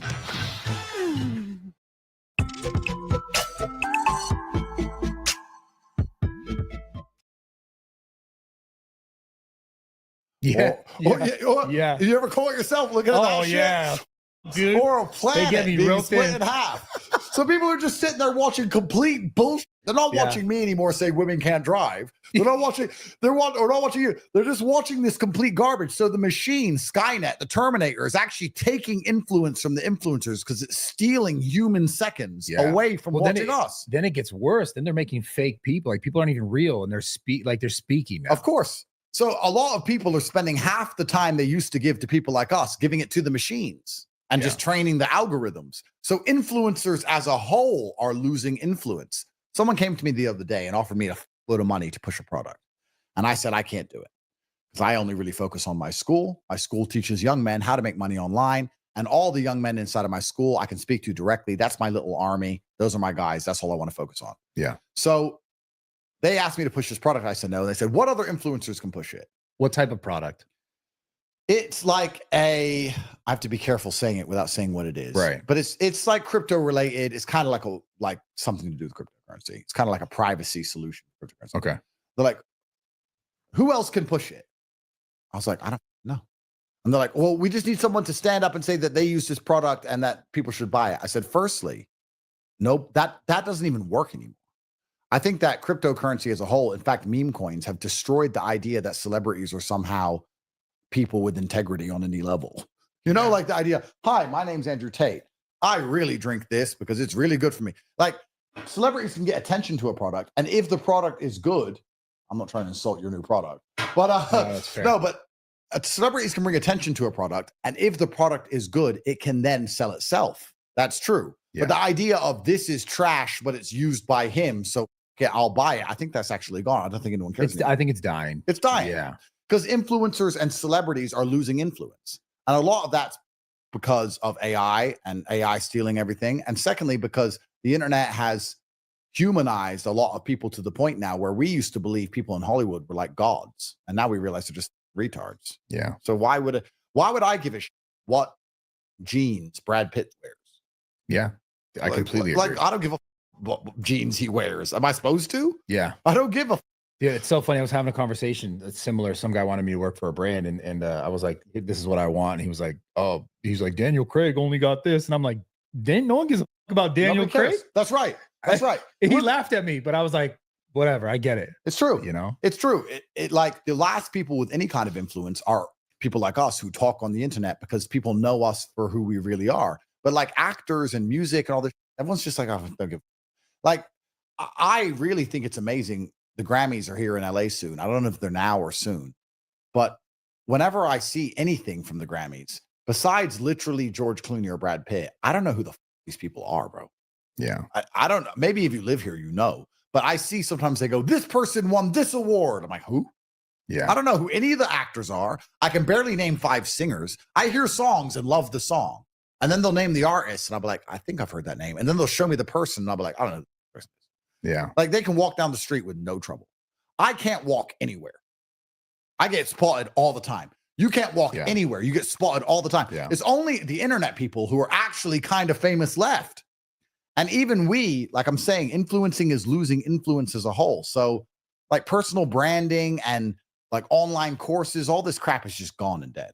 Like okay, so speaking to that directly, because a lot of people do look to this space as an avenue to find success now. Yeah. I sorry to interrupt, but Go I'll ahead. ask. I also think there's a huge degree of psyop in the internet space because people think like streamers are rich. Most streamers get nothing and they just bought their views. And I actually think that a lot of streamers, even ones you can name, are. I personally believe most streamers. I don't think any of them. From what? Like from who? I mean, there was a time where these streaming platforms were paying kids like 25 million a year and all that. That's Yeah, None of that when it first launched, talking about Kick specifically. yeah, all that gone. I don't think any of them are making any money. But yeah, people are at home and they see people on the internet and they're like, yeah, that's my dream. But I don't think that's the way. I think the true way to make money online is, of course, join my school because we teach you exactly how to do it and take advantage of the arbitrage between the generations. That's how you make money in the world today. And it's very difficult to make money nearly any other way. So then maybe it's a selfish question, but how do you think you maintain relevancy as a creator? Well, I'm lucky for a few reasons. Firstly, I think without trying to be arrogant, I'm legacy famous now. I could delete the internet. I'm going to get spotted forever. You know, I get told a lot that I'm the most famous man in the world. And I'm like, no way. I don't believe it. There was a time I was the most Googled man on the planet. And even very recently, someone said, you're the most famous man in the world. I said, no, I'm not. Ronaldo? Yeah, of course. I said, no, Yeah, I'm not. yeah, I said, yeah. no, I'm not. And then this guy goes to me, do you know who Chinese Trump is? The Chinese guy who does the Trump impressions. Yes. Yeah, he's a legend. He's Yeah. hilarious. I saw him and he was like, oh, they love you in China. They love me in China? I've broken the China wall. Isn't it the hardest wall to break? He goes, yeah, they love you in China. I was like, okay. And then I was with Steven Seagal's son. He goes, we love you in my school. You're the subject of all of our school lessons and our school reports. And Steven Seagal standing there like, you know, Steven's a God, yeah. G, legend, bro. And his son's like, yeah, I did my school report on you. Everyone does our school report on you. And we always say, what color's your Bugatti? I'm like, where do you go to school? He goes, Ulaanbaatar. I'm like, Mongolia? He goes, yeah. It blows my mind. You could literally start your own business right now with Shopify. It's incredible. With Shopify.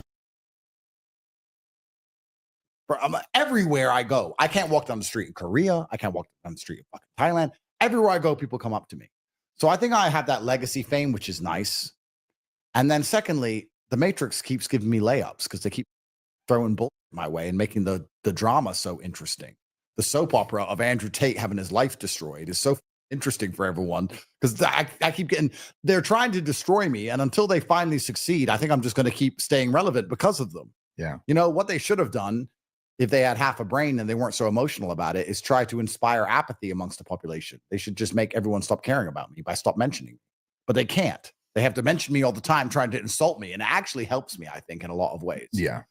And then third, I think the most important reason for why my brand still exists is that primarily my brand is designed to make people feel better about themselves, men at least. Yeah. I'm trying to validate men's feelings, saying that, yeah, you're a man and you're supposed to feel a certain way and you're allowed to get angry and no, it's not toxic and you have ambition. And yes, it's going to be difficult, but you can achieve it and you want to get these things done. And if you listen to me and you listen to the things I say, you see a tangible, real benefit in your everyday life all around you. So that's going to give you a different connection to me as a person or me or my brand than an entertainment brand. Right. If you watch a brand, which is just them being a clown and you're entertained, it's like, okay, I've passed some time. It's almost like a hot girl. You're going to find the next one. Yeah, exactly. Yeah. Whereas if you watch me and you do as I say, I mean, when people come up to me on the street, they don't say, wow, you're so funny. They come up to me and they say, you changed my life. Yeah, I get That's that. what they say. I get it. So I think that as long as my content stays focused in that way, there's always going to be some video that helps someone at some time. Yeah. And that's why I try my very best. Because I would argue, man, when you had your gigantic rise to fame, you were that guy who, for the first time in a very long time, was like saying that men were like, "Whoa, I haven't heard this in 10 years." Yeah, it's things that men were feeling but weren't allowed to say. So we had this huge amount of potential energy on the oppressed spirit of the entire masculine population around the earth. And then I stood up and said it, and everyone was like, "That's how I feel." I didn't know I was allowed to say that. He's right. And that's kind of where it came from. And, you know, I'd like to believe I helped a lot of people. And I was just really saying things that we all already knew to be true. Yeah. But, you know, saying water is wet benefited me and it benefited the world. So I kept doing it. And it got me in a lot of trouble in the end because it turns out saying water is wet teaches men to stand up for themselves. And we've already discussed why that's such a big problem. Right. The last thing they want is men to stop being afraid of them. And a lot of men, most men in the world today are still afraid of them. For some reason, most men in the world are still afraid of the system. They're still afraid of being ostracized. They're still afraid of losing their job. They're still afraid. There's a bunch of men going to work tomorrow morning and they're scared that the HR department is going to call them in if they make a joke that is risky. Yeah. And that's their life. And they do that job and they go home to their sexless marriage and they have their kids who ignore them and they sit there in quiet desperation considering killing themselves, but they may as well pay off the mortgage first. And that's their life. And I know that's true. I absolutely know that's true because I actually learned everything I know about sexual dynamics and how desperate the life of men is from my webcam company, which I don't talk about that often, but I had a webcam company and I saw men literally sit on the internet with every spare second and every spare dollar they had just to have a girl give about them. And they weren't unsuccessful men because it's expensive. Yeah. They're successful men with wives and just sitting there talking to some girl on the other side of the world all day.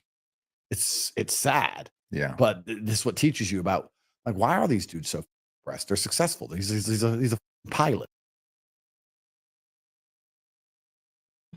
And this is why the looks is also important as well. Because if you just have the money, right, without the looks, or you know, you can end up in a beta box situation. Basically, what he's describing right now.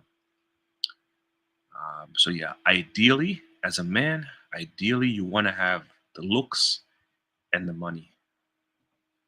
So yeah, looks and money, man.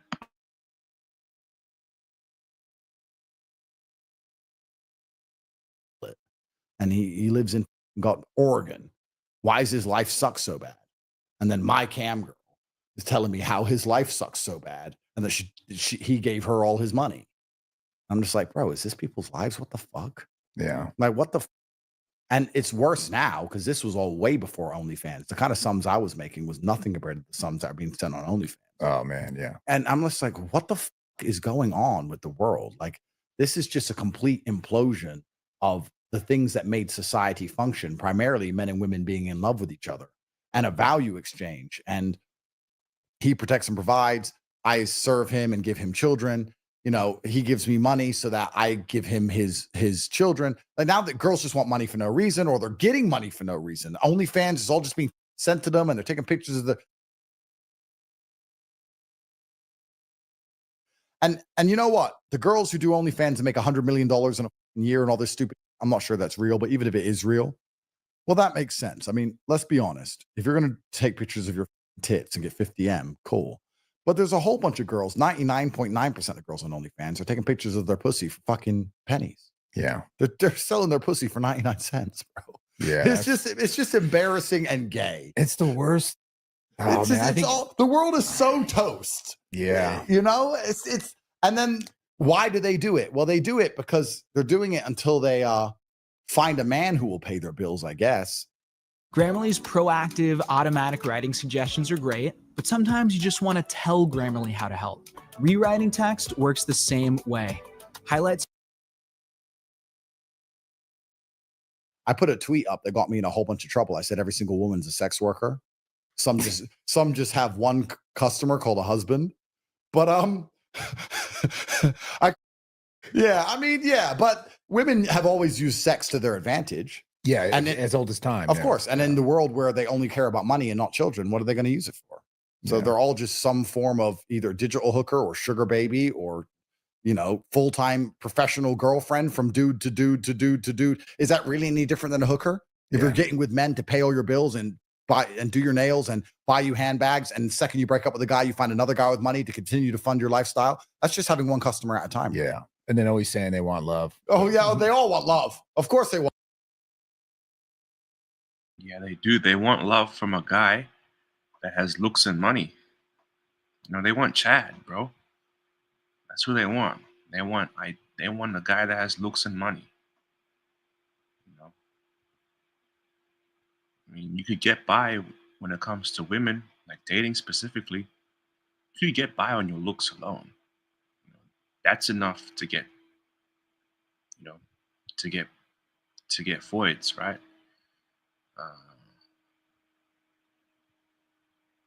But what these women really want is a guy that has looks and money. So, yeah, it's getting interesting. You know, these voids, man. These voids are funny, man.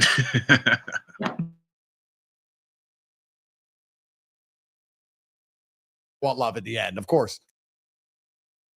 Yeah, it's been a pretty interesting stream so far. So, yeah, but like, the world's so completely toast.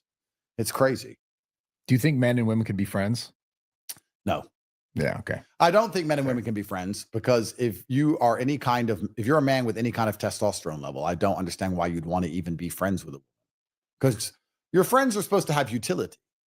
Like, my friends are useful. They can do things with me or for me. Yeah. And my women who I'm with romantically are useful. They can do things with me or for me. But what utility is a female friend? She can't fight. She's not going to protect me on the street if we're walking down the street. She has no business ideas. She has nothing. She's going to expect me to pay for it. Yeah. If something happens, I have to protect her. I've asked this before, and they go, well, I can give advice. Any dude taking advice from a fucking chick who he ain't even banging needs to himself.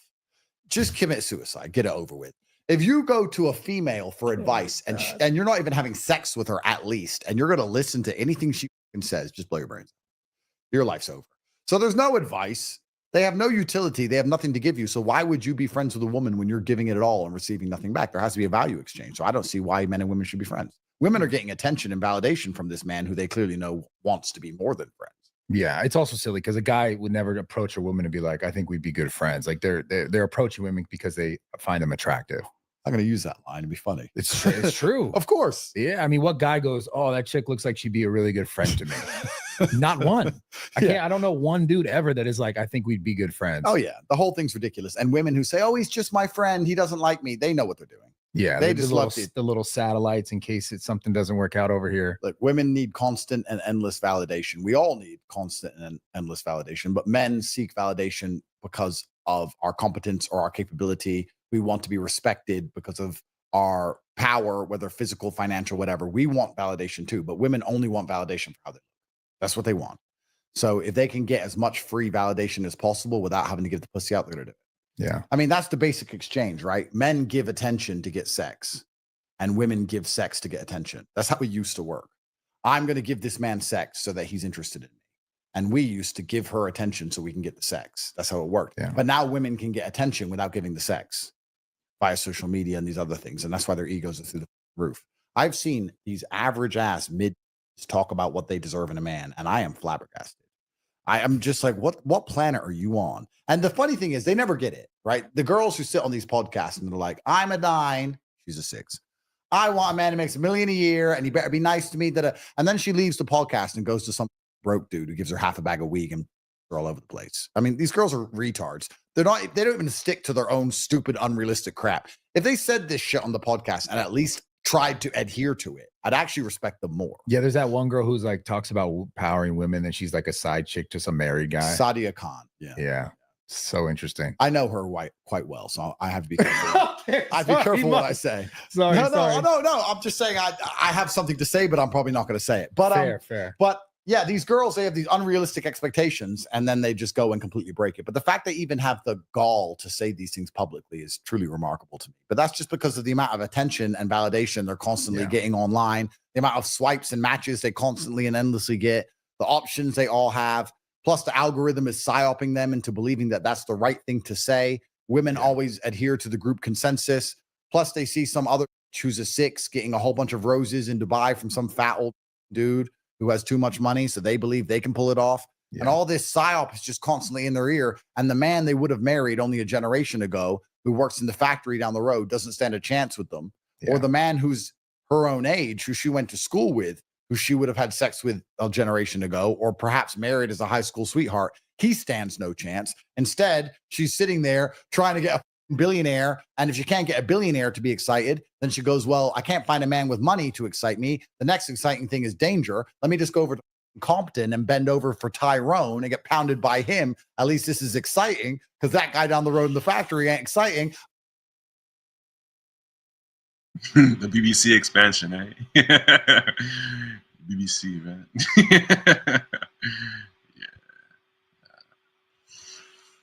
Yeah.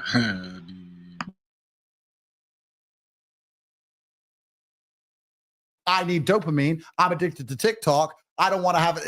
It's a mess, bro. We're cooked. We're cooked, bro. It's like the whole world's over. All the traditional social contract of woman meets dude and they live in a small town and they have a nice little family and buy a nice little house is completely gone. Yeah. And you know, we talked about being famous at 20 and how that would suck. I think being 20 now would suck full stop. I remember being 20 and the girls who were 20, I could actually bang. Like now, how the f are you going to do that? Because the 20 and 21-year-olds are in Dubai on boats. And so I don't, they're in my penthouse, bro. I'm like, how old are you? 22. I'm like, you're 22. Where are you from? Lithuania. I'm like, your parents, when did you fly to Dubai? You're from Lithuania. You're 22. Yeah. When did your parents let you go? I'm 22. What do you mean parents? I'm like, parents. What do you mean? What do I mean? You're a kid. What the f are you doing here? Like, it's crazy. Like, and they're just, I'm like, the 22-year-old Lithuanian making $200 a month. What hope does he have? Like, it's over. It's so cooked. Everything is so now globalized, especially the dating market. And these women are just, there's like 4 cities, LA, Miami, Dubai. There's like 4 cities on the earth with all the world's pussy. And they're all there just like, give me money, give me money, give me money. It's nuts. Yeah. I don't know how anything functions anymore. Yeah. But I don't know. I don't know how it's all going to end up, but it's certainly being pushed and perpetrated by the Matrix because it results in less and less kids. Yeah, it's the sad part of it. That's the super sad part. And not many people are real enough to do what me and Tristan do, which is just impregnate a whole bunch of women. Because Brad, between you and me, people often say, Andrew, how many women you got kids with? And in private, I tell them, and they're like, whoa. I know, yeah. Yeah, they're like, whoa. But if you have kids with another woman, don't they get mad? I'm like, yeah. I'm like, oh, so what do you do? Nothing. I'm like, yeah, but what do you do when she gets mad? Nothing. Like, she hasn't got hands, bro. What do you mean? Like, what do you mean? What do you do when they get mad? Are you scared she's going to come and beat you up? Is your girlfriend beating you up? Is that what are you asking me? She gets mad. It's already done. So I'm like, yeah. Why did you do that? I don't really like answering questions. It's done now. You want to leave? You can leave. Yeah. Or you can stay. I mean, we can be happy. The only person ruining this relationship right now is kind of you. Because yes, I've had the baby, but we don't have to have this whole big drama fit. We could just hug it out. Yeah. I'm still paying your bills. We can go to bed together. I'll play with your tits in 5 minutes. I'm about to finish work. Everything's great. You're ruining our relationship. Stop complaining. You know? Yeah. And then dudes just don't get it. And then they're like, yeah, but man, that's crazy. So why do you want kids with all these women? Why would I let one random female I meet decide how many children I have? Why would I limit my genetic progeny? Why would I limit my echo into eternity? Because one random chick I meet is going to cry. To me, it's flabbergasting that other men aren't thinking the same. Yeah. I had kids with you. I love you very much. I had kids with her. Why? Because I could. And I'm a man. And men procreate. Because I'm the big gorilla. That's why. You cry and leave. It goes back to the idea that, like, you know, we've been essentially sort of sold or taught or shown that, like, we should be in a marriage. We should be in a certain thing, right? Yeah. I mean, it's kind of interesting, really, because it's feminism and women that broke that contract. Let's not forget that the whole contract of man, woman, marriage, stick together, have children was in the 1950s and 1960s heavily accepted across the West. And even men couldn't step out of their marriage without being ostracized. Even if a man cheated, the church would be unhappy at him in the 1950s, 1960s. Men and women were together. But then women said, I don't want to listen to no man. I don't want to be given a husband at 18. I don't want to be told what to do. I don't want to have kids. I want to make my own choices. So we said, okay, you can make your own choices. Then they all chose the same guy, me. Yeah. So congratulations. Like, I'm on the internet on your podcast telling them what I'm going to do. I'm going to have kids with every single that I want to have kids with. You think it's going to stop me? You think it's going to change anything? This is not a secret. I'm not like famoosing them. Yeah. I'm here on the internet. Hi, I do whatever the fuck I want. And they're just like, oh, I love you so much. Oh my God, he did whatever the fuck he wants. I can't believe it. Like, if you're at a certain status, you can do anything. People often say, you know, you can't cheat on a girl, she'll leave. That's a lie. You can cheat as much as you want, just don't go broke. If you go broke, she'll leave. If you're rich, she ain't going nowhere because then she has to find another man with the same kind of or more money than you. And at a certain status, they just like, oh, fuck it. Yeah. It's just too much work to leave.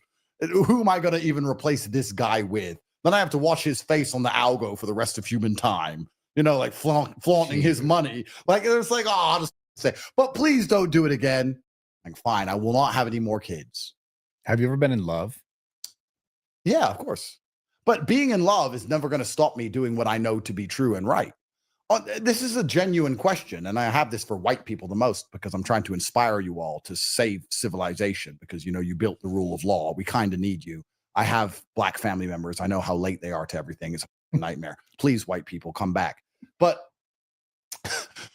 just because I love a chick doesn't mean I'm going to be like, okay, now I don't have, to me, it really is a flabbergasting ideal that my genetic progeny will be limited because I'm in love with a woman.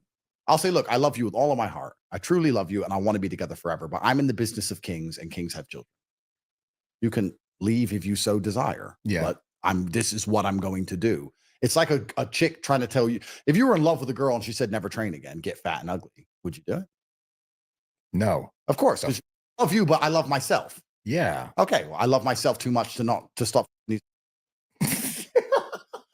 Like no, but Brad, that's so funny though. But Brad, sorry, it's amazing to me when I see other famous people. They're like, yeah, my wife, I love my wife, we have kids, my wife. I'm just like, this must be a white people thing. I don't get it. It must be for white people, and I'm glad it works for you guys. But to me, it's flat. I don't understand why you don't just have.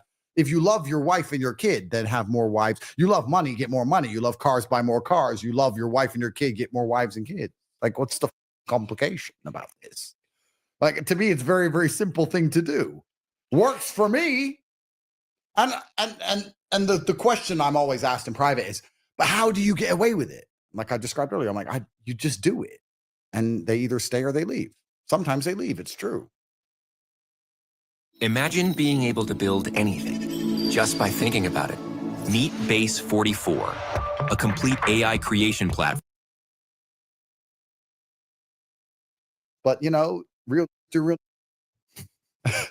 come go. It is what it is. If she's the one for you and she truly believes in you, then she ain't going to go nowhere. Yeah. And then what can you do? I mean, hopefully in the future, when Elon's on Mars as forever god of the human race and whatever, that they'll finally speed up having babies. But if you're going to take 9 months to grow one single baby, bro, so I don't have 9 months to grow a single baby. Maybe. Bro, that's nothing. You know what the coldest line I've ever heard is?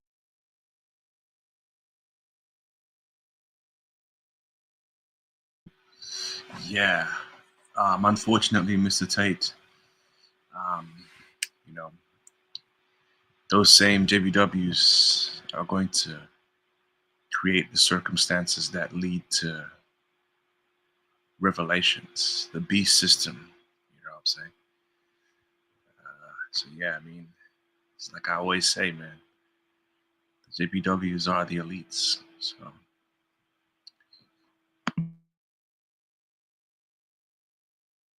I shouldn't tell this because this is Tristan. Or a better way to say it is that the elites are JBW. You know what I'm saying? So, yeah. Be careful what you wish for, my friend. Tristan's story to tell. Tristan has double-digit children from a whole bunch of women.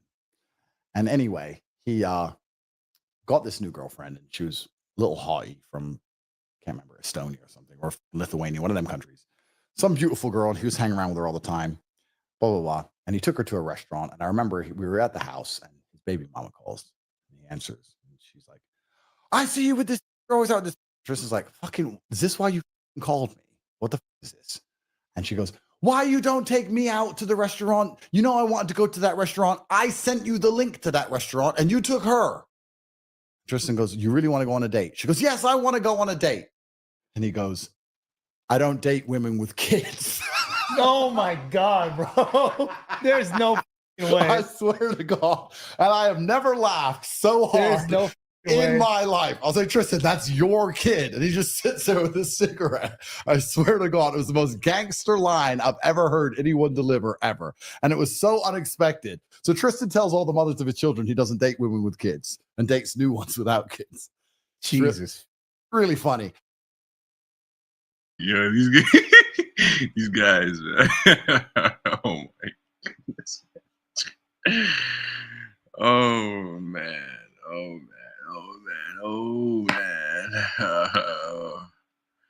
Yeah.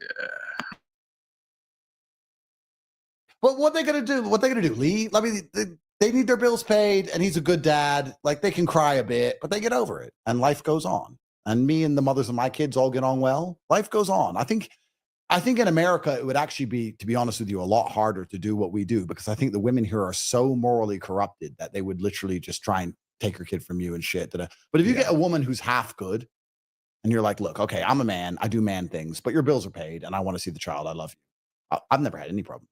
I've never had a woman once say to me, you can't see your kid, ever. And maybe part of that is also because they know me so well that if they say that, they're going to regret it, because I am so stubborn Yeah. You can't see your kid. You know what? I'm going to make sure that comes true. I'm going to have so many kids. I can have a whole bunch more. You're right. I'm not going to see the kid. When the child's 18, I'm going to explain to them that you did this. You did this. I wanted to be the father. I wanted to be there. You forced me to have 38 other children with these 37 other women because I wanted to come over and see my kid, but you wouldn't let me. So we're going to talk to the kid when they're 18. Bye. And within a week, they'll be begging me, please come see your kid. I'm like, no, you said no, so I'm not going to come now. I'm stubborn and petty. I'm petty. Bro, certain level of money, there's nothing more funny than being petty. Like Trump is taking Greenland because they didn't give him the Nobel Peace Prize. That's funny. Have you seen that? Yeah. The Norwegians didn't give him the Nobel Peace Prize. So he's saying to Norway, should have gave me the medal. You didn't give me the little piece of metal, so I'm going to go take Greenland. Insane. No, but it's funny. You gotta be petty if you're rich. It's one of the funniest things you can do. So I would love the mothers of one of my kids to try and tell me I couldn't see my kid because I would make that dream come true. I would make that dream come true and they would regret it. I'd buy the house next door and move another family in there and see them every day. She'd see me pull up in my Bugatti every day next door.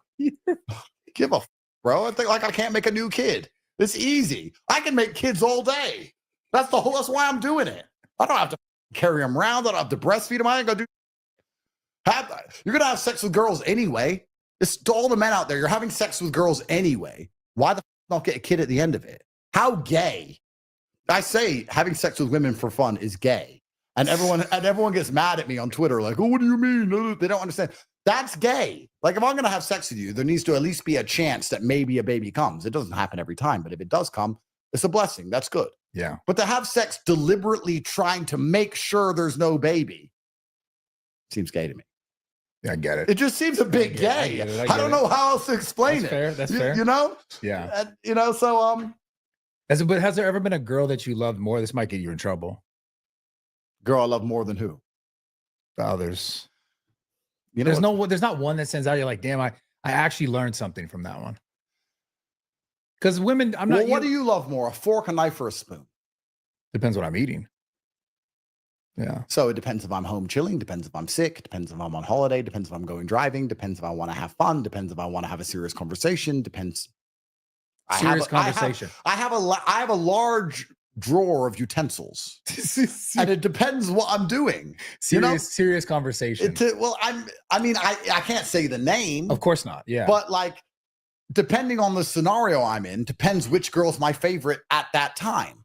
So it's not like there's a one favorite and all the rest suck because it depends on the scenario. So it's just like I have a Swiss Army knife. Has a girl that you've You know what? I will tell you something really funny though. Okay. The police, when they were trying to make all my girls turn on me, they built a league table of how much I spent on each girl. A league table? Yeah, they built like a football scoreboard of how much I spent on each girl. So they worked out where I spent certain time with certain girls and they put them in order of money. Wow. That is crazy. So they were dragging girls in saying, like, you're number 6. He doesn't even care about you. He took her here. He took her there. He gives her this much allowance. He spent that much on her. He bought her this present. He spent double on her that he spends on you. Why are you defending him? That is insane. There's no way that's real. That's the Romanian decal. And the reason they did that is because they know women care about more than anything else women care about. Hungry Jack's new Outback Whopper. The burgers are better at Hungry Jack's.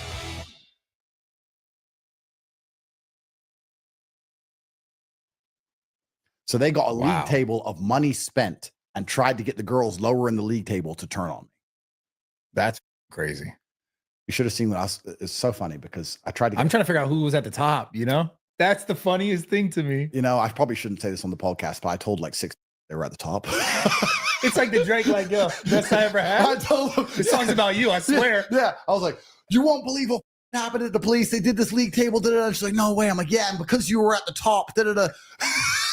She's like, well, really? I'm like, yeah, because you're at the top.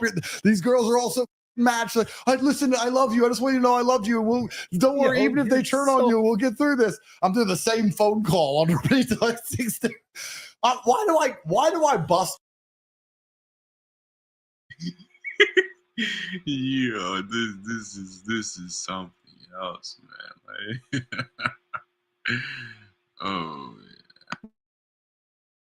myself. I don't know why I even exposed that's myself. so funny, Oh, man. okay. But no, yeah, sorry.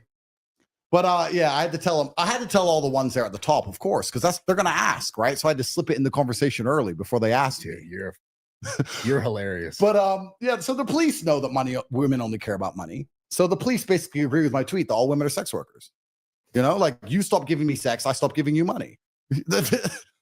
Welcome to the world, friend. Yeah. Yeah. But has there ever been a girl that has taught you something?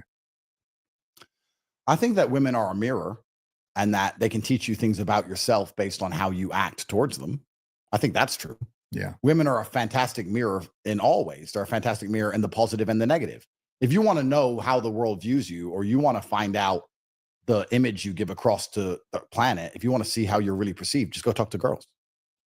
You can see, because, you know, the difference between sexual harassment and a wife is simply the vibe and image you give off. You can say the same things. It's not even the words. You've all seen that meme, right? Yeah. The fat guy says it, and then the good looking guy says it, and there's a completely different reaction.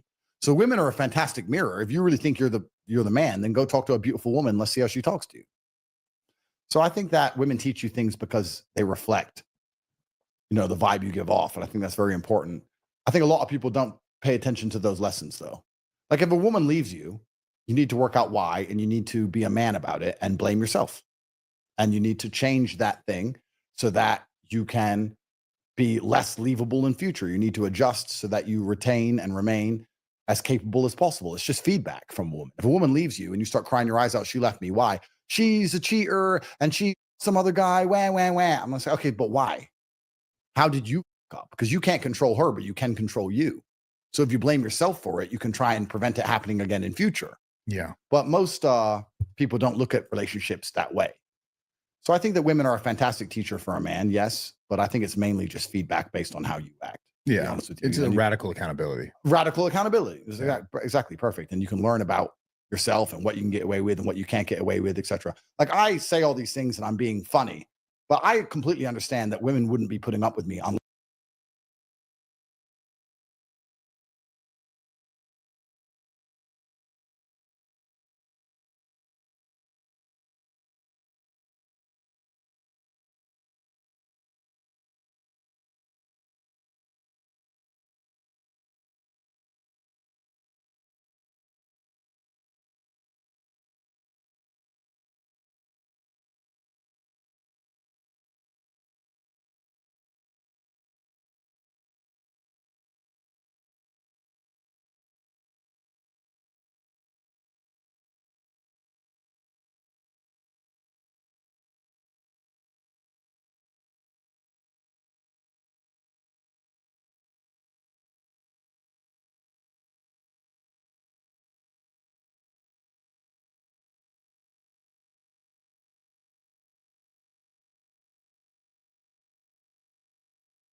Hey guys, I'll be right back. I'll be right back.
Hey guys, I'm back.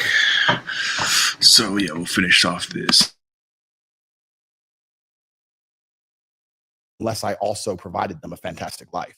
Yeah. Why the f would they put up with me if they didn't get a fantastic life? But everything in the world is a value exchange. To sit and say those girls are just gold diggers is also disingenuous. It's not true. It's a value exchange. A girl sits there and goes, okay, this is annoying and bad, but this is good.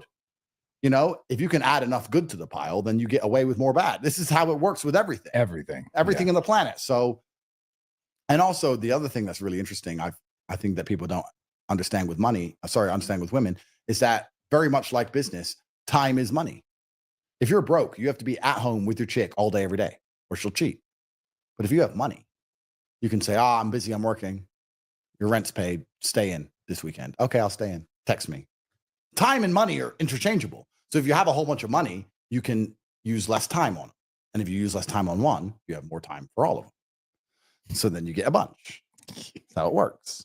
So, yeah, I mean, yeah. But like the dating market that we're currently living in, even though women constantly complain about it, women built it. Women decided they wanted to make their own choices, and women chose polygamy. You know, here in the West, we all say that people who have more than one wife are crazy, and that the Arab world that makes no sense. Polygamy makes far more sense than what we have now. The world would be a better place if I want 4 girlfriends, I had to marry them all, and I had to take care of them all, and they had to share me, and they knew they were sharing me, and that was the relationship dynamic. Because in the West, we have 4 women sharing one man, pretending they're not sharing him, while all knowing he's secretly cheating, and he has no obligation to take care of any of them.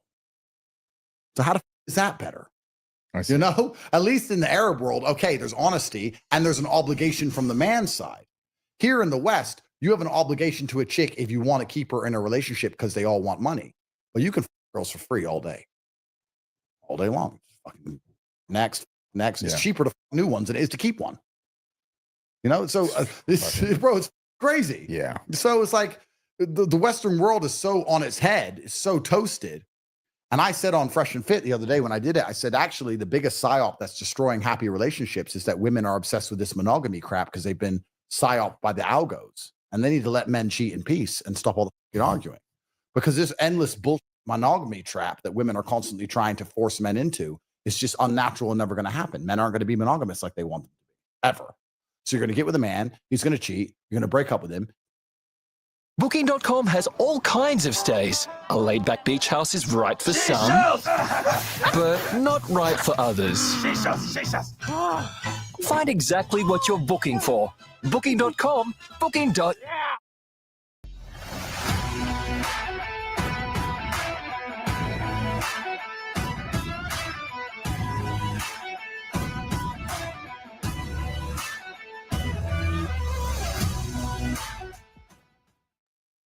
Get with another man. He's going to cheat. You're going to break up with him. Get with another man. And with 10 dicks in, now you're a whore. Like, whether you want to be or not, your heart's gone because you fell in love too many times. Right, you got heartbroken too many times. So you become cold inside. Yeah. And now you literally had no intention of being a hoe. In fact, your intention was to try and find a man who was loyal. Yeah. Because your belief that loyalty is sexual exclusivity when it's not. Loyalty is putting up with your crap and paying your bills, actually. A man can be he can be with a lot of women sexually, but if he's taking care of you, he's loyal to you because he doesn't have to take care of you because he can just f you off and f them. Yeah. I So see what you're saying. women have the complete wrong idea of loyalty. They're chasing loyalty, end up sluts. So if you want women to not be sluts in the West, you need to tell them to allow their man to cheat in peace. Like, make sure he's taking care of you, make sure he pays your bills, and be a good woman and pretend to not notice and let him do his thing. He'll love you more for it, Bradley. He'll love you more for it. If you go to the gym and they're like, how's your chick? You know, you say, you know what the best thing about her is? I go out, I don't tell her where I'm going. I come back like 3 hours later. She doesn't even ask. She's just happy. You know, I love her. She's the best. You want your man to love you. Let him cheat and stop nagging. It ain't going to stop him anyway. The nagging doesn't stop him. He just has to lie more creatively. You know, I'm at the gym. No. Don't put this on me. Don't put this on me. All that crap off. You know, just call that off and be a good woman and shut up. I get it. Yeah, I get it. I'm right. And that's actually why a lot of these Western girls end up the way they are, because they're chasing something completely unrealistic. Have you ever watched Chimp Empire? No, what the fuck is that? You need to watch Chimp Empire. It's epic. It's What is it, about like Discovery or some shit? Yeah, it's about like gorillas. So they have 10 male gorillas and 10 female gorillas, and they're living together. It's like a pride of gorillas, and they're documenting them. And it turns out the gorillas are real because the alpha gorilla in the group, it's not 10 pairs of couples. It's not 10 male gorillas, 10 female gorillas, 10 happy couples. No, it's one male gorilla with all 10 and 9 gorillas with no hose. And those 9 gorillas with no hose try and like beef the big gorilla, but he ain't having it. Yeah. And he'll just bust them up quickly and get all his hose in a pile and just stand there with all the chicks. And all these little beta males are standing there looking at him. And he's like, do something. Do something. What are you going to do? And they're all scared of him because he runs the pride.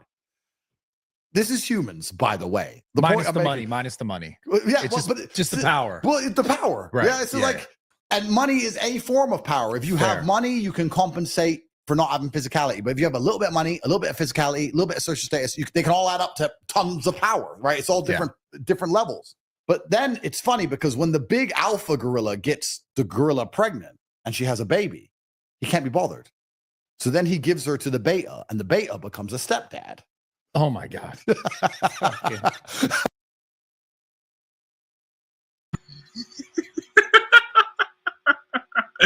It's just like it's look at this. Look at his face. He's seen the photo. I'm not sure if Plague's there, but he's definitely seen the photo. I don't know where these guys. I don't know what happened, but he's definitely seen the photo. I mean, this was my reaction when I saw the photo. So, yeah.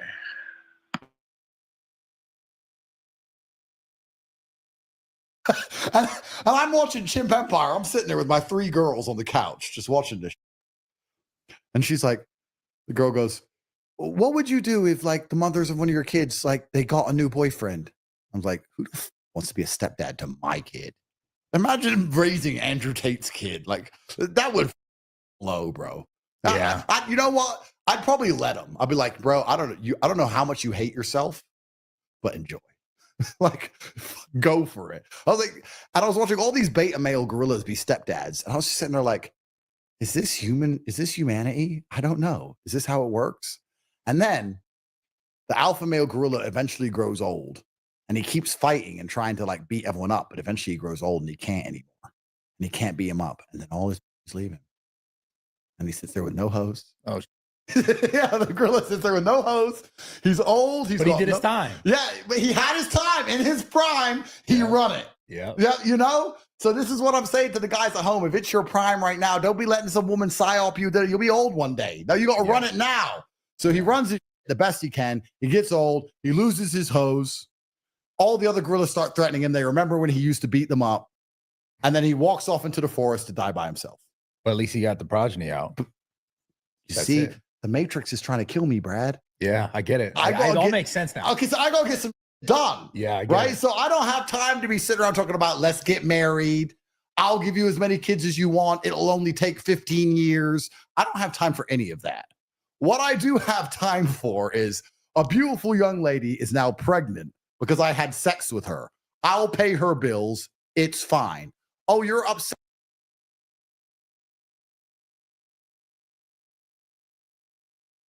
about it. That's also fine because I don't have to reply to you. Yeah. So you spam my phone that I ignore. You get your rent paid, and I continue being the alpha gorilla along my way until they shoot me in the head. Yeah. That's my basic plan. Or until you walk off into the jungle. Until I walk off into the jungle. Yeah, I mean, like, it is what it is. And I like to remind all the girls that it's feminism that built this world. Yeah, you built this world. I would have been stuck with one wife, high school sweetheart, unable to do any of this until you women decided you wanted independence. And now you've built this world.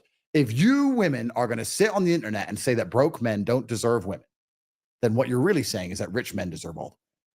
If you're saying a broke man can't get pussy, you're saying a rich man can get all the pussy he wants. You're saying that. Yeah, it's the inverse. I'm just playing the game. Yeah. I'll let you girls make the rules. And that's like pretty much what's said. Of course it is. I've seen it. Every single woman will say broke men don't deserve women. So you're saying rich men deserve all the women. Cool. There's very few rich men. There's a whole bunch of women. That's fine. It's fine by me. You made the rules of the I'll game. play the game. I'm just Fuck playing it. the game. Yeah. Right. So I know on my deathbed,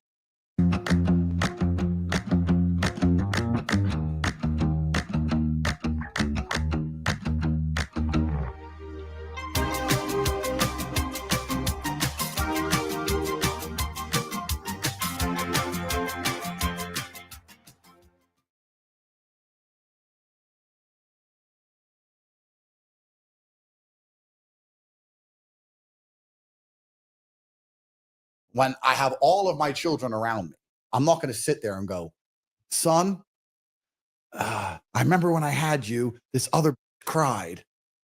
So I regret you being here. What the I'm not going to give a single solitary. Yeah. My son's here. Yeah. So I'm just going to have to boss it. Is what it is. I got to go pee real quick. I'm just bossing it, Rob. I'll be right back. All right. So on that note, kind of talking about dying, what is your belief about what happens when you die? I'd like to believe that we live somewhere else. That's a fantastic thought to have, but it's hard to guess what's going to happen. So it's better to operate in certainty. And the certainty is that your actions here will echo into eternity, and that your children are linked to the future. And your primary objective should be to replicate yourself to the best of your ability and perhaps improve yourself. So I don't know what happens when I die, besides the fact that people are going to remember me, which is nice. Oh, that was going to ask, how do you also think people are going to remember you? I'll be remembered, but I don't think I'll be remembered for very long, because I think that once again, the world is sped up to the point now where even a news cycle is basically 2 hours. I mean, unless you go to a club and play a song, then it's 4 days. Ridiculous. Bro, they're talking about a song playing in a club longer than they talked about them trying to blow out Trump's brain. They tried to kill Trump and it got less traction. He got shot, and within 24 hours, no one cared. They're still complaining about a song in a nightclub 4 days later. How long do you think they're going to complain about it? Well, considering that it's artificially being pumped to try and destroy my life, as long as it takes. I mean, they still complain. I said women couldn't drive 5 years ago. Yeah. So it's a setup by the Matrix. But yeah, I think that I'm definitely going to be remembered. But love is your link to the future. That is the beautiful thing about children. Really, when you have enough kids, you don't fear dying anymore. It's kind of amazing how humans have prepared themselves, or psychologically, your body prepares itself for the worst thing that can happen, which is death. And that happens once you have enough kids. Once you look at the number of children you have and you go, yeah, that's enough, a strange sense of peace overcomes you. Why are parents so prepared to jump in front of things for their kids? It's weird. It's like, oh, I'm done now. I've done my bit. It's like a biological thing. It's very strange. Yeah. So as long as my link to the future is here, then I'm not too concerned with how I'm remembered or what happens. I know that my sons will remember me, and as will my daughters, but you're not supposed to say this, but you have a very different relationship with your sons and your daughters. You're not supposed to say it, but it's true. And I love my daughters with all of my heart. Yeah. But, the Tate name lives through the boys. Yeah. So you need to have the boys. And having boys and girls is so different as well. It's such a different relationship. Like having girls is actually in many ways a lot more fun because it's so lighthearted. You get to have fun and play games, and you carry them around, and they're a princess, and it's all fun. Whereas when you have a boy, well, me at least, I'm just pissed all the time. I'm like, what do you mean you can't do push-ups? You're 3. Nah, you're trolling.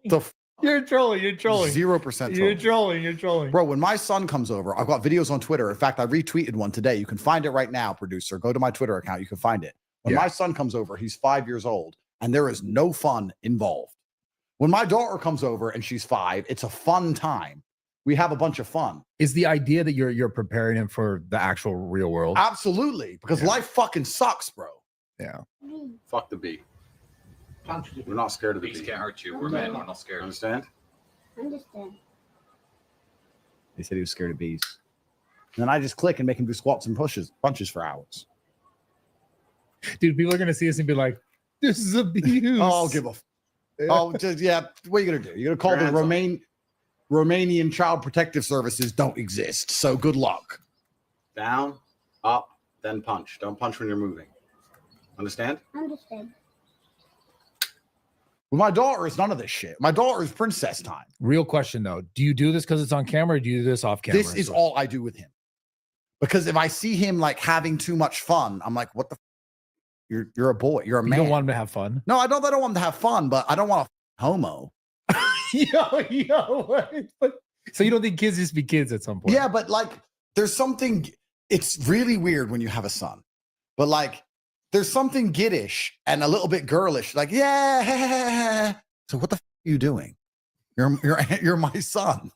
What are you doing? But isn't that you putting your sort of like psyche into like a child? If you saw a full grown man jumping up and down having fun, you'd be like, what the are you doing? Well, we're talking about a full grown man. We're of talking about your course. child. And what's he soon about to be? Well, he's got some time. But we have to prepare him for this. Yeah, Bradley. he's got So it's just like, no, he can have fun if he's like play fighting or something. But if he comes over the house and he's just like wasting time, it just annoys me. I'm like, you clearly have nothing better to do.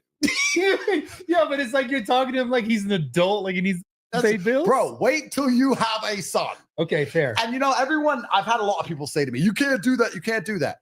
Your son can fight my son anytime. Age for age. Get your 5-year-old. We get my 5-year-old. We see who's a better parent. Let's go. 10, whatever. I've got sons of all different ages. You find your kid who sits there playing iPad and jumping around like a little girl, and we'll get my boy and we'll fight him. If you win, then I'll save my time and stop the training. Kid fighting? The discipline, yeah, for sure. The discipline's good for him. What the else is he gonna do? When my daughter comes, she can jump around. She can be a princess. She can run up and down. She can cry. She can demand that she wants still water, not sparkling water, whatever. Grammarly doesn't just help you with polishing your emails, it also lessens the mental load of replying to emails. When you start replying to an email, click this button to tag in Grammarly. You get a quick summary of the original email and a few suggested prompts based on what you received.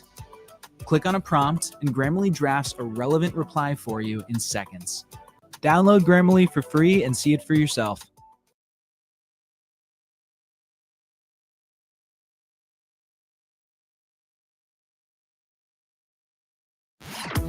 Shake, shake, shake, shake the white shake. So delicious, shake it till you make it. Fat Blast is simple, Fat Blast is nutritious, Fat Blast is delicious. So shake, shake, shake. Play with Fat Blast, the weight loss shakes. It's simple, nutritious, delicious. Fat Blast, the weight loss shakes. Shake it till you make it.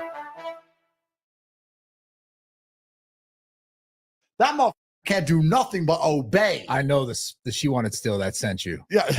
That sent you. He was close. Like, I nearly had her doing my squats. daughter will not drink still I nearly water. had her doing squats. But that's why having daughters is more fun. But having sons is just straight militant for me. I get mad if he ain't doing what he's supposed to do as a man. But you know, Bradley, this is so important because before I had children, I used to see kids misbehave. And I'd say, my kids will never misbehave. And people would say, you wait till you have kids. You're going to be so soft. Wait till you have kids. And I said, I've heard it. I said, no, I won't. Yeah, you're going to, when you see your kids, you're going to see kids don't behave. They're kids. Biggest Western psyop cope bull. My kids obey like I am God. They fear me and not fear me unhealthily. They fear me healthily like you're supposed to fear a father. If I say to my son, sit down and be quiet, he's going to sit there and be quiet. I can sit him down for 3 hours, no iPad, no phone, no TV. Sit, don't move. And he's going to sit and not move. They've seen it. You sit there like this because I said so. He's going to obey me. He's 5 and he will obey like a soldier. And I see all these other people's kids run around like retards. And they try and blame the fact that they're a retard on the fact that they're a kid instead of just accepting that the reason the kid's doing that is because they're a shit parent. Your kids will obey you and they'll listen. Yeah, as long as the woman, the mother, doesn't give them a way out. If the mom is like, don't, dad, I'm sorry, then they're going to play the game. But if the mom is also like, your dad said so. Yeah. Then I'm telling you, my kids will be perfectly silent. My kids ain't crying on a plane. When I see all these kids crying on planes, not my children. Oh, man, that's like my least favorite thing to hear. Don't cry, I said. And so all these other parents are just literally letting their kids be little. And you wonder why you wonder why everyone's a retard. Well, they were raised to be retards. My kid understands discipline. And Yeah, hold on, guys. I'll be right back.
All right, guys, I'm back. He understands knowing when to be quiet. He knows what he can and can't get away with. All of these things. All of the things that I was told for the longest time I'd never be able to pull off. I'm trying to tell the world you can actually pull it off. And you know what inspires me the most? I sit his ass down and I load up videos of boys his own age in fucking China doing that kung fu shit in sync with all the other boys. I say, look. You don't have to be an expert to create something you are happy with. My animation is inspired by the energy, colors, and light of Kuala Lumpur.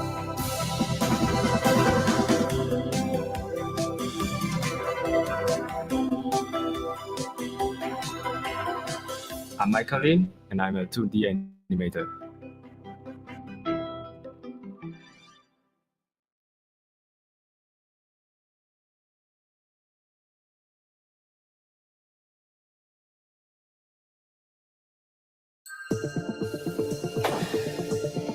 Find your perfect domain name and start turning your daydream into your dream job. Go to Wix Domains and make it happen.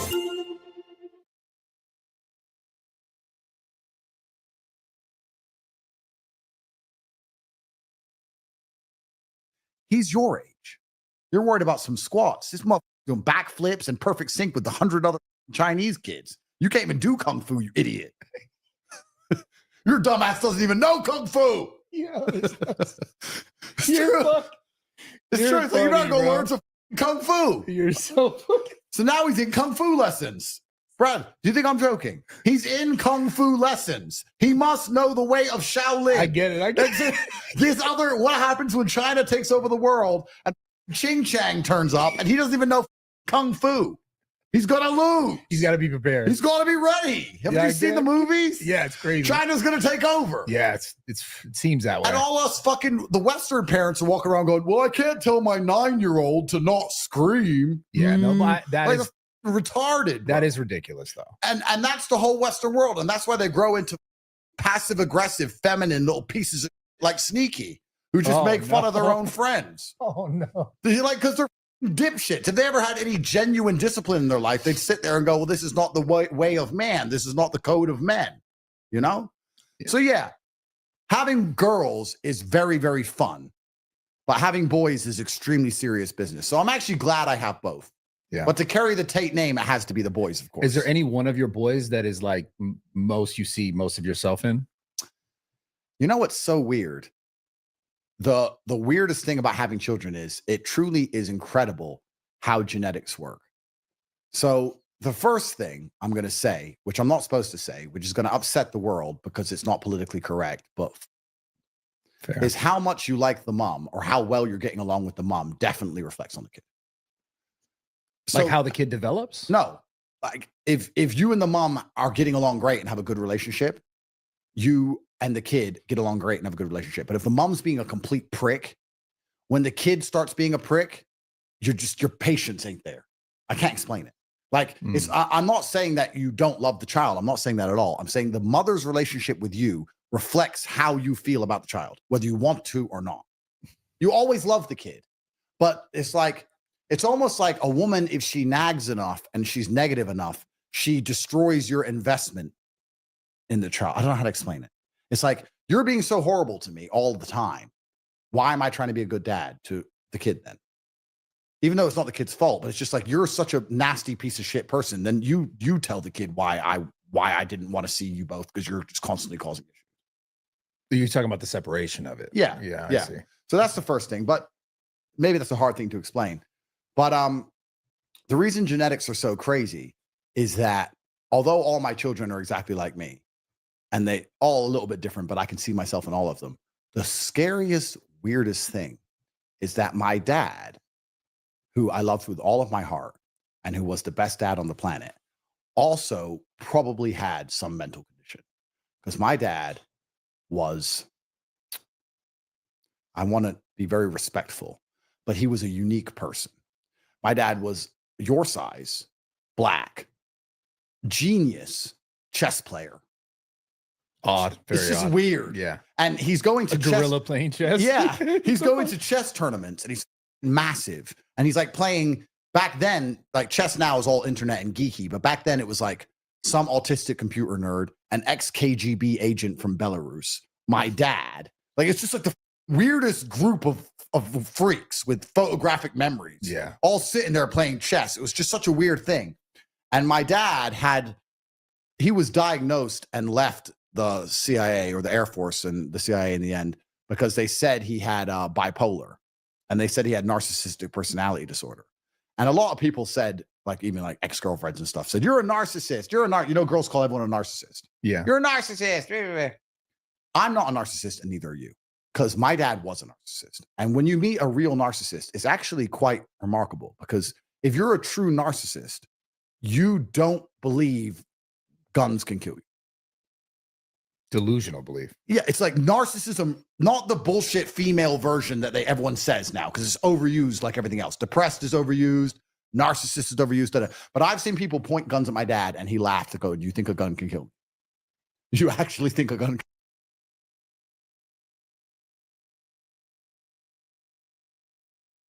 Yo, what? Hold on, let's run that back one more time.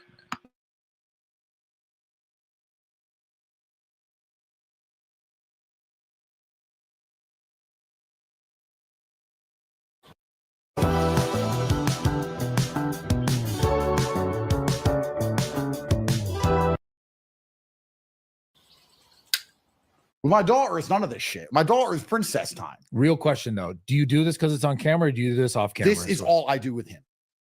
Because if I see him like having too much fun, I'm like, what the you're a bull. Let's be kids at some point. Yeah, but like there's something, it's really weird when you have a son.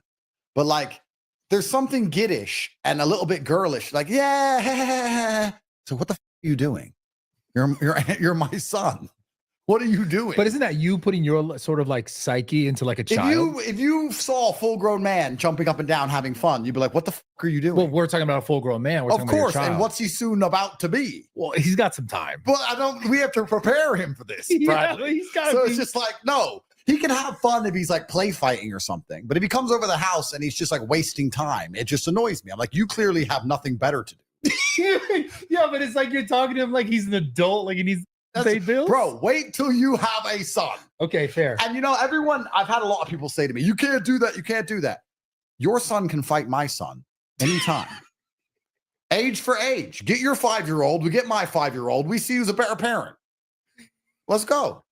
10, whatever. I've got sons of all different ages. You find your kid who sits there playing iPad and jumping around like a little girl, and we'll get my boy and we'll fight him. If you win, then I'll save my time and stop the training. Kid fighting? The discipline, yeah, for sure. The discipline's good for him. What the else is he gonna do? When my daughter comes, she can jump around. She can be a princess. She can run up and down. She can cry. She can demand that she wants. They fear me to, and not fear me unhealthily. They fear on planes, not my children. Oh man, that's like my least favorite thing to hear. Don't cry, I said. And so all these other. Well, I can't tell my 9-year-old to not scream.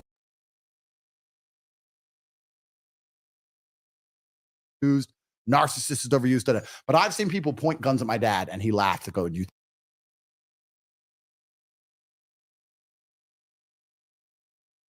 way of man. This is not the code of men." You know? Yeah. So yeah, having girls is very, very fun, but having boys is extremely serious business. So I'm actually glad I have both.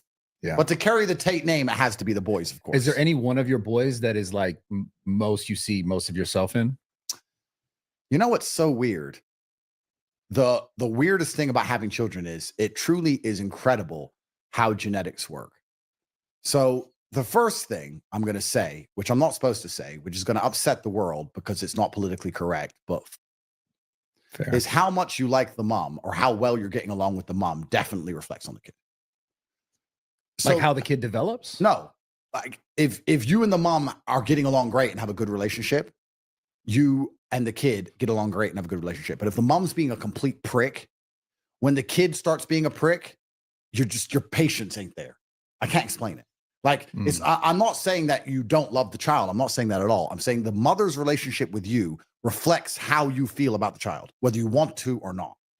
You always love the kid, but it's almost like a woman, if she nags enough and she's negative enough, she destroys your investment in the child. I don't know how to explain it. It's like, you're being so horrible to me all the time. Why am I trying to be a good dad to the kid then? Even though it's not the kid's fault, but it's just like, you're such a nasty piece of shit person. Then you tell the kid why I didn't want to see you both, because you're just constantly causing issues. You're talking about the separation of it. Yeah. I see. So that's the first thing, but maybe that's a hard thing to explain. But the reason genetics are so crazy is that although all my children are exactly like me, and they all a little bit different, but I can see myself in all of them, the scariest, weirdest thing is that my dad, who I loved with all of my heart and who was the best dad on the planet, also probably had some mental condition. Because my dad was, I want to be very respectful, but he was a unique person. My dad was your size, black, genius chess player. Odd, very It's just odd. weird. Yeah. And he's going to a gorilla playing chess. Yeah. He's going to chess tournaments and he's massive. And he's like playing back then, like chess now is all internet and geeky, but back then it was like some autistic computer nerd, an ex-KGB agent from Belarus, my dad. Like, it's just like the weirdest group of freaks with photographic memories. Yeah. All sitting there playing chess. It was just such a weird thing. And my dad he was diagnosed and left the CIA or the Air Force and the CIA in the end, because they said he had bipolar, and they said he had narcissistic personality disorder. And a lot of people said, person. My dad was your size, black, genius chess player.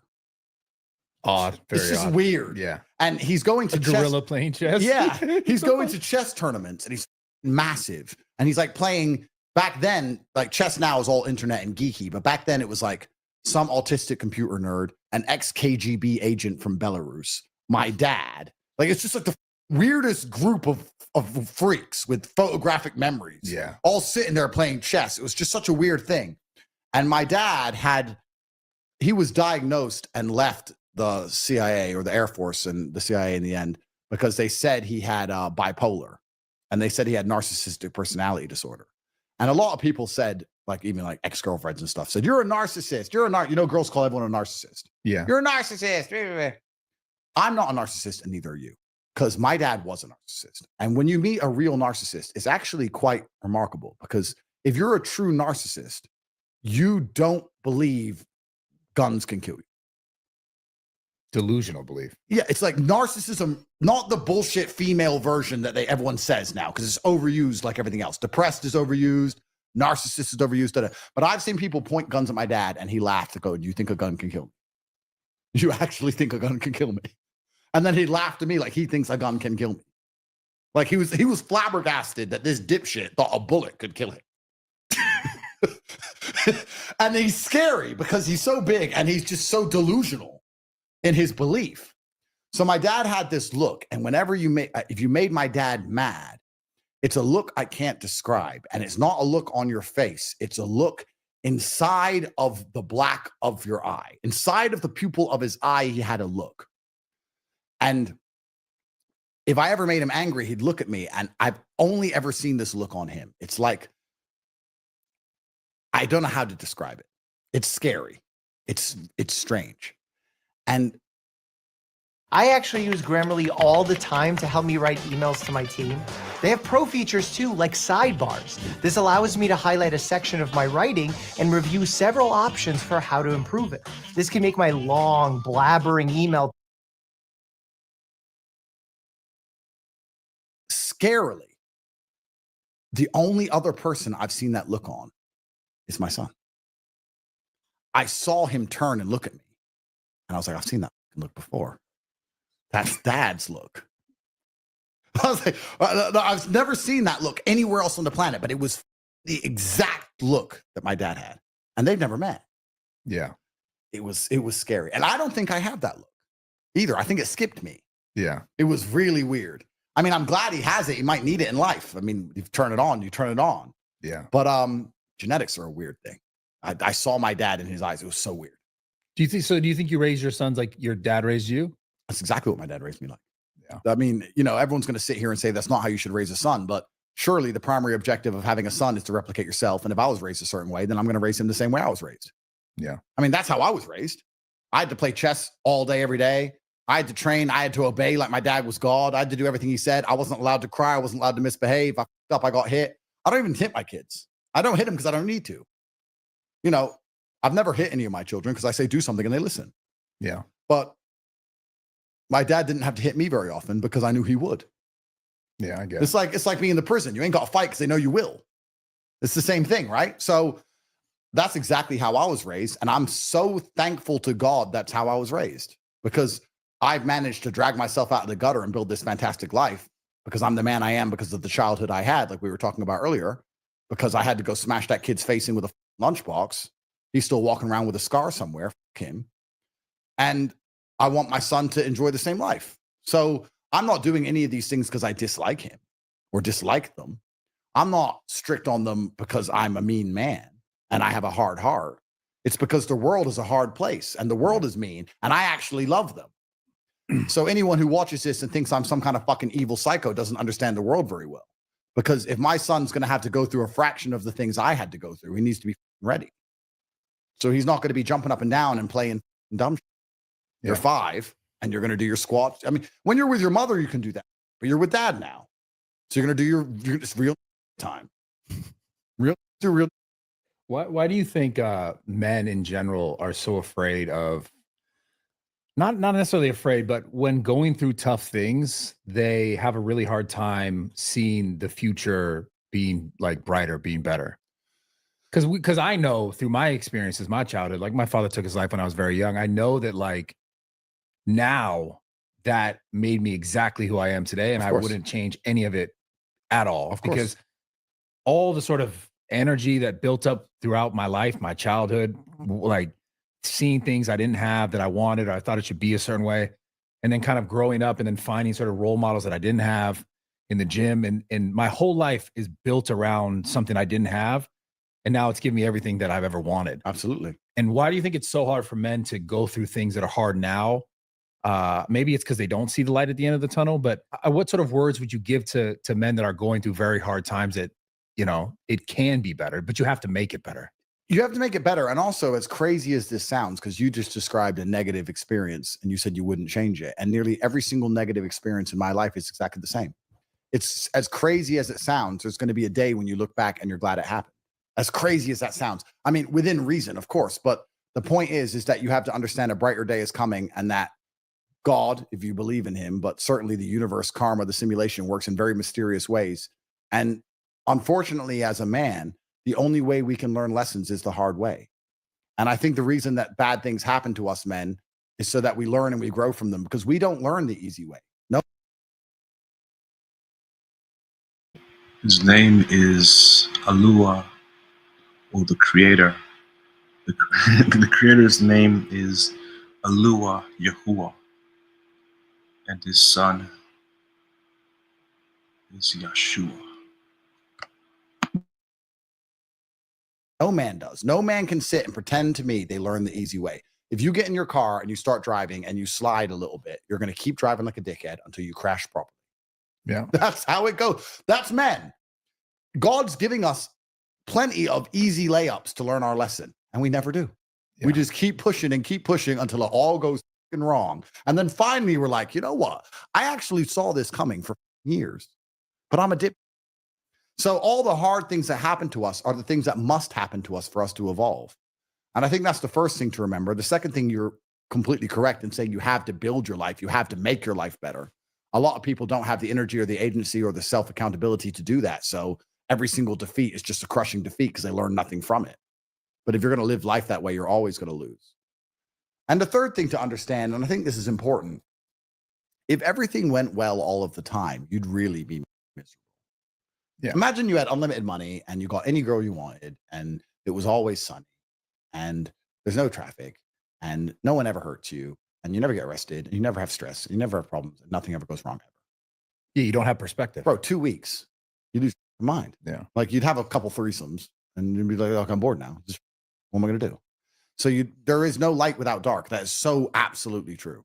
And the darker it is, the brighter it becomes. It's like a coiled spring. So no matter how bad it gets, you need to sit there and go, "This is so bad that the other side of it is going to be great."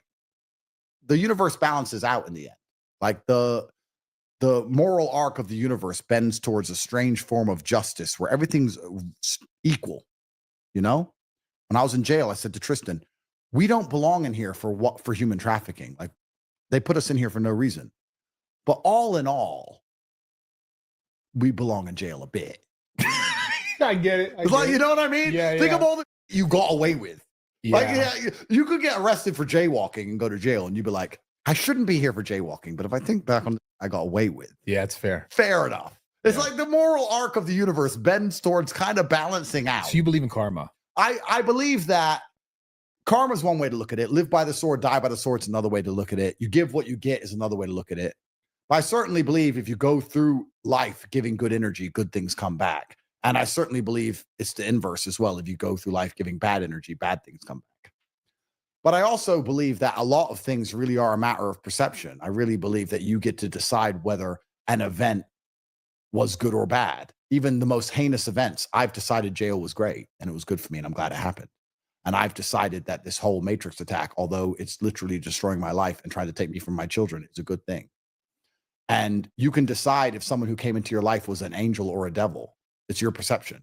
You can think of a woman who you previously thought of as a devil, and then you can think of all the lessons she taught you. And that now you can just reverse it. She's an angel now. She taught me all this stuff. Thanks. Great. Yeah. You know, so a lot of it is a battle of perception. I think if you do that and you understand that you do give what you get in the world. And I don't know if when I say you give what you get, it's because you genuinely get more or less of one thing, or if you're always giving positive, I think you're just better trained to see the positive. And if you're always giving negative, you're better trained to see the negative. Like if I'm out there and I'm a hitman, I'm better trained.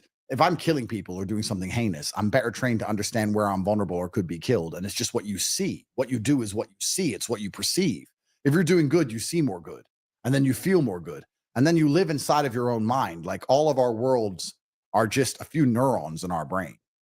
And as much as facts matter, because they matter for competence, truthfully, if you get to a certain level of relevance or money or whatever, even facts aren't that important. You know what's interesting? I thought about this the other day. I was talking to one of my women, and she's extremely beautiful. Don't want to brag, baddie. And I'm, of course, bro.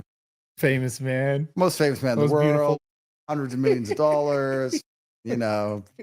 But and she's talking because she's a woman. She's talking bollocks. Blah, blah, blah. Some crap that doesn't even make sense. And I'm like, you know what the best thing about being a girl is? She goes, "What?" I said, "Because I'm a man, I have to optimize for competence. And to optimize for competence, I have to understand the game I'm playing. So I have to be as realistic as possible to understand the rules of the game so that I can win the game." You haven't got to do that. So you can literally live in a fairy tale. You can literally believe things that are completely not true and complete fantasy and star signs and this is given to me by God and angels. And I heard the tree talking to me when I walked past the tree and it told me to get a matcha and just complete. But none of it matters because I'm competent and I pay your bills and you're my sex worker. And this is all just, we don't have to, you don't have to believe in anything real. And quite impressively, she said, "Yes, you're right. But I live inside my brain and I believe the world's a perfect place. And I believe that if I say thank you to the tree for giving me shade, that the tree feels happy. And that's how I want to exist in my mind because that's the version of the world I want to live in." And I'm just like, well, you're right because you live in the fantasy dreamland. You made it true. And men to a lesser extent, because we have to live in the real world, can also do that.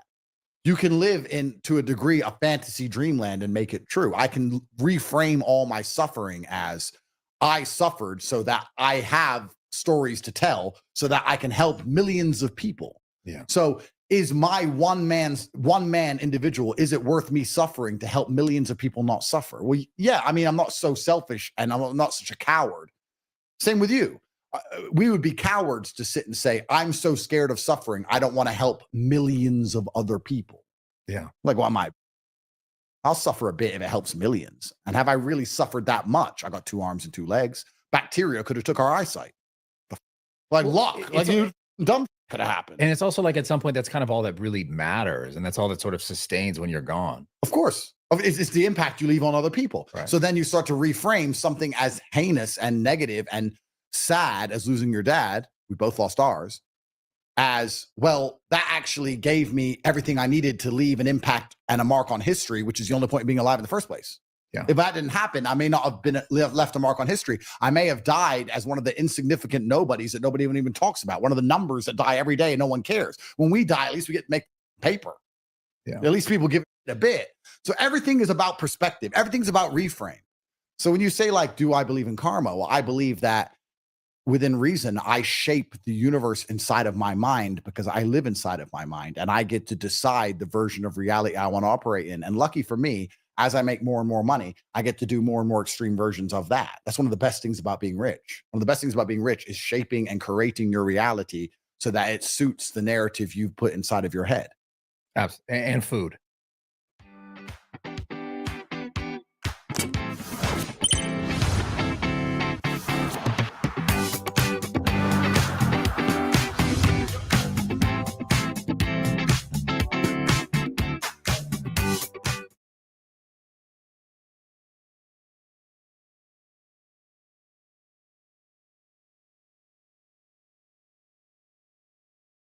Yeah, and food. Yes. Yeah, absolutely. Yeah. Going into a restaurant and not checking the price. Oh my God. That still blows my mind. Oh, it's the best thing. It's the best thing. Bro, I sit down and I go, you know what? All these dishes sound good. I'll have all of them and I'll have one bite of each and just they take them and I want them. Yeah, just that's to how pay the bill. Steve, my buddy Steve does that all the time. All the time. All the time. Bro, I used to go in there and say, what's cheapest? What's cheapest? Look, I was poor. But yeah, so we're all trying to shape our version of reality. Like if something bad happens to you, you should sit there and go, okay, this was deliberate. This is not a freak accident. I'm not an unfortunate, unlucky person. I'm not going to sit here and feel sorry for myself. This situation was deliberately given to me by the simulation because it wants me to level up and prove I can get through it because this is my big opportunity to earn some karma from the universe so that I can become the man I'm supposed to be and help others and finally get the life worth living. This is my chance. This isn't a bad thing. This is my chance. Yeah. Thank God this happened. Now I get a shot. Before this, my life was just basic and normal and I wasn't doing anything. But now I get a shot at something. Yeah. It's a reframe. But people don't think that way. They go, oh, what did I say earlier about hoping people have mercy on them? This happened to me. No, none. Oh, no, you can't operate that way. And you can't have mercy on yourself. I've never for a second, despite all that I've been through, looked in the mirror and felt sorry for myself. I got myself here with my big mouth. It's unfair that they did it because we should be allowed to talk. Yes, but I still did it. And if I get banged up for 20 years, I still did it. It's unfair. I don't like it. It shouldn't happen, but I did it. So I'm not going to sit there and go, poor me. I'm going to say, this is bullshit. They're corrupt. But here I am in jail, being a real, seeing all my wives and children on visit. They have to come at the same time, low on time. Hi.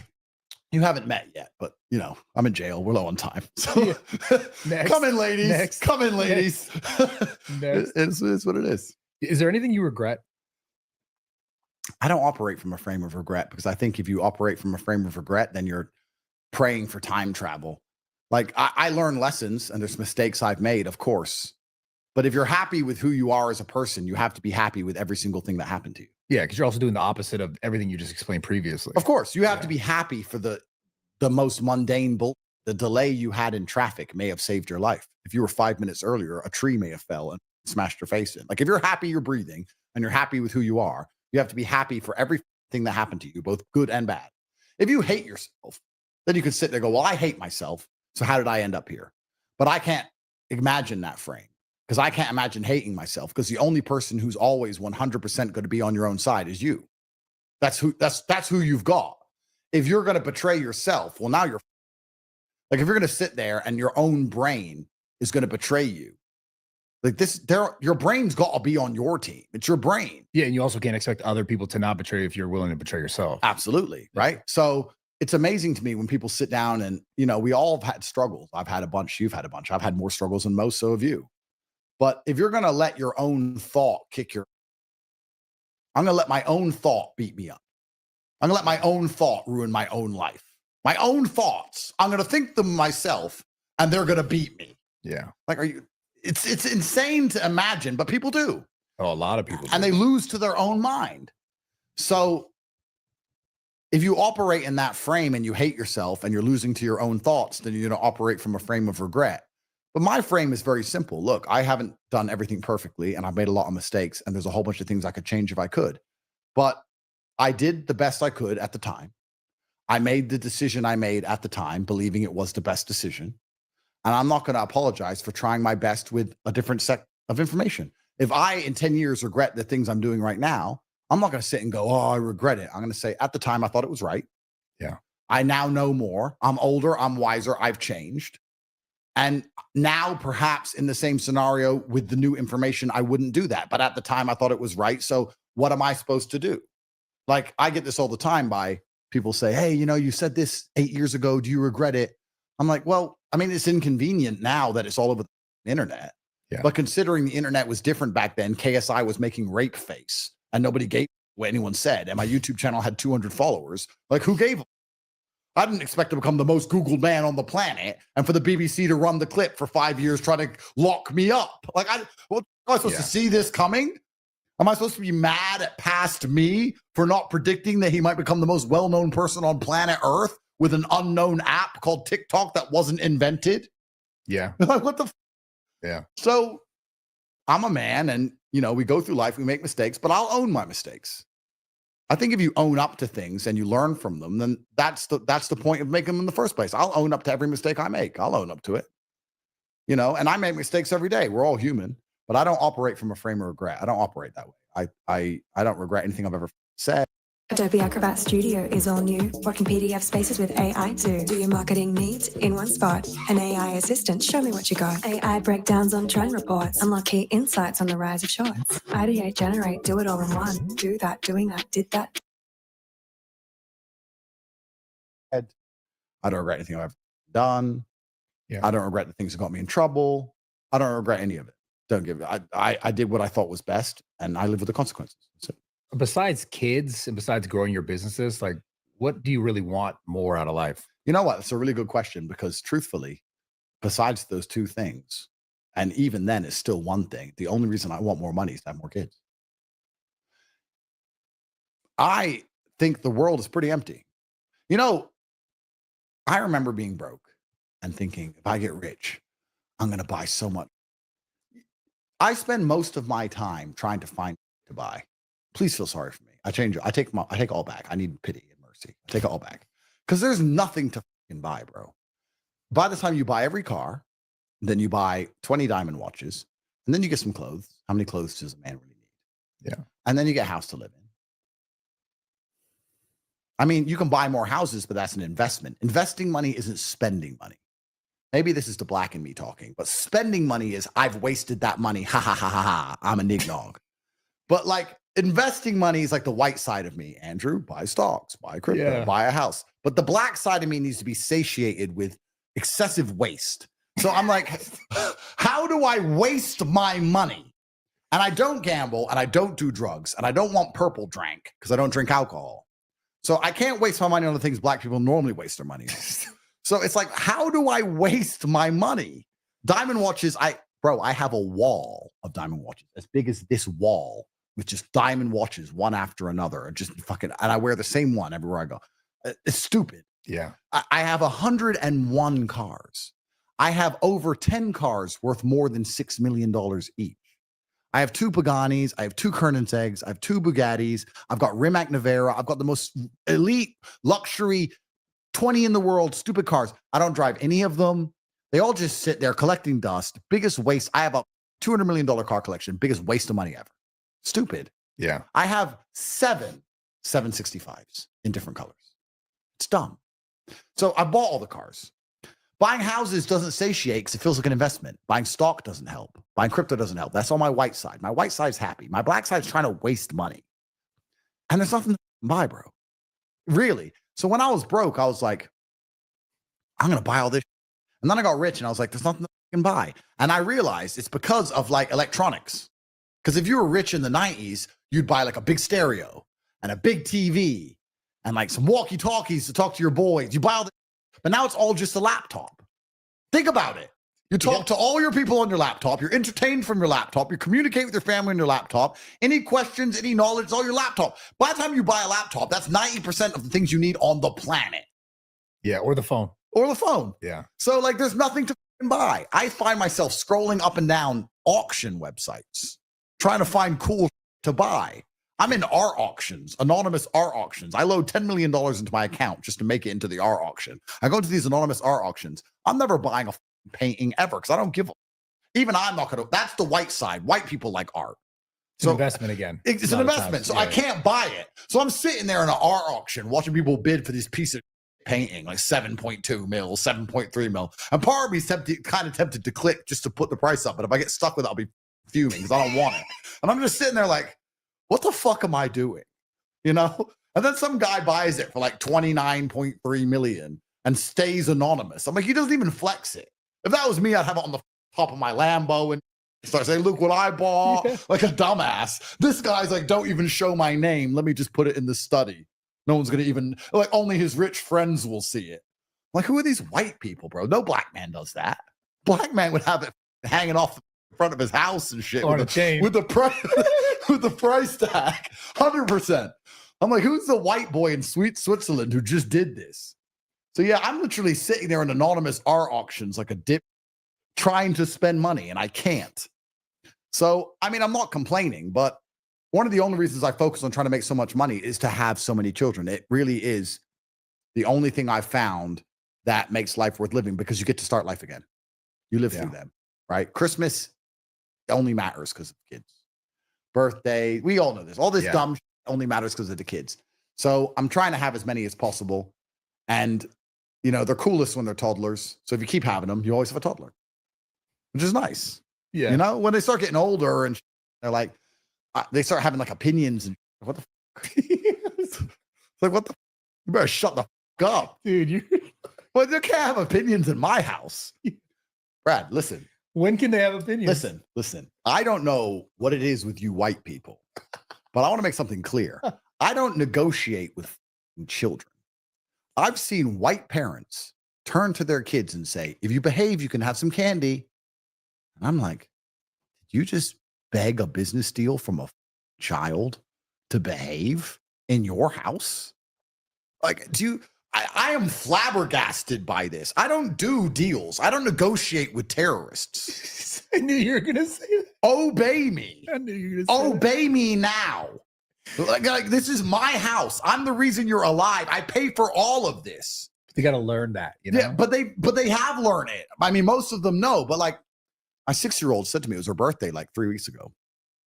And she said, hi, Dad. I was like, hi. She goes, happy birthday. I said, happy birthday. Da-da. She goes, it's my party. Da-da. She goes, did you get me a present? I said, no. She goes, why you didn't get me a present? I said, this house is a present. The car you drive to school in every day is a present. The driver who's driving it because your mom can't drive is a present. The security team that walk around with you is a present. Your clothes are a present. Do you understand that every single thing in your life is a present? I've given you everything. And she said, thanks, Dad. You're right. And she went on with her day. Happy. I could have spoiled her with endless, but she's already spoiled with endless. She has a great life. So, you know, I try and lay down the law early, but I'm not doing any kind of business deals with my children. I'm not playing that game. Like, no, I get it. The day they think they can argue with me, they better be ready for what happens, which is they're going to have to say to me, I don't want to be your kid anymore. I'm not having a kid who doesn't listen to me. So if you want to excommunicate your father and be someone else's kid, bye. But if you're my kid, you do as I say. If you want access to the Tate empire and me, you're going to do as I say. You're going to do as I say. And that's because I love them. So when they get a bit older and they start like saying things and thinking things, I'm like, listen, you can say and think things all you want, but remember, my word trumps yours always. Yes, sir. Okay, good. Continue with your bull. It's fine. So when is the fathering course come into the bro? It would save the world. The real world. It would save the world, bro. But you know what? Nearly every man watching this agrees with me. The reason they can't do it is because most men are scared of their wives. The woman doesn't let you do that. Most like mothers.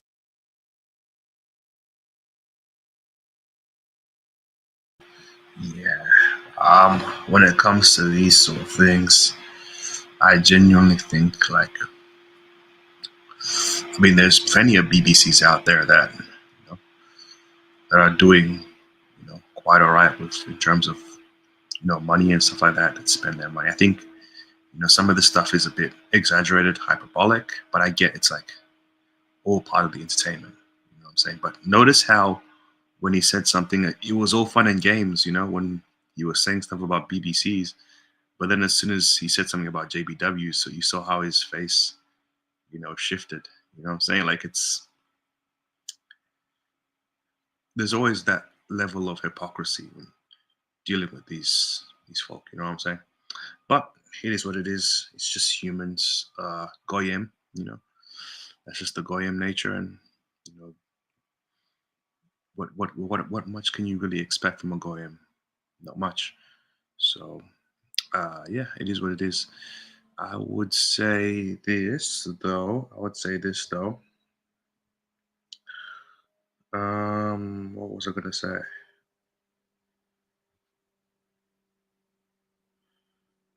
Yeah, I would definitely say that um, I think Bradley's decent.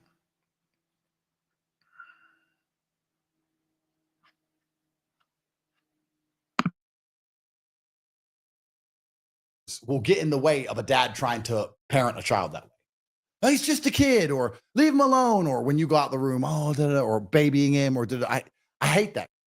As weird as this sounds, women are actually bad with kids. They're good at having them, and they're good in the baby stage, because that's just diapers. You know how many diapers I've changed in my life? Let me count. 0. Never got out of bed. Never done a bottle. Never changed. Like 0. Fat 0. I'm not a chick. I'm not gay. I'm not doing that crap. So it's a baby. That's for women. Don't care. Uninterested. I'm soundly asleep. Excuse me, love. Your child is awake. Go fix it. Your child. Oh, it's my child in the middle of the night. Yes. Go fix your child. Dude, you're. So I've done none. I'm not. When I see these like new dads and they've gone like, I'm doing the bottle. Homo, bro. I'm doing none of that gay. I'm not a second mom. I'm a dad. So you don't think the feminine energy is? I am. That's for women. Okay. I'm a dad. Okay. Right. So women are good with the babies, but they're with toddlers because toddlers ruin women. Toddlers are actually smarter than full-grown women. So they work out how to manipulate them.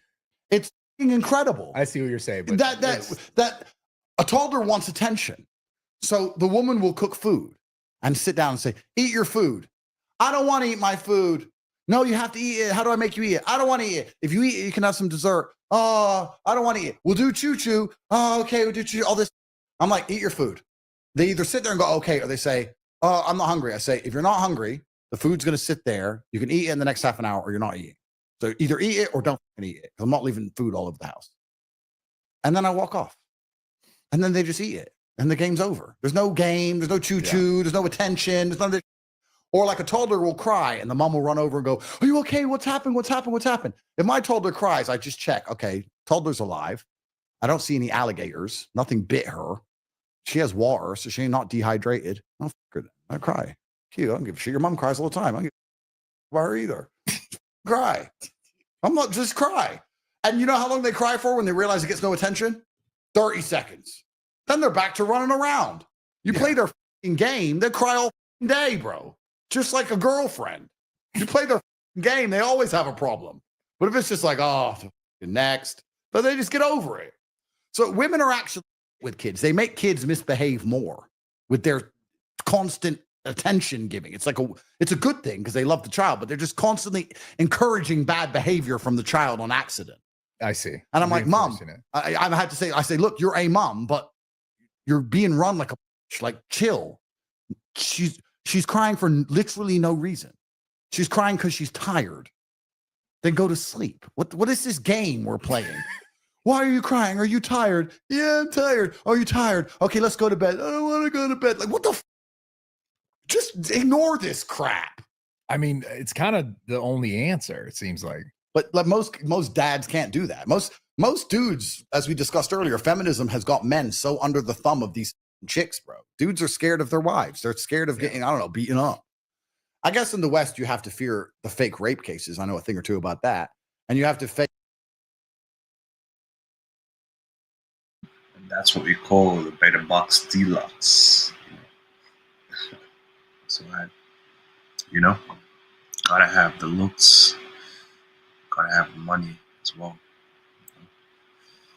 That's what Floyd's want. So. Like, you have to fear the police and the divorce court. That's all true. Like, it's kind of insane how it's not kind of insane because it's all deliberate. They've empowered women to deliberately destroy masculinity. So now, as a man, if you're in America and you have a wife or a woman, you have basically no recourse at all against any kind of bad behavior. You can't yell at her. You can't lock the door and say you can't go get drunk with other men. You can't do anything because you're going to go to jail. She can always call other men with guns to come get you. So she has a whole lot of husbands, and it ain't you. It's the government. The government's her husband because the government's her husband. The government will feed her. The government will force you to give her half your. The government will send dudes with guns. She's married to the government. She ain't married to you. She doesn't give a about you. She doesn't even respect you. She respects the government because they have more force. They have more power. What do women like? Yeah. Right? So in America, it's really difficult because if the way I raised my son, clicking fingers and doing the push-ups and thing, if you were to take that in front of a Western judge and call me abusive, and the mom was to say, every time he sees his dad, he makes him do this, I'd lose access to my kid for loving my kid and wanting to train him in martial arts at 5 years old, like kids all around the world. So you would never raise kids in America? Well, my point is there's 5-year-olds having full rule Muay Thai fights in Thailand. There's 5-year-olds doing Kung Fu in China. But a 5-year-old can't do a few squats and punches in the air in the West without losing your child. It's crazy. Yeah, I see. So like, if I was an American, I am an American, but if I was living in America, it depends if you optimize for love. If you optimize for love, you're going to be in love with a girl here and you're going to want to have kids, etc. But if I was to optimize for brutal progeny and pure efficiency, if I was to sit and say, okay, I want as many kids as possible, how do I pull this off? Understanding that I won't be able to raise them the way I want in America. I'm not going to be able to have kids with many women in America because I'm going to get sued in divorce court left and right, lose all my money. Like, how the fuck do I get away with this? I would probably just go to Poland for a couple months a year and just find a beautiful girl in Poland with a nice family and just meet her dad and explain to her dad, look, I live in America. My business in America. I love your daughter. I want to have a family with your daughter. I'm not wasting her time. She's going to have a lot of money, respectively, for where she lives. Yeah. And I'll be here when I'm here. And I'm glad you're here and the family's here because you're a family-oriented people. So the kid's she's not going to be alone with the kid. There's like 20 of you and all of her sisters have kids and you're a big happy family. And here's the child. Here's the money. See you when I see you. That's what I do. So you wouldn't put your kids in school then? Say again? You wouldn't put your kids in school? Because there is that whole other side of things that like school and other people start to parent your kids. That's true. I think it depends where. Like a school in Poland, I'm sure is fine. School in Cali, no, I don't know what they're teaching them over here. I don't know. The problem is if they're going to a school where you're going to have to unprogram them, then it's more dangerous. But a school in the right place in the world, you'd have less to worry about. So I don't think there's anything wrong with school. I think the child should be busy all of the time. And I think school's a good thing. But I also don't believe in like expensive schools. One of the mothers of one of my kids is really trying to get me to send him to some $25,000 a month school. I'm like, why? Oh, because I want him to learn all these things. I was like, the school just lies. I know everything. ChatGPT knows everything. ChatGPT's free, bro. And she's like, the Matrix is free. Just ask the Matrix. And she's like, yeah, but then he'll meet other important people. I'm like, I'm important. He knows me. He knows me. Like, so I'm not really a big believer in school. I actually think by the time my children have grown up, it's going to be basically obsolete. The idea of traditional education is basically gone. It's already obsolete because it doesn't provide what it's supposed to provide, which is an advanced job opportunity. Yeah. It doesn't provide that anymore. So what is it? It's a social club and it's extended adolescence. Why are people going to college now? Is it to really make more money or is it to get drunk? So on that, what jobs do you think are going to remain as technology advances? It's a really good question. I'm not sure. I actually think that we're going to work it out and we're going to have to establish some form of UBI, universal basic income, based on bullshit jobs. Because I actually think we already have UBI. I think we already live in an era of bullshit jobs. AI isn't a brand new concept. The idea of something brand new coming and destroying everybody's job has happened before. Look at the Industrial Revolution. Thought machines are going to come. No one's going to have to work anymore because we're going to have plows and machines in these factories. So it doesn't take people. You know, we reduced the workforce by huge percentages because we got more efficient with machinery. Yeah. So then what happened instead? Well, what we did to keep people employed is that we built these huge public sectors where a bunch of retards sit around offices subsidized by the government doing nothing. Most people don't do any work. Most people with the job don't do any work. If you're a gardener or a farmer or a police officer or a builder, you do work. But if you've ever worked in any kind of office with women, you understand they don't do anything. They don't do anything. I know plenty of women who go to work and think 3 emails and 2 meetings is a hard day's work with coffee breaks in between. Like, it's just, it's bull. Ever since I was little, I was like, I'm going to open a chocolate shop. That's a lot easier said than done. What was easier was to launch a Shopify website. I want to have the ultimate Willy Wonka candy shop, so I'm very excited to continue to grow. Zach's Sweet Shop, built by me, powered by Shopify.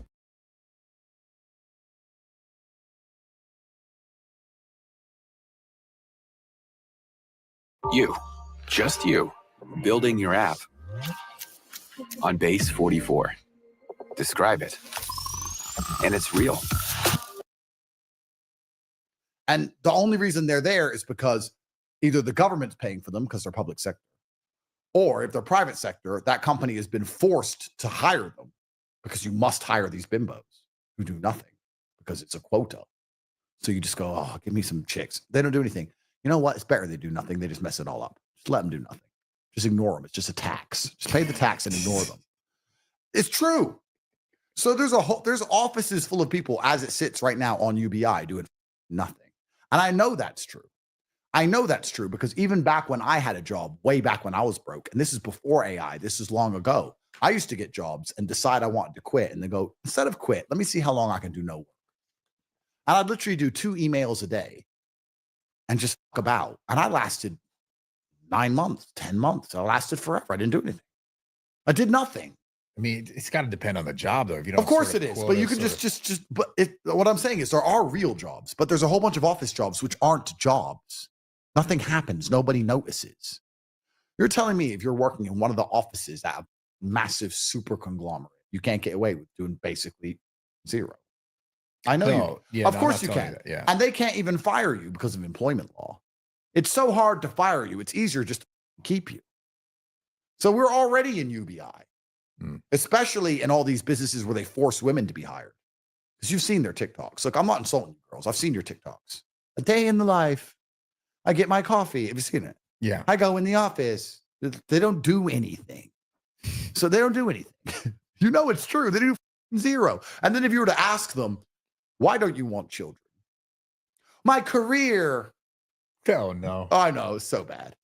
It's like, oh, so we're not going to repopulate Earth because you're busy making TikToks about the work you don't do. Well, that's more important.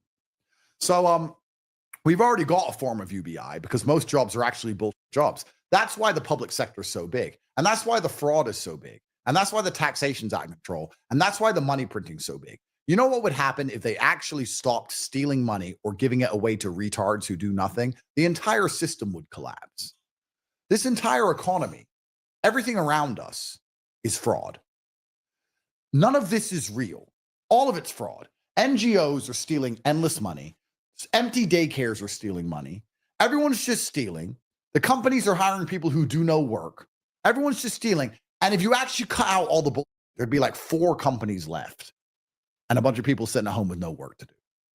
So when you look around in the Western hemisphere, when you look around anywhere, you can understand the whole thing is fraud. I think I saw a really frightening statistic out of England. I looked it up during the EBT crap. Remember when the EBT stopped and all the sorry, I shouldn't say that. When all the started complaining they couldn't buy the bro.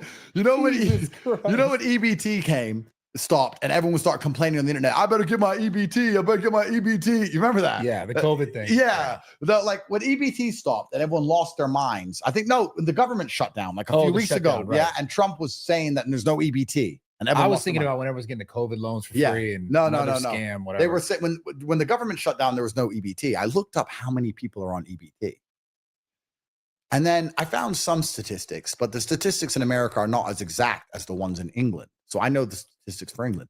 But I mean, considering that it looks like a third of people in America don't work, they just live off free money that's printed from the sky. And then that leaves 2/3, and a third of them have a bullshit job and do nothing. They live off free money given to them by the government, or their company's forced to give it to them and can't fire them. That's more money printed from the sky. So 2/3 of all the people on the planet with money didn't earn it. It was just given to them. And then you have this 1/3 of poor, unfortunate, middle-aged white guys who pay tax and get wrecked, bro. Yeah, I pay a lot in tax. Bro, you get because you're a middle-aged white guy. Not middle-aged, but you know. Yeah. You're in the demographic of people, they go, you know what? They're smart enough and hardworking enough to totally over. Yeah. It feels that way. 100%. And you're supporting the whole system. Just you. I looked up England. England has 70 million people. Of the 70 million, only half are eligible to pay tax. So 35 million are either too old or too young, right? So there's 35 million who could pay tax. Of those, only 15 million are paying tax. The other 20 million are living off the government. And of those 15 million, only half, 7.5 million, are paying more tax than they receive back in some form of state benefit, disability or childcare or right. So you have 7.5 million middle-aged white guys in England paying to support not only themselves, not only the military, not only the entire government, but 63.5 million other people. How the long is that going to last? Yeah, well, it's done, bro. Grammarly's proactive, automatic writing suggestions are great, but sometimes you just want to tell Grammarly how to help. It's over. It's so crazy. So this entire system is just based on fraud. It's just, let's print money. People don't really work. UBI, scam. I mean, what is the stock market? I'm a rich guy and I make money from the stock market, but sometimes I wake up and I check my stocks and I'm like, what the fuck is this? I'm an AI company and you're a company that makes microchips. And I need microchips, but instead of buy them from you, I'm going to offer you to invest in my company. And then, no, I'm going to invest in, sorry, let me get this right because I don't want to confuse it. Yeah. I'm an AI company.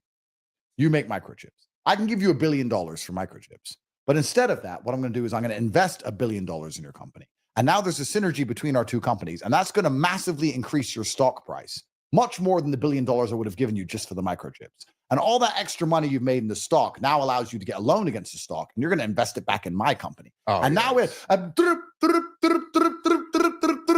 like, what the, everything's going to the moon. No one's making anything. No one's building anything. Since 2015, it's now 2026. Trillions of dollars have been printed and created, and trillions of dollars. I think the stock market must be, and this is an absolute guess, 2 times, 3 times, 4 times larger than it was 10 years ago. That's triple the money. Does America look richer to you? Where the f is this money?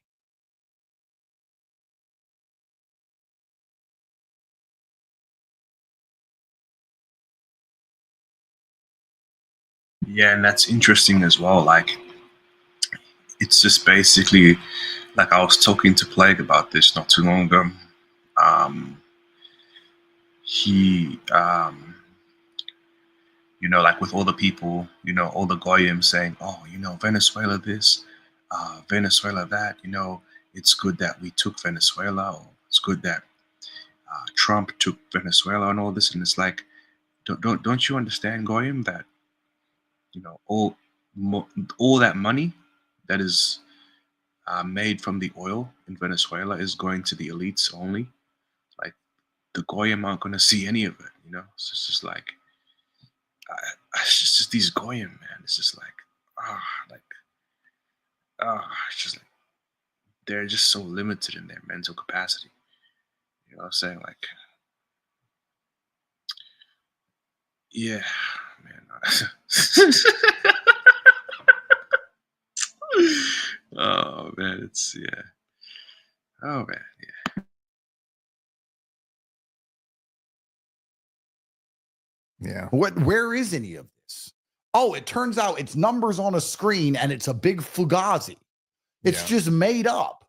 And if you're in the right place at the right time, you can open a daycare and steal it all. And the government is allowing you to steal because somewhere along the chain, they're stealing too. Little Somalis who can barely speak English aren't working out how to defraud the government. The government's working out how to defraud itself, and it needs someone to take the blame. So at the end of it all, they put some fucking retard. What did I say earlier about them wanting third worlders who don't know any better? Do you think the Somalis sat there and read the law and worked this out? Or do you think someone came to them and said, you're going to work in this daycare, don't worry about it, here's $100 a week, shut up, sit there, steal. And the reason I know that's true is because if the government wasn't stealing all this money, why the fuck are none of them in jail? Yeah, where's the FBI raids? Yeah. I mean, you're paying all this tax, sir. Where is the FBI turning up armed, going into these daycares, collecting evidence for maybe a criminal trial at least? I mean, surely you do that day one before evidence is destroyed. But no, it's months in, not a single arrest, not a single investigation. Why? Because this $9 billion stolen by Somalis was actually stolen by the government itself. And they just stole it and they used them as a fall guys. The real question is this. Here's the real question, Brad. Everyone's online going, they stole $9 billion for empty daycares. That's not the real question. The real question is this. Even if there were kids there and they weren't empty, why the fuck are they getting $9 billion? For a few kids?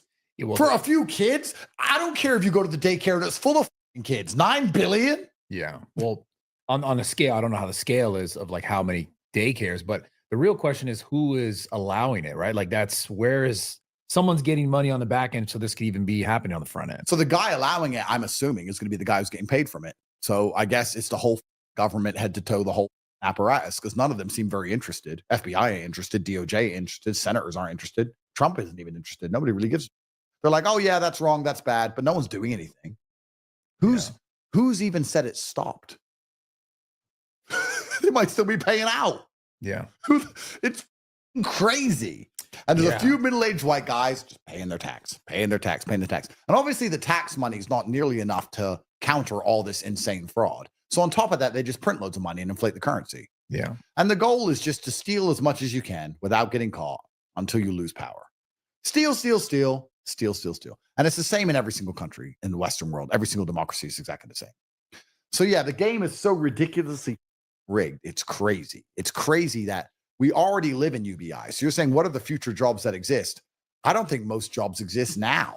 I think the whole system is just supported by this big mega fraud. I think it's all just bullshit. Yeah. And it's impossible to stop money from moving upwards anyway. It's literally impossible to not make the rich richer. So all this mega fraud just ends up back in the hands of ultra rich people. I remember this during the COVID stimulus. Remember when he gave everyone $2,000? God, yeah. He gave everyone $2,000. And everyone's like, wow, that helps the poor. Doesn't help the poor, helps the rich. Yeah, spend it on goes right back up. Of course, they all spend it on Amazon. Yeah. And if they don't spend it and they save it in the bank, well, it just inflates to zero. So what poor person still has their COVID check? Nobody.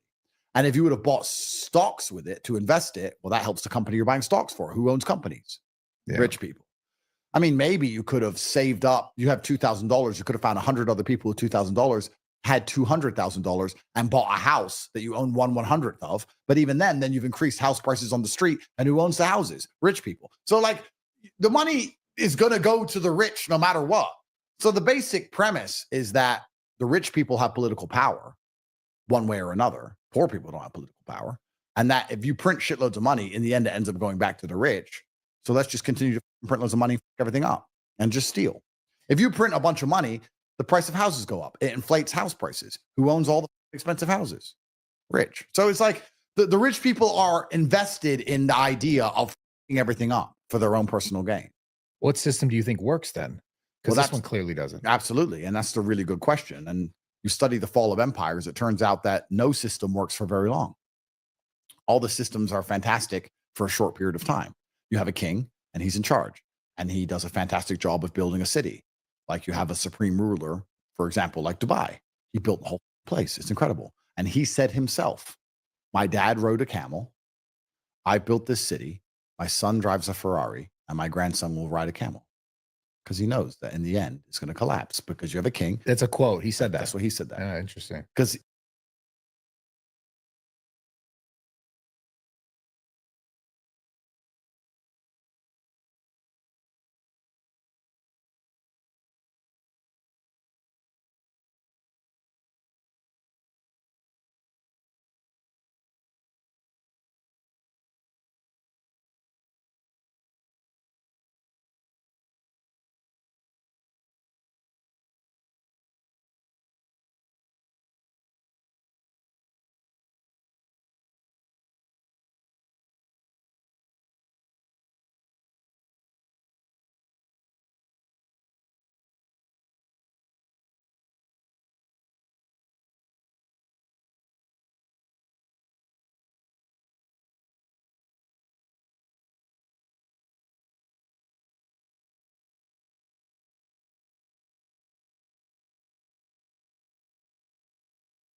he knows you have a king. He does a great job. And then he has a son, and his son is raised a little bit nicer than the king. You know, he had a nicer life, and he does his best. And then a grandson comes, and a grandson comes. Eventually, you end up with some idiot who fucks it up. And when this idiot's fucking it up, all the people say, you're not as good as the old king. We want to choose our own leader. So we want democracy. We don't want to have a king. We want to choose who we have. So then there's a revolution, and democracy comes, and we vote someone in, and that person has the best intentions for the country. And then the next person comes, and over time, that becomes corrupted bullshit too.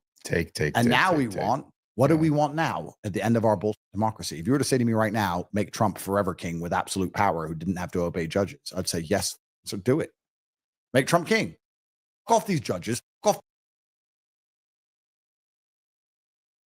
No, that's a very, very bad idea, man.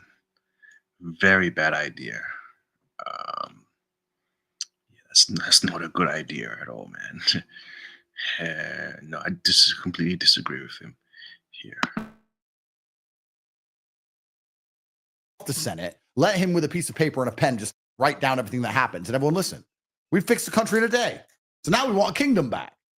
And then what? Trump goes, and then his son is good, and grandson's good, then eventually it fucks up again. So no system works for very long. It's the cycle of empires, you know?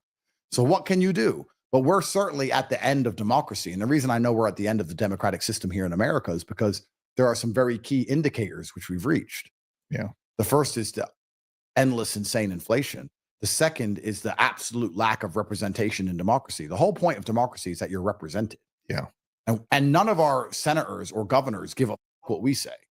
Like they'll literally lie to your face to get in. I won't raise taxes. I won't raise taxes. And just go raise them. Right in front. They'll commit fraud right in front of you.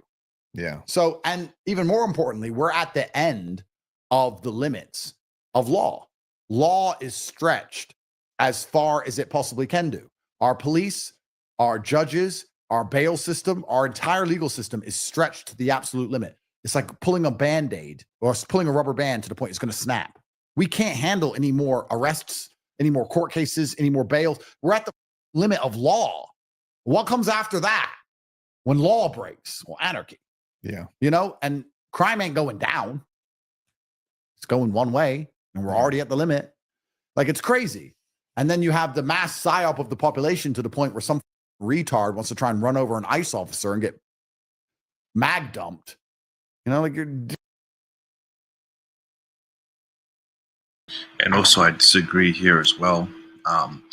What ICE did to that lady was absolutely unacceptable, and that was absolutely wrong. I do not agree with that at all. That was absolutely terrible. You know, it's completely wrong. Dummies, bro. Like everything's so it's really interesting. So democracy is going to fall, and we'll have to see what comes next. It might be the AI revolution. But right now, the countries that are doing best in the world aren't democracies. I live in the UAE, where there's an absolute ruler. And on top of the taxis, there are little AI cameras. And if any rubbish is found on the floor, it reports it to a central server, and they go and pick up the rubbish in real time.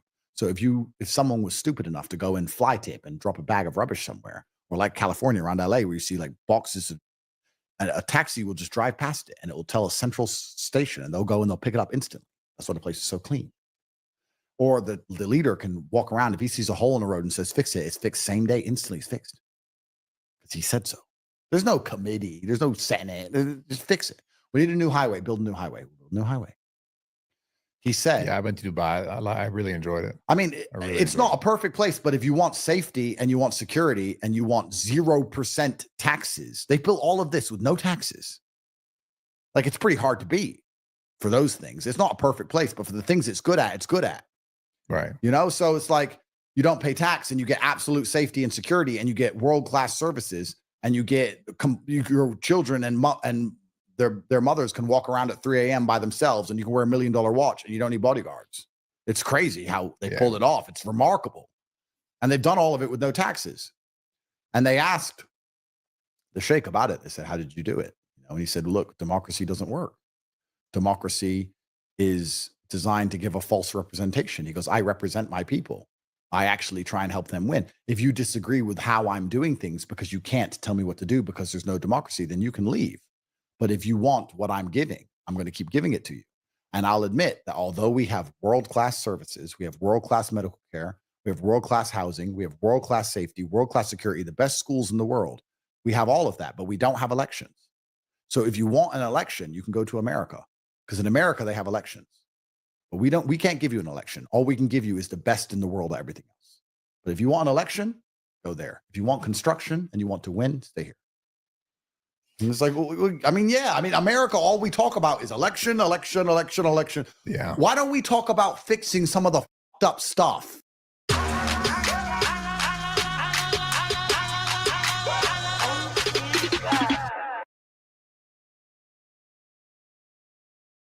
It seems like all we really need to fix, not all, this is going to try to make it sound like it's a small task, but it's just the just absolute waste of money. But it's like that's talking about fixing people who are just greedy, and you can't fix people. Yeah. If we could fix the absolute waste of money, then America would have so much in cash. It'd be ridiculous. Yeah. Like a lot of people don't even anticipate how deadly corruption is to productivity, because most people have never thought of it this way. So I'll give a very simple thought experiment.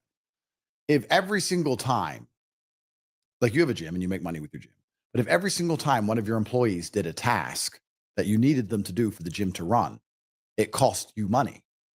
Like if every single time an employee unracked some weights or folded a towel, if every single time they folded a towel, they stole from the till.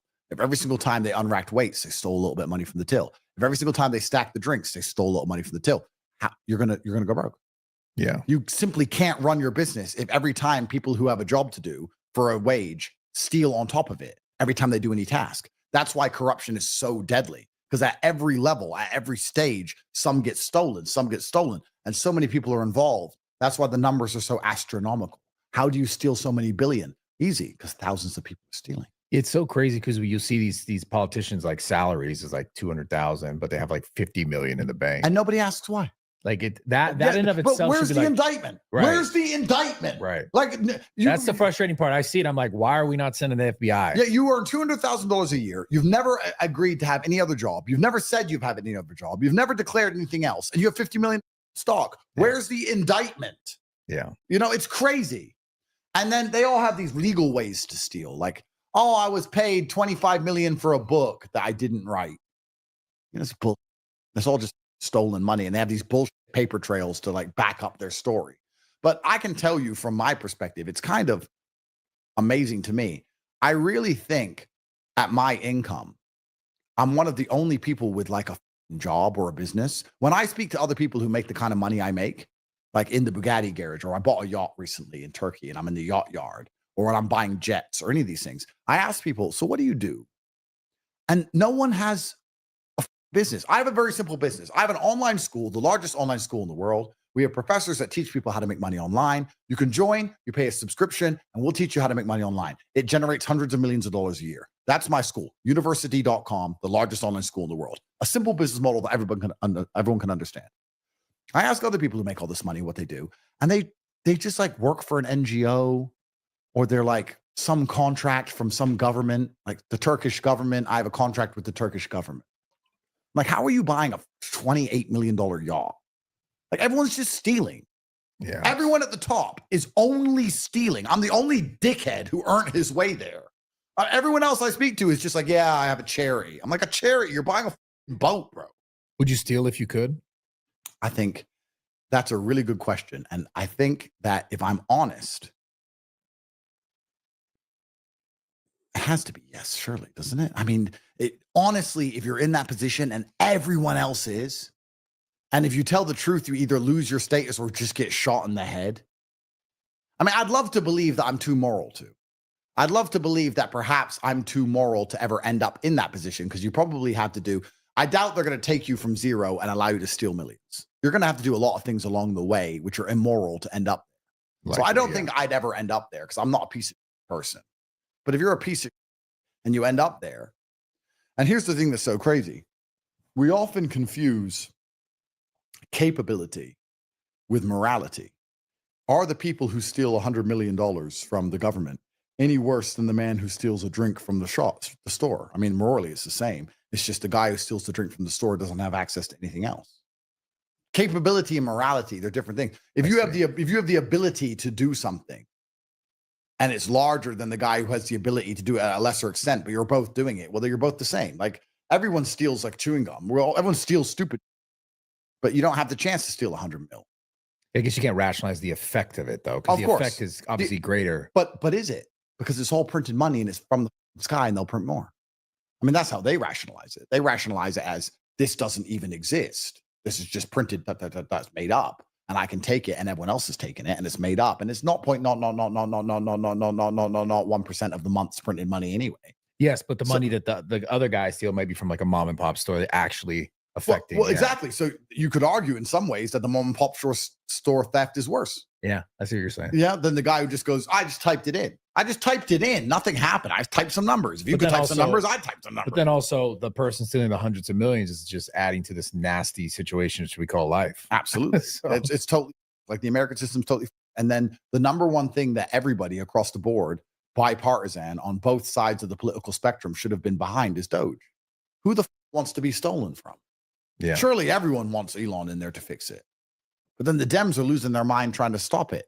Why? Well, I'll tell you why. Because the Democrats steal. The entire apparatus, the entire machine behind the Democrats is based on stealing. And I can prove that because Kamala Harris asked for that retard, Tim Walz, to be her vice president. Why would you want a retard no one's heard of who's clearly stupid to be your VP? Well, it's because he's from Minnesota, and Minnesota is stealing all this money for the daycares. And then she raised buddy, Elon is stealing from the government as well, buddy. You know, most money in history of any political campaign ever in only 100 days when no one even liked her. Because she took all the stolen money. But do you think it has to do with the daycare specifically, or is just... I think there's a lot of fraud going through that state. So she got that dipshit in her campaign, so she could take 107 million or whatever it was, 1.2 billion she got for that campaign. And now she just bought a $10 million house after losing. And where the all the money gone? How did she spend $1 billion being retarded on like 3 interviews? She spent $1 billion on her campaign. $1 billion. She did 3 podcasts. Yeah. Yeah. And she decided to get a VP that no one's heard of from a state that we now know is riddled with billions in corruption. This is not linked somehow.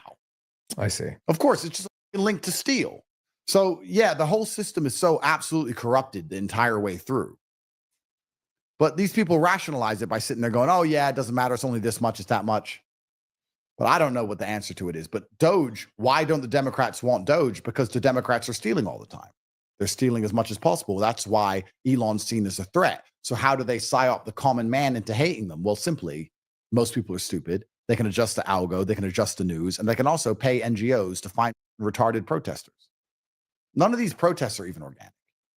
Remember all the protests outside Tesla dealerships? They're all getting paid to go.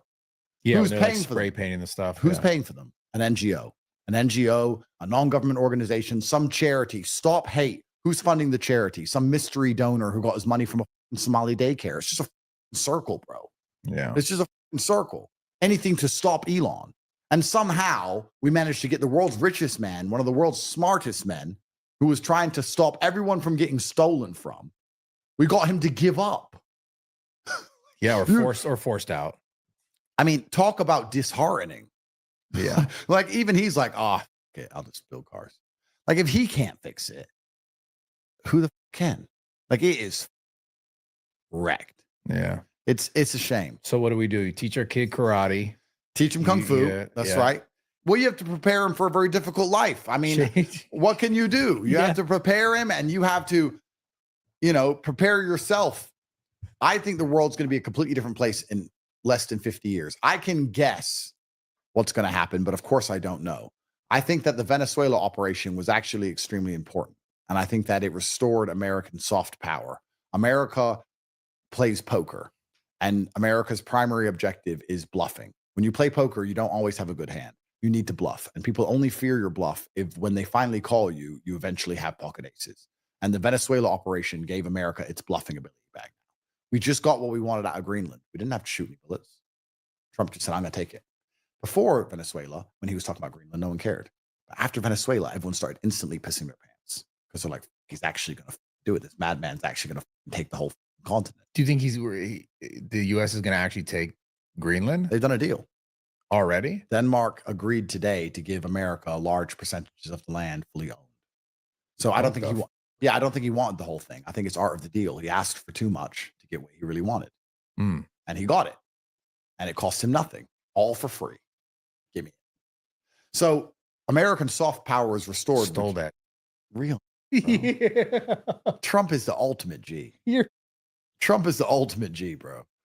It's the ultimate G. But I think American soft power is restored, which is really important for the hegemony of America. But truthfully, I think in the next 50 to 60 years, Europe's going to collapse. America is going to continue to Brazilify in regards to the fact that there's really rich areas and really areas. Sort of like India. Yeah, there's going to be gates around everything. It's going to get really, it's halfway there. You know, it's going to get out of control. And I think that Middle East is the new Europe. I think the nicest countries to live in are going to be Saudi, UAE, Qatar, Kuwait, Bahrain. All these countries are already very safe, very beautiful. I mean, it's hot, it's the desert, but you know, you want to get stabbed and give away half your money to the government, or do you want to keep all your money and not get stabbed? Like, they're going to attract more and more people. And I think that the Middle East is the new Europe. And then the new global hegemony, I don't know. We're going to see what happens if China can pull it off, because they have a different mentality to the Americans. But for now, America's still in charge, and that's what I want. I love America. I want America to win. I'm not anti-American.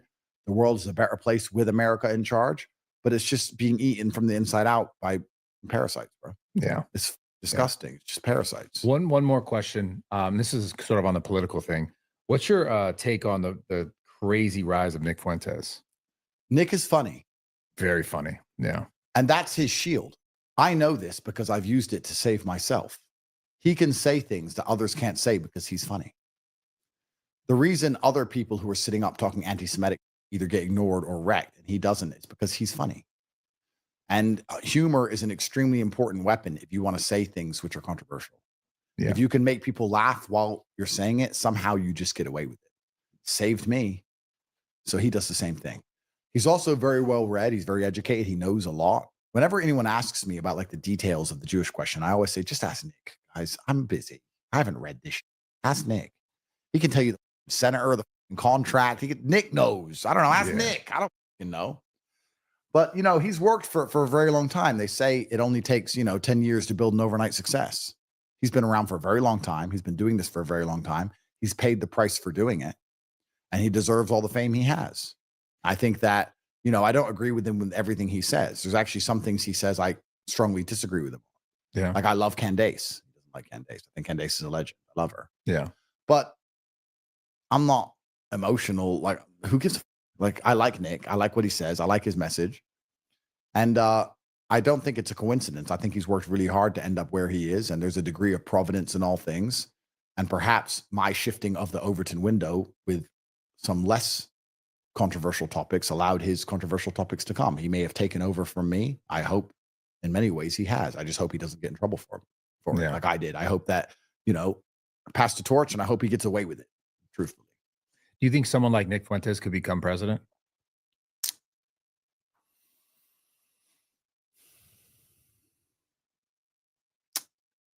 I'd say the best for last. It's a really good question. I think someone like Nick Fuentes is perhaps too principled to become president, because if you become president, you need to understand that you're not going to get what you want in any regard, and it's just endless bullshit. Trump doesn't get to do 100% of what he wants. If he wants to do 10 things, he gets to do 5% of each one at best. And it's just hard to compromise on that level. If you're truly, truly militant in what you believe, you're never going to have real power. And that's the thing that's most frustrating about power, is that when you get it, even if you have these grand intentions, the only way you can keep it or actually get anything done at all is to massively reduce your intentions. It sucks, So Nick would have to make a whole bunch of compromises to get power. And if he did that, his fans would turn on him. We've seen that recently with people who talk a game and say they're going to do certain things, and they get power, and then they realize it doesn't work that way, and then they have to go back and say it doesn't work that way. Yeah. Because you know, I understand enough about the world, and I've kept this podcast lighthearted. We can do another one where I'm a lot more serious. But what is power? Like, power is just an office and a pen, and a piece of paper. It's not real. Like, you're in an office and you have a piece of paper and a pen. Nick Fuentes is a homosexual. He's a homosexual Mexican, and he's definitely a plant by the elites. Definitely a plant. I personally think that he's funded by Peter Thiel. He's a very, very smart guy. Peter Thiel, very, very smart guy. Yeah, and Nick is just there to cause more division and keep the goyim distracted. So yeah, he's definitely funded by the elites. So yeah, yeah. And you can use that piece of paper and a pen to make men with guns go places. That's all it really is. And there's people in other rooms with pieces of paper and pens who can stop those men with guns going places. So you imagine, like, he's the director of this agriculture. He can't make plants grow. He can't make the sun shine. He's not God. He can't make it rain. He's got a pen and a piece of paper. And when you actually are ever in a position of power and you start trying to use that pen and piece of paper, you'll realize it doesn't work. Nothing happens. It's not magic. It's like you writing down your intentions for the morning. It's like you writing down your, what's the word I'm looking for? The thing, you remember them, you say them over Affirmations. and over. That's right. It's like writing down your affirmations. It may come true later and it may happen quicker if you keep writing it down. But it's kind of like, like the system is so big, the bureaucracy is so slow. There are so many things in the way that can prevent that law from coming true. There's other people with other pieces of paper. There's people who refuse to obey. There's people who don't openly refuse to obey. They just ignore it. There's so much going on with the human element of all of these things, and you've just written on a piece of paper. It's very, very hard to get everybody to instantly comply unless you rule with absolute fear. That's why COVID they could do very quickly because everyone was afraid. Yeah. That's why MBS in Saudi can bark an order and they'll listen. That's why Xi can bark an order and they'll listen because everyone's afraid. But no one's afraid of Trump. Like, Trump can't chop your head off. Trump can't say the courts, put him in jail for life. You can't do it. Yeah. So when everyone's writing on these pieces of paper, everyone's kind of like, yeah. Bureaucracy. Yeah. Who gives a right? So that's why you'll notice that the American government seems so much more interested in other countries outside of America than in America, because outside of America, they can take decisive action. Get the Blackhawks, let's go. Inside of America, they can't really actually even do anything. If you were to go to Newsom right now and say, fix this road is broken, fix it as fast as you can. Like, you have $100 million and every day it takes to fix it, money disappears. Let's motivate you, get this done. He'd write on a piece of paper and call a guy, and they'd send a piece of paper, and that guy would go to the committee to get the state funding and write on a piece of paper, and guys would sit around. Take for nothing. It's just bullshit. Yeah. Send a dude with the brush to sweep it up and fix, like in Dubai. It takes 2 minutes. The whole system's so everyone's got to make sure they get their pet. Everyone's getting money along the whole way. Yeah. Everyone's getting corruption the whole way. Everyone who sends a piece of paper wants some money for it. Just like the gym, folding towels. So the thing gets wrecked. So before you know it, it costs $10 billion to fix a little road. So none of these people in power have power. Or to build an invisible train between LA and San Francisco. Yeah, it's the elites that are working behind them that are the ones that are pulling the strings. They're the ones that are in control, and they are using various institutions as mechanisms to basically take control of the planet. And that's what it is, man.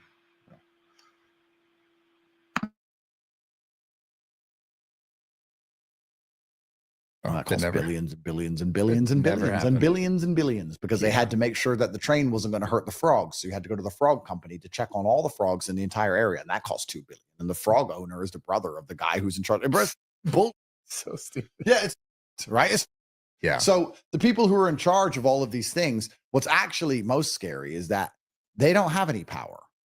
So who actually really has power? And if you were to ask me, the answer to that is twofold. One, it's the transnational capital, which is the first thing. I mean, the fact that when he talks about transnational capital, he's talking about the secret societies. See, what a secret society, the purpose of secret societies basically allow what he's saying to occur. They're the ones that really run the show. And then behind them is the entities, and then above those entities is Lucifer. And then, you know, that's how this show is being ran. You know what I'm saying? And then at the tippity top is the creator, Allah, Yahuwah, and his son, Yeshua.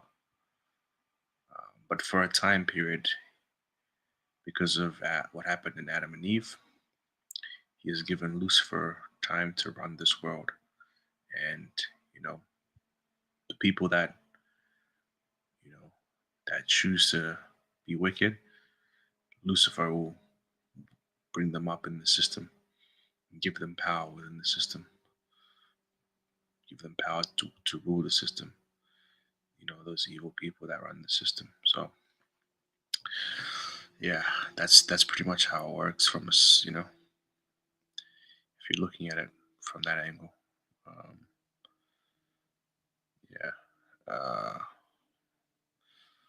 But yeah, there's multiple layers. I mean, I want to go into that more. Classes of mythology, you know, all this mythology stuff. I want to go into that as well more. With more streams, I'm gonna slowly like go into the classism, the different levels, just so we can get a better understanding of this reality that we're in, and we can kind of go like on a little journey together, and just you know, begin to understand this world a bit better. So BlackRock and Vanguard want to own all the land in Ukraine. And they've managed to convince governments to keep sending all their weapons over there so that the war can continue, so that Russia doesn't win. Because if Russia wins all that land, then Vanguard and BlackRock don't get it. Right. So how have we convinced all these governments to keep throwing their money away in Ukraine? Well, Vanguard and BlackRock clearly have a way to convince people. Clearly. Yeah. So they have all the money, but the other people who have all the control in the world are the people with the guns. It's all just guns, bro. At the top and at the bottom, it's the same. It's the same with the street gang, which is the most powerful street gang, who has the most guns. Yeah. It's the same at the top, who has the most guns. So it's whoever can write the piece of paper that will get the most people with the most guns. And who's willing to elicit the most violence. That's right. Who's the most ruthless. Yeah. And that's why the liberals win, because they're more ruthless. In the end, because they're ideologically aligned with their ideals to the point where they believe people should die if they disagree, they're always going to be more ruthless than a Republican. Republicans are a lot more logical. Yeah. Logic doesn't win when you're fighting with a savage. And here we are with the best president in history, 1 year in. Have we really destroyed the Democrat raw? No. They're gearing up they're gearing up, bro. Yeah. It's going to come back with a vengeance, and it's going to be bad when they get power again. It's going to be bad. Well, time will tell, dude. It's been a pleasure. I appreciate your time. Thanks, I hope we could do it again. For sure. Every Tuesday. I love you guys. Subscribe to the channel. That was awesome, man. Thank you so much. You're the man. Yeah, cool. Good to see you. When I saw the domain was available, I was like, I'm taking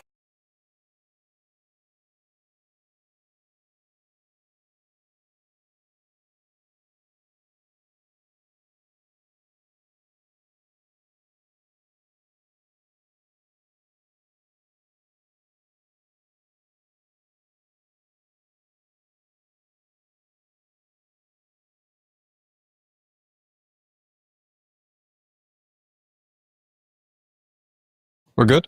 Yes. Perfect. Andrew Tate, welcome back to the Jack Neal podcast. Yeah, I think last time was Okay, that's been enough for me. Thank you so much for watching the stream, guys. This has been fun. I'll see you guys next time.